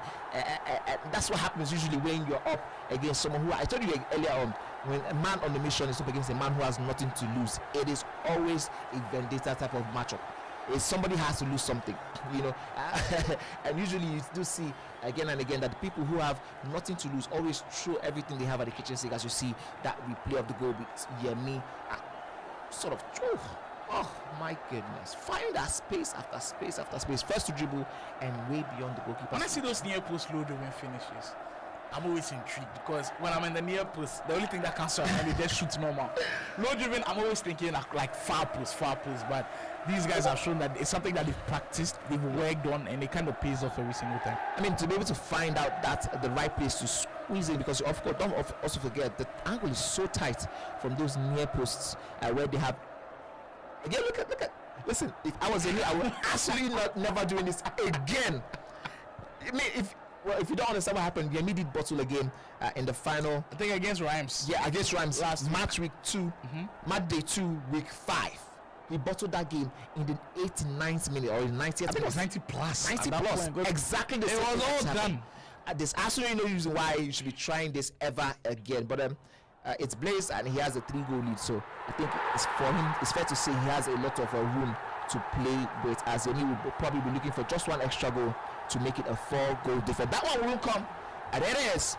Yemi with the all-important 3 points to take him to 26 points for today. Well, the word is Yemi stays alive. He's still got a shot at making the top 8. Don't count him yet. And there are a lot of guys in this situation. Rhymes, same situation. Yemi, same situation. Drakari, same situation. That boy, actually, same situation. We've got Elevation in that same situation. And Nif, we'll have to say the same situation. Game with Josh, same situation. Guru, same situation. All of them, you can't count them out. Who do you think gets it? Well, that's a wrap up on 7 straight games. But we promised you the big one, the main event, right at the top of the table. Mr. Oga has lost earlier on to the other boy. Can he pick up points? We've not seen Kenonix on the broadcast today. Well, there's your shot. The man on the top of the table, can he keep his lead there? We'll find out right after this. Kenonix versus Mr. Oga on your screens.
Well, the main event is here. We've been prepping you guys for this one. We finished things off today's broadcast with the big one. Mr. Oga having coming off that heavy defeat earlier on today. He needs to bounce back, but it's not going to be easy. He's coming up. We're against the man who's at the top of the table. Kinonix has had to wait a very long time to pick up the controller today, but he gets his opportunity now. An opportunity to put pressure at the top of the table to guys like Tactical, to guys like KK. This is a massive opportunity for him, and we'll see if he can pick it up. You see how the head-to-head looks like, how they've been doing. Very close records. I mean, Kinonix has just lost one single time the whole of the league. That's an impressive record right there. You see his position top of the league, win probability not too far away from each other. It's a big game, and that's why we set it up for the final slate for today. You know the funny thing? There was another game where someone was going into it today just losing one game. He ended up making it 2 losses today. That was Kiki. Is that going to be the same fate for Kenon next man? He heading into it. Listen, I'm looking at the game and I don't know anything about fate. I think it's all about what you're able to do when you're on the virtual pitch. But what is so interesting to me right now is where Mr. Olga currently is on that table. I mean, from third or so now he's in 5th position. It is. But he not even from 10. He was first, by the way. He's in dangerous waters, man. He's on 29 points. He's on 29 points. It looks so big, but Elevation is also on 29 points. Game we just right now is on 27 points. If he Rhymes 26, 3 points, 3 point difference, and some of these guys have one extra game to play. Mr. Olga, prior to today, had only played 14 games. Now, after this today, if he loses to King Nonex, he'll still be on 29 points after 16 games. Three games left to go. Now, on that note, you have him. You have people like Anife on the same points with him, Elevation on the same points with him. A game with Josh will be looking at a 2-point gap. You have a Yemi who will be looking at a 3-point gap. You have a Rams who will be looking at a 3-point gap. In that kind of setting, it's crazy. He doesn't want to be here at all. To go all the way from first position down to possibly losing out of the top 8 is something you don't want to do. Yeah, I think everybody should be scared right now. Like, everybody in that top 8 should be scared because anything can happen. Like, it was just like a couple of weeks ago where Mr. Oga was leading the table comfortable. Now all of a sudden there fell a couple of draws here and there, losses here and there. He's fighting, he's in a scrap because if he loses this, he's in an absolute scrap. And the thing is, he's got some big games to play as well. Like, I think the great thing for him was that he had started with guys maybe in the bottom half of the table where he had gotten a lot of wins to go his way. But then in these final moments, he needs to finish strongly. And we'll see if the former integral champion has got the metal to do what it takes to seal an all-important win. Mr. Oga versus Kinonix coming your way. If you're still not subscribed to the channel here on Kid Esports, we invite you to join this wonderful broadcast. Boyd, of course, joins his main man Kinonix there in the booth. Their matchup against Mr. Oga should be indeed an intriguing one. I think guys like KK will be watching this game and be hoping that potentially Kinonix drops points. I mean, everybody right now, I think for KK, he might be looking at, okay, you know what, I want to win, so maybe Kignonex should drop a point. But for every other person in and around Mr. Oga right now, I'm talking about the Wolivations, the Anifi, the Rhymes, the game with Josh, the Yemi will be looking at, and I'm begging for Mr. Oga to be the one who will drop 3 maximum points today. For them, they'll be thinking, if he can lose, we have a serious opportunity of going into the action. As you can see, quickly, Mr. Oga would attempt to start something out. A comeback is coming, and that one, as decent as it was seen all the way through by King Nonex, who will now look to start this first half as he always likes to, quickly, fastly, and with maybe 1 or 2 goals in the first 10 minutes. Salute King Nonex, man. What he's been able to do in this league and how unique he's been. The way he sets up his team is different from everybody. Almost every single time I see a different card I've not seen before. And our right back, he's using a Freeman item. He's using Conor Gallagher, FC Fantasy item as well. Like every single week, he changes something and it works. Hey, Nonex, first chance, didn't waste it at all. He's only lost 1 single game, and the signs are clearly showing why not a lot of people can beat him. If he's going to lose, he's always going to scrap for a draw. First chance, and he buries it beautifully.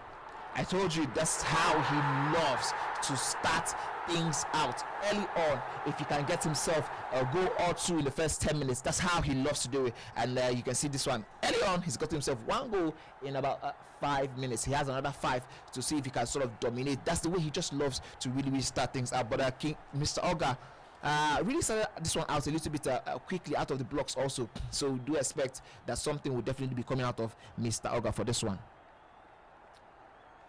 It's indeed very tight at the top of the table. It's difficult to call who'd go on and win the whole thing, but with the way Kindonex is playing right now, it seems like Khalid versus KK.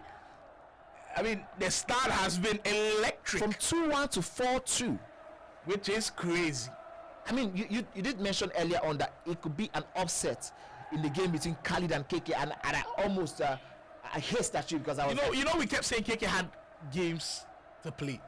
He had only played like 12 games. At this point in time, this one, it does look like it was absolutely. I think there was a mistake in the score. Well, it is confirmed that Khalid actually is leading by 4 goals to 2. And what? A fiery start, 18 minutes in, and he's causing. We saw KK play today, and I must say we weren't impressed too much when he played against Yemi. His offense didn't look like what we had expected because of what we had seen in the past 2 weeks. So KK's got to step it up. He cannot afford to drop points in this one at all. I mean, that would not be a good start of the game week for KK if he goes on to lose this one.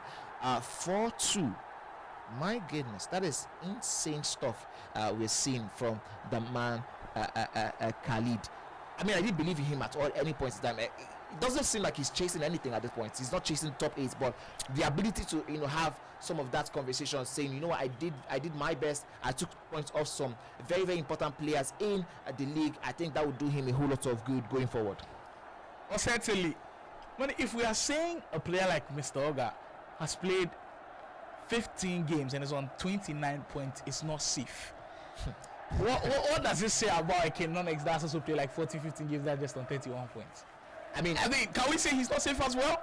As another massive update comes in, Khalid is doing some crazy work in that game as well. Khalid versus the Lumo Hubs man is indeed going crazy. I believe he's got 2 quick goals in succession. And there we have it, Wilson with a bender of a finish, making it 5-2. I believe he's currently on 6 goals to 2. And this one is in his groove. He's something else, and it's been incredible to watch him today. That's goal number 6 on the board. Boy! Listen, guys, in the chat, I want to tell you guys that actually Sly did say something like, we might see an upset, and I did not believe it. I was an unbeliever. But my goodness, 6-2. And that's just about 35 minutes of gameplay. That is nasty. That's crazy. That is insane. But that's the pro leagues.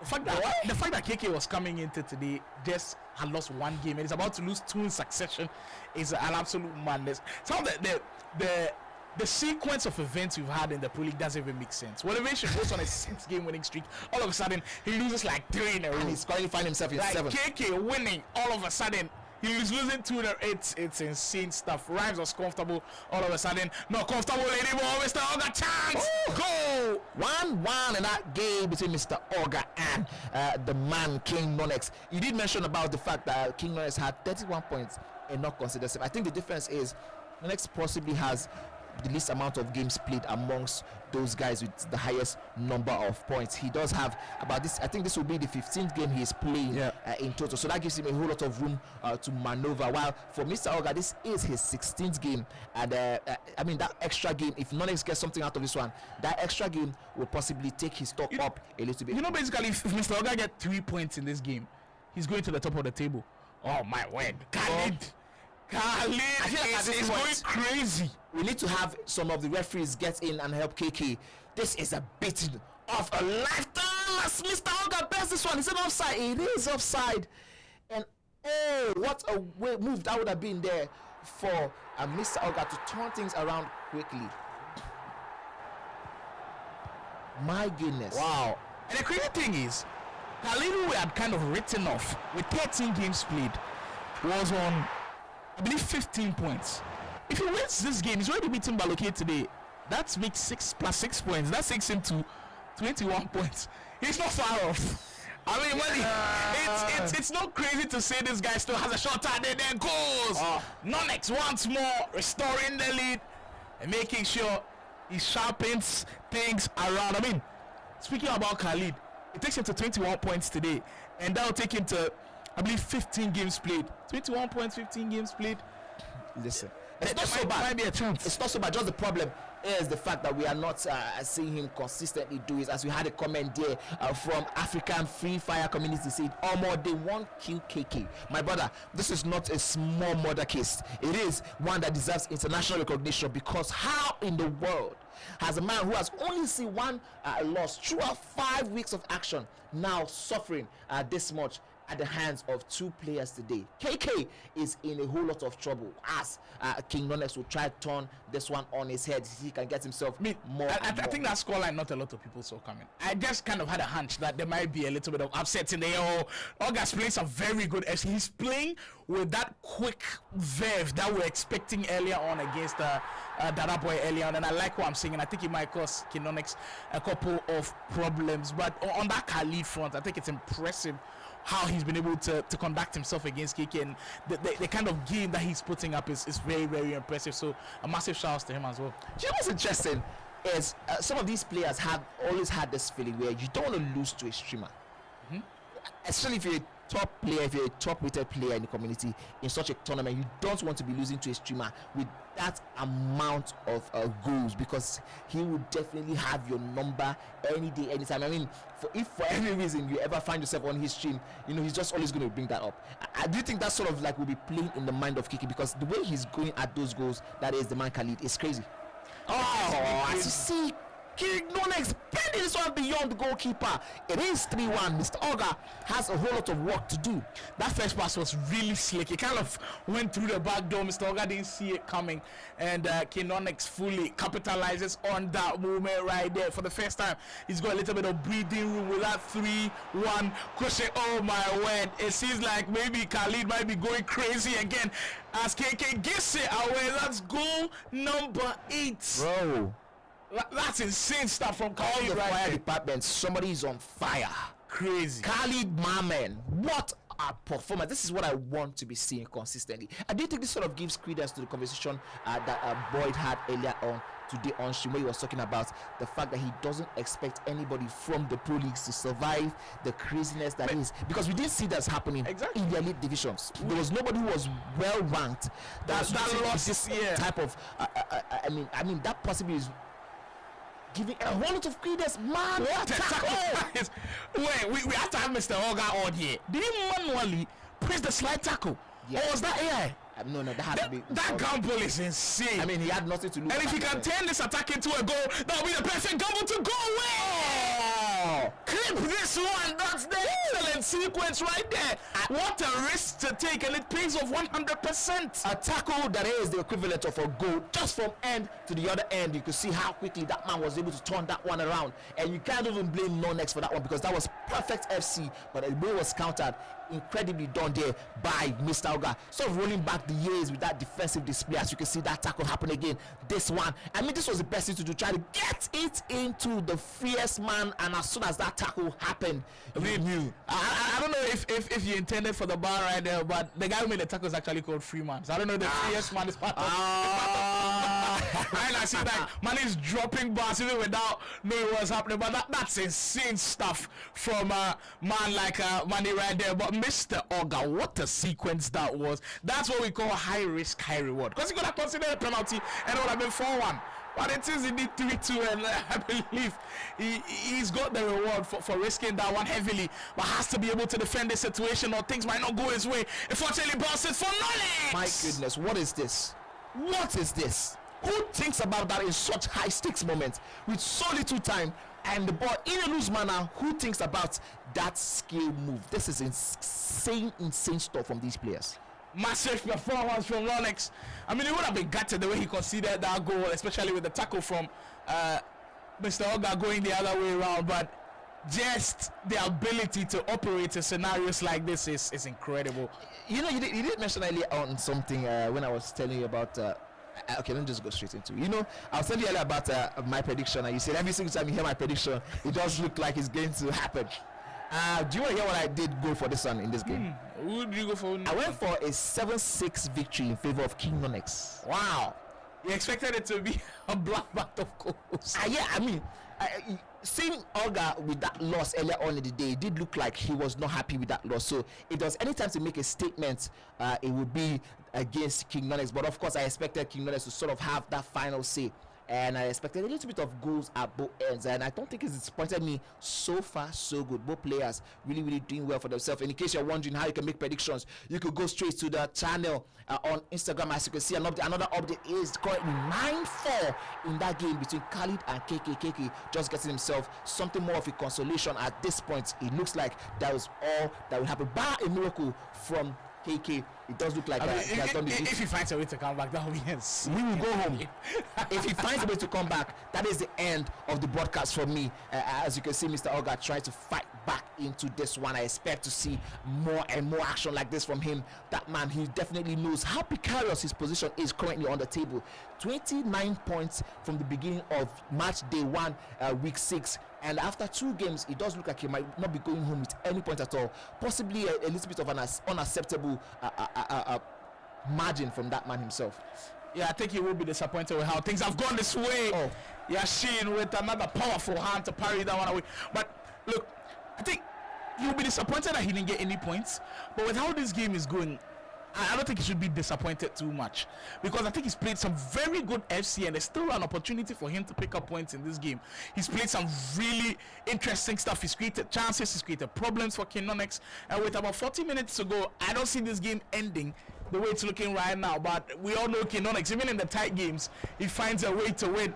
As we get to see the 4th goal that went in from KK, able to break possession, and right on that sequence, Smith able to bury that finish, and that one made it 9 goals to 4 with about, I believe, 30 in-game minutes to go in that one. It seems like elsewhere Kinonex as well doing the business, really running away with it at this point. 5 goals to 2, and that's what happens in games like this. Kinonex is just those types of players where when you have your spell of possession, he will try to minimize it as much as he can, and I love that defensive discipline that he's got. And Money just salivating over the use of the player lock right there. Goodness, it just throws you off your game. That man really turning it up in style. The way he's triggering runs, you know, sort of baiting Olga again and again, and changing his mind in game. It's just crazy. I'm watching a masterpiece from this man, especially in the pro leagues. The question has not always been, can he replicate this in the elite leagues? Because I mean, at this point, I want to think that he's done the best piece of the business. KK Khalid, 10-5. That's 15 goals in that one. Both players have got nothing to defend. I think both players decided that, you know what, we're not defending today. We're just going to attack each other end for end, bar for bar, and let's see who's going to be winning this one. This time around, it is the defense for Mr. Olga, who won that run of play against his opponent. You see that right there from Shelling?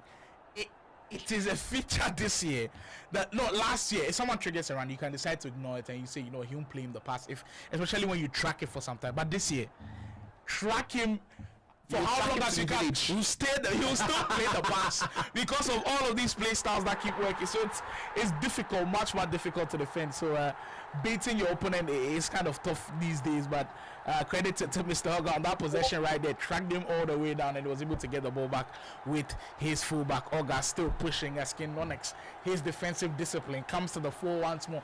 He's just so sound defensively that he's not going to commit anybody. And you rarely see someone break him down easily. That's one part of his game that you've got to applaud.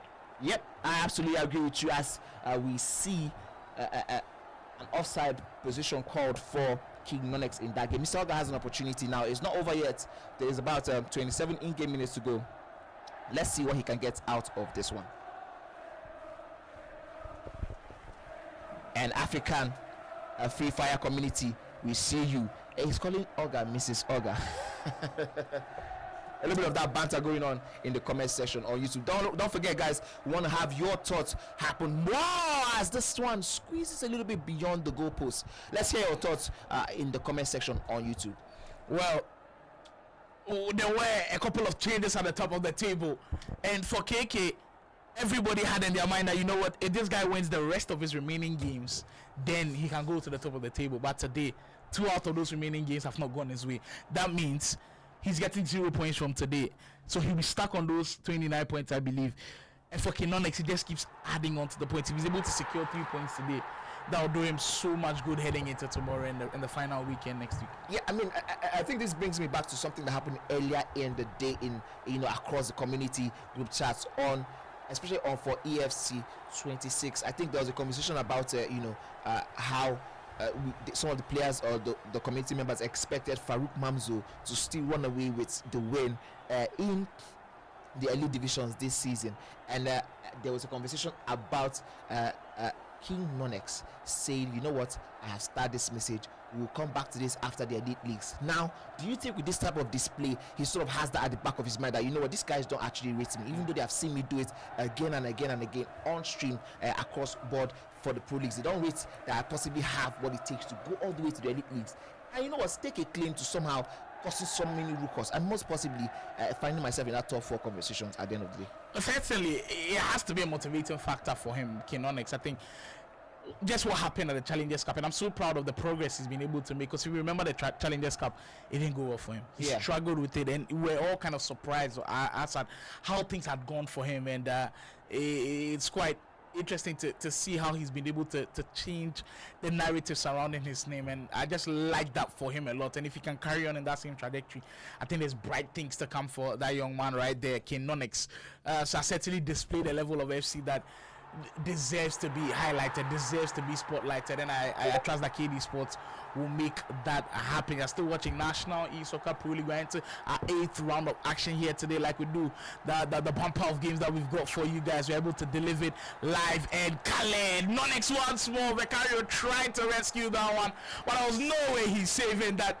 That is the demeanor of a man who knows he's got a side set on winning this league. King Nonex, incredible performance to the man right there. I mean, you just got to tip your hat off to him. Even in difficult scenarios, you said that in difficult games he finds results. Even in difficult scenarios where people are trying to make comebacks against him, he just finds a way. And that ability is not something that is easily found in players, and that's one thing that you just got to salute to. I think Kenonex has been absolutely tremendous today. Absolutely, and he's done his absolute bit, and that's what you need when you're up against some of the players that will test you. This one might just go in for the 7th one, and it does go in. That is 7-4. Oh, here comes that a little bit of fun. I think that was motivated by Boyd. Telling cook this man, cook this man. The thing is, we usually don't see these types of animations from Kenonex. You can tell the man is certainly enjoying himself with 15 minutes to go. I mean, it looked close one time. It was 3-2 one time, and now that's been a blowout. Yeah, he's changed the whole outlook of this game. impressive stuff from him. But Mr. Ogado, I think there were spells in this game where he was really good. There were spells in this game where he had control of the ball, but immediately you don't use it against players like these. You're heavily punished, and unfortunately for him, that's the type of scenario that has unfolded here today. And for Kinonix, all he knows is going forward, and he's just been creating chance after chance after chance, and he's taking them on every single occasion. At some point, it did look like Mr. Oga had something to say this match up, but especially with all of the goals going in, it is sort of a short time for this man himself. The runs have been incredible. I mean, these runs have been crazy. Look at, wait for another pass going somewhere else now. The way he has turned it around, this one would have definitely put it a little bit more of like putting the cherry on the top for the man there. Certainly, he's had an absolute dominant performance. These are one of the wins where you'd see and really respect. A credit to Nonex. Look, we've been speaking about how he's been winning the tough games against the guys in the bottom half of the table, even when sometimes he doesn't play well. But his performances against the guys in the top half of the table have been incredible, as well as Mr. Oga was able to record one goal back. His performances against the really good guys, against Guru, didn't play well, but secured a point. Against KK, I believe, got some points off of there as well. Has been able to beat Mr. Oga convincingly. Like, every single one in his path has kind of suffered at his hands, and it's the reason why he just lost one single game. I mean, one game shy of being unbeaten, that's a very respectable one. Yeah, and the performances, I really like that one with the way you called it. I think that's the difference between him and some of the other players who are sort of languishing in the bottom half of the table, the first half of the table rather, where you're looking at some of the the Son of Gods, the Rhymes, the Yemi, who have sometimes played well and not been able to get the business done. He has found a way to get the business done even when he's not playing well. This time around, he's just really trying to turn it up in style. 7-3 is the scoreline in 4 minutes. I don't think there's anything more to sort of gloss over in this one. This has been a routine day at the affair. There's nothing routine though in the game happening between Khalid and as you see another comment. This one is very, very funny. It says, I think Over Fossip says, why Mr. Oga they flick like this? And if you don't get the gist, we have another player who after so much pomp and affair didn't really match up his conversations with the performances when he came to the Pro Leagues. It was quite disappointing from Flick, and I think a lot of people did expect a lot from him, especially with the build-up to the National Esoccer League. Just quite disappointing, and I'm sure he's somebody who's certainly going back to the drawing board, and in subsequent tournaments maybe we might see something come from his exploiting in these types of situations. But in this game, Kinonix has shown that he deserves to be here. But after that loss, now we get one comment which I think is very interesting from Lumia. Says Nonex is taking a spot from one of the bottom two in that top 8 of the Elite League. Wow, I mean that's not a bad claim at all. Not a bad claim, and I think it's one that is definitely worth saying. Don't also forget he has someone like Boyd in the booth. I think the question now would be, can Boyd be the one who is going to be one who's going to be coaching him? Okay, that was offside. All the way from that angle, that was offside. That would have definitely be an interesting one. Do you think that the referee did hold on to make that decision a little too long? I think this game is all done and dusted, and Mr. Oga did get his goal back, as that one will make it 7-4. Impressive performance right there from King Nonex, as that game will come to a close. Another masterful one. King Nonex, well, you questioned his eligibility of being at the top spot. There you have it, against one of the top contenders as well. He pulls this one out of the top draw. Congratulations to him. Yep, massive congratulations to that man, stepping up when it matters the most. That has always been the question. How can you deal when it matters the most? Earlier on in the day, we saw a whole lot of emotions, raw emotions from the first game Mr. Oga lost earlier on today. But this one around, I think he's looking at it and it's a well-deserved victory for his opponent. He can't beat himself up too much. He was way outplayed today. King Nonex and his band of winners match on. They do indeed match on. What does this mean for Mr. Ogado? Losing those two games. Now 29 points, man. Yeah, it's not as safe as we thought anymore. I mean, at the end of today, we're going to be looking at the leaderboard. But before we even get to that point, I want to paint you a scenario. He had an opportunity to pick some points to get himself into that 30-point zone. There he would have been a little bit safer with about 4 games left. But you know, when you are now in a position where you are just 2 points above a game with Joshua has played 1 extra game, you are just around the same point with the gurus of the world. You are around the same point with Anifs and the Elevation, and who are still have about 4 games to go. Still, you're not safe. Don't forget the Yemis are breathing down his neck. The Rhymes are breathing down his neck. Even Khalid is sneaking his way in. And I'll put a Dada boy above a Khalid. Khalid having 6 points today, which gets him 21 points. The question is, how much more can Khalid take out of remaining? He's got 4 games remaining. If he wins all 4, that's 12 points. That takes him to that's 33 points. That's a massive if though. Because we did say the same about KK. Yeah, and look at what happens. Look at what happens. So, out of 2 games, there was no ifs to collect after that one. There was just bots and whatnots. But that's what the game currently looks like, and we're going to be going into some conversation with some of these players to know what these players have to say. But I'm looking at the game. I'm looking at the totality of this game, and it's an interesting affair for me. These guys have so much to give, but I'm going to give you an opportunity to just like really buttress what we have seen here on stream today. Yeah, it's been a very fun day here inside week 6 day 1. We've loved everything that we've seen, the upsets, the what this level has shown here at the Pro League. I think it's been absolutely tremendous. But at this spot right here inside the final minutes of the broadcast, we bring you one last interview with the players. We've got Khalid here in the mix. I mean, Khalid, how far now?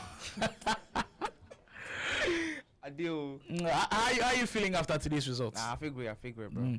It wasn't easy at all. You had 2 very difficult games. Bro, I thought I was going to lose, bro. I can't lie. I swear. But I mean, today against KK in that recent match, you had opened up a gap early, then KK started creeping in. Yeah, but bro, when the started happening, I was like, nah, I'm not gonna choke this, bro. I have to like take off better stuff. Oh yeah. You look at where you are in the table. When you're about to start this league, did you imagine yourself where you are in the table right now? No. You expected a little bit maybe better from yourself. Yeah. But now you're on 21 points. We've done all of the calculations. You're on 21 points with about 4 games remaining, 4 strong games. We've done all of the permutations. If you win all 4 games, that's like 33 points. I think it should be enough to get into top 8. Is that something that you're looking forward to doing? It's gonna be very, very difficult, obviously. But yeah, if I can put in the work, I think I can do it. I mean, we've been speaking at length about how you move from just streaming to your audience to playing competitively. What would you say is the major difference of just streaming to the audience and playing all the top guys in this division? The difference is clear. Like the playing to like playing competitive, like the pressure and all that is like crazy, bro. But why comparing to the audience is just like trying to make your viewers happy and shit like that. Yeah. The whole thing is just different. I mean, it's totally different. You've seen some very good players. I mean, as we're about to get to the close of the league, who are some of the guys that you've seen and you've seen like, you know what, these guys are very, very good players? I would say KK, Mones, and who else? Give me a second. I'm Anif. Anif is also pretty good as well.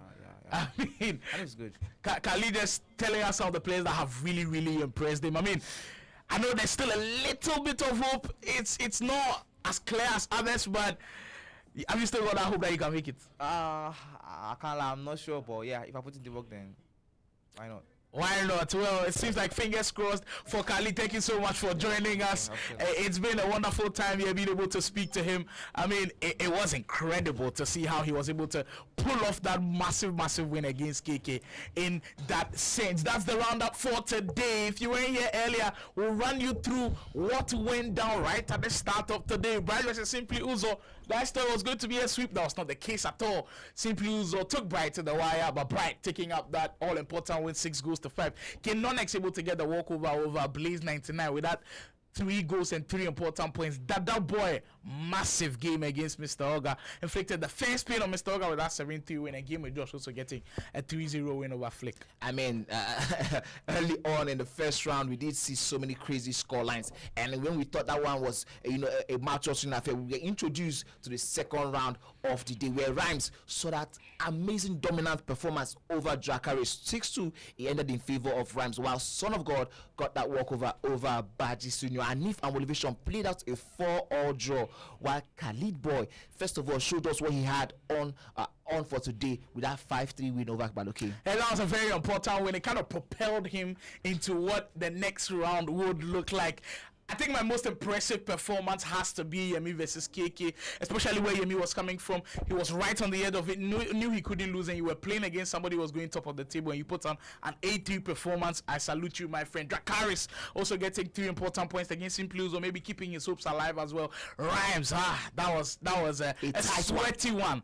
Rhymes almost gave it up, but the OAS man staying true to the cause and giving himself a shot at finishing top 8 as well. And Dadaboy versus Elevation, band for band, back and forth with it. They had to share the spoils at 6-6. I mean, I did speak to Dadaboy immediately after that game, and he did feel so agitated with that draw. He did expect that he was going to get that win. He did feel like he had done enough, but I think for him, 4 points out of a possible 6, when you are battling and you are chasing points right now, it's not so bad. You can ask Mr. Oga and KK, who had 2 games. I think they take 4-0 any day. I mean, absolutely. While as soon as that one happened, we did see again on the broadcast Yemi go up against Blaze 99 in that game that at some point did look like Blaze was about to frustrate Yemi. He did find a way to win 7-4. It was in favor of Yemi, while Baluki had a walkover over Flick, and he got himself a huge 3 points. King Manex, we do see that game beat Mr. Alga 7-4, while I think ultimately the end of the game for Khalid and Kiki was 10-5. That was an impressive victory, and I got the chance to speak to Khalid as well. I was delighted with how that one panned out. But we always ask the question at the end of it all: what does it mean for the leaderboard? We maintain at the top spot, Kid Nonex. Very impressive day today. 6 points out of a possible 16 team to 37 points after 16 wins. We might say he's safe for top 8. My fingers crossed. Still tactical. I mean, still remains in second position with 31 points. Anif now making interesting strides into top 3 with 29 points as well. KK, I believe, with 14 games, he was on 12 before today, 14 games still on 29 points. Mr. Oga still in and around the mix. Now, Elevation with 15 points, also on 29. And I think those results are kind of good for Guru a little bit, where he was, knowing that he hadn't played today. 15 games to 28 points. Game with Josh as well, not playing today. I think some of the results are pretty good. I think getting the win, the walkover today was pretty important for him as well. 27 points. Yemoli, I was impressed with that display. Yeah. Both Yemoli and Rhymes, hats off to them. I think if we were to have a player of the day, one of them has to win it. I think they were superb in their encounters everywhere they went, and both of them currently on 26 points. Yes, and I think if you're talking about someone who also impressed us today, definitely Dadaboy is in that conversation. Coming all the way from 14th position, and after 2 games played, he has gotten himself where he really deserves to be, in 11th position right now. Currently looking in on all of the action happening right now with 2 extra games left to play. Any points out of those ones, any 3 points, 6 points out of those ones, I mean, if he gets another 4 out of 6, oh boy, the first 8 might be looking different at the end of day 2 for week 6. Son of God, it does seem like at this point it is almost over for him. It's just for him to just do his best and sort of hope and wish for the absolute best to come. He has 23 points after 60 games, while Khalid is the name on all of our leaves. 6 points out of a possible 6 today. 21 points has brought him all the way to 13 points after 15 games played. 1 more left than other players. Now Draka is another player who has all of the makings of doing something today. He has 21 points, and he has at least 2 more games to go from where he is currently with other players. Is Bright, 15 points today after a possible 16 games played. He's on 15th position, while Baloke played 16. He's on 16 points with 15 points. That is very interesting metric for you. While Baji Senior has 9 points still, didn't win anyone today. I don't think it was a show today. While Blaze 99 came up today, lost twice, and Flick didn't come today, lost 2 times, and now he has Simply Uzo still rooted in the bottom with Money, I want you to take very close attention to the guys at the bottom. Flick and Simply Uzo with 14 games played, and look at the guys fighting for top 8 as well. That boy has played 14 games, so meaning that he still has that game with either one of Flick or Simply Uzo. So that those could be important 3 points if he's able to get the win over there. You look at a guy like KK as well, who could potentially also play those guys as well. Dracarys in the mix too. So it kind of makes for an interesting case. But that's how the leaderboard shapes up as we wrap up what has been a blockbuster of an action today. We didn't see some of the results coming. I think we've got to give a massive credit to everybody who played. Yes, every single person who came up today, I think this is one of those moments where the players begin to understand they're at the business end of the competition. They are the points where every draw is important, every corner is important, every attempt on goal is important. You cannot afford to lose games, and I really love the fact that we did see some of the players step up today. Yemi stepped up today, Rhyme stepped up today, Khalid stepped up today. That boy stepped up today. You know, the players who were looking and wondering, is it over for them? They stepped up. All of a sudden, earlier on, before we started today's broadcast, we did have a conversation whereby about 14 players still had a chance. Now we have narrowed it down to So about like 12 11, 12, yeah. 12 players, because if you're taking a Dada boy and a Khalid, and maybe even a Dracarys, yeah. who has still 2 games left to play. If you're taking them and putting them into context, these 12 players at least have a chance for 8 spots.